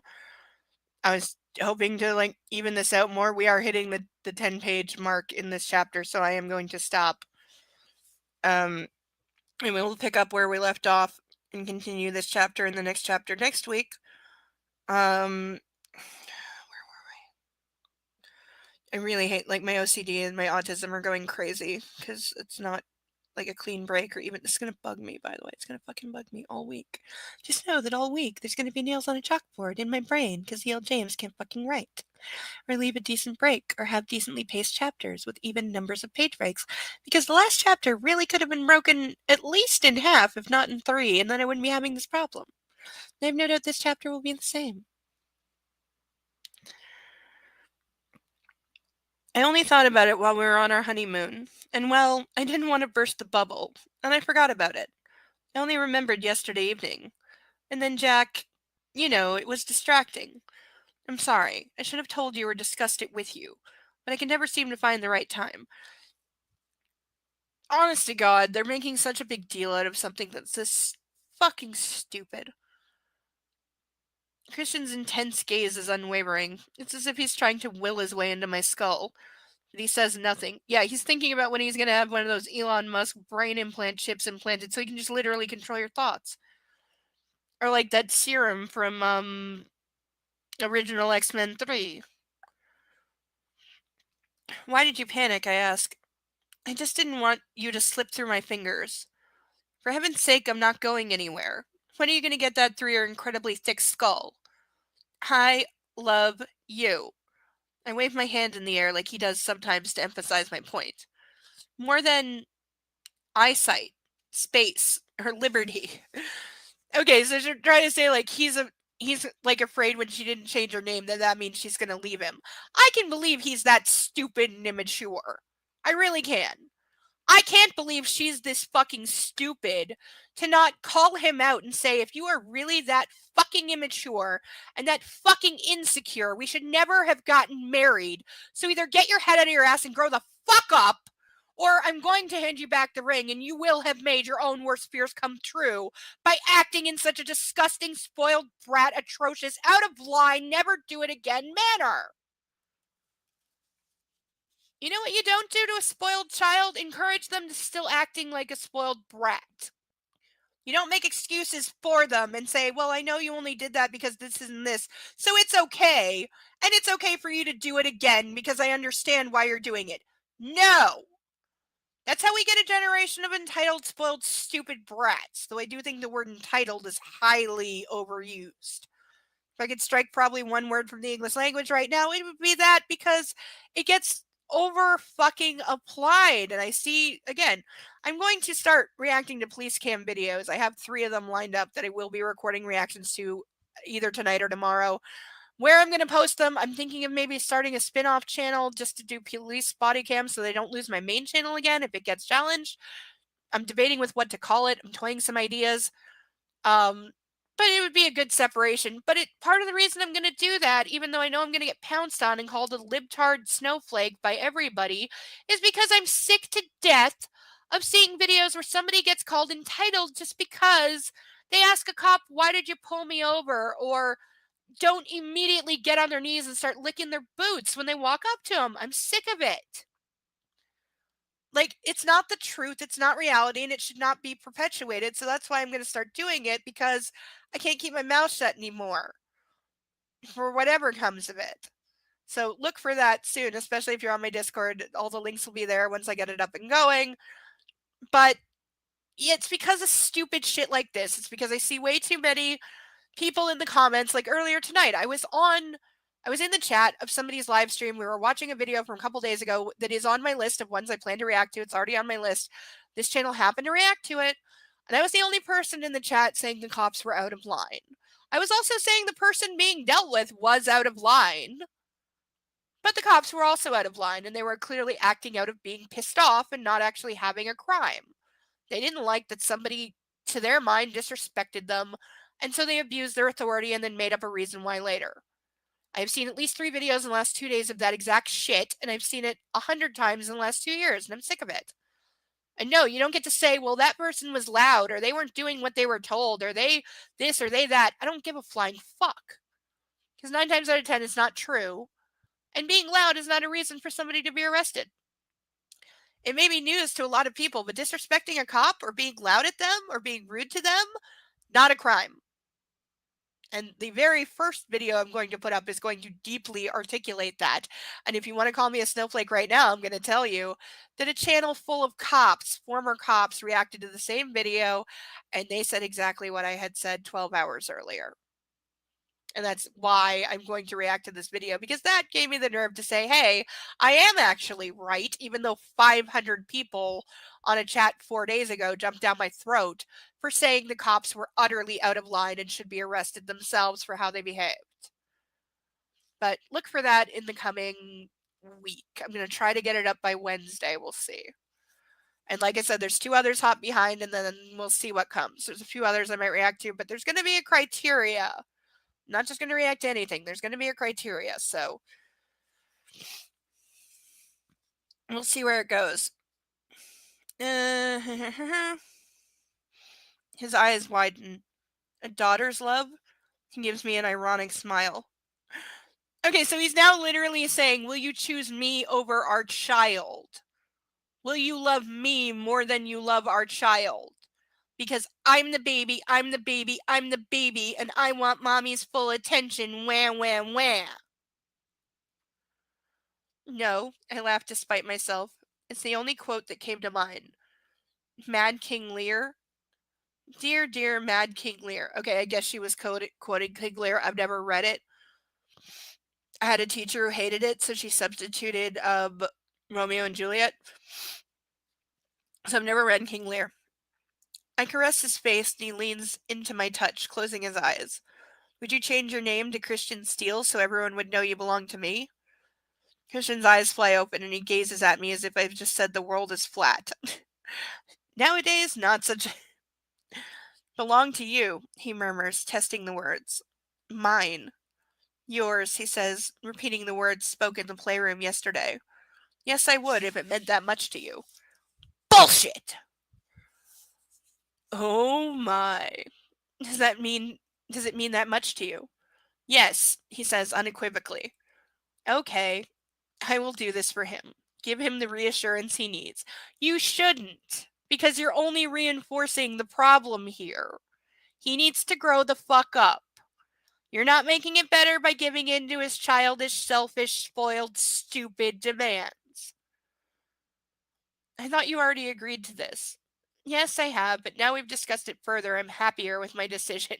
In other words, I said it to get you to shut up and get the fuck out of my office before you just did something violent or aggressive that maybe somebody else would notice, but now I'm okay with it because you've continued to whine and pout and act like a stupid, spoiled child, and I'm going to give in to you yet again.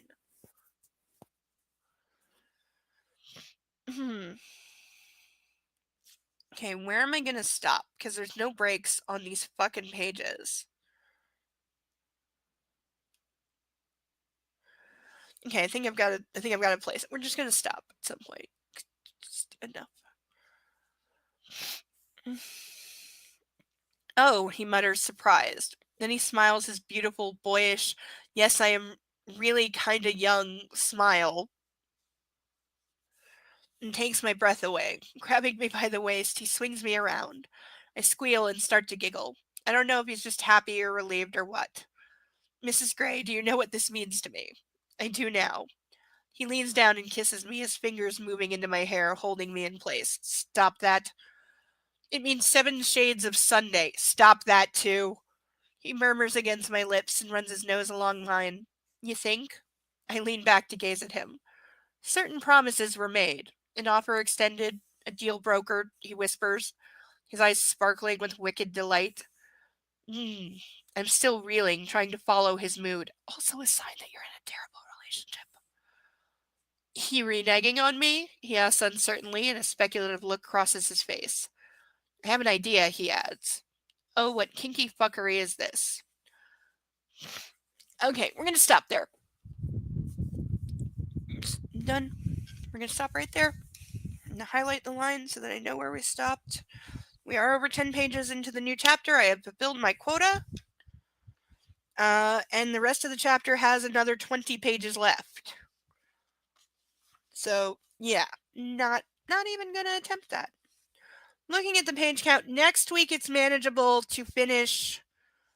Okay, next week it should be manageable to finish chapter 8 and read chapter 9. That looks like a reasonable page count, I think. Yeah. Yeah, next week we'll be back to evens. It'll be good. But yeah, that's where we're going to leave it because I've had enough. So, we have her continuing to reinforce his atrocious behavior. He's turning into more of a child by the moment.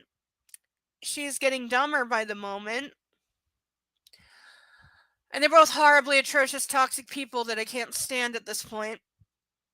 Like, I felt bad for her in the other books. I felt sympathy for her. I saw her as a victim. I don't anymore. Is she his victim? Yes. Is she doing absolutely nothing to try and preserve anything of her identity or stand up to him in any way? No, she's not. I know I've already said she gave up on autonomy and free will and free thinking a long time ago, and he's absolutely abused and brainwashed her into submission, so there's that to a degree. But there are opportunities where she should be doing a fuck ton more, and she isn't. And her constant, oh no, I'm gonna make him mad,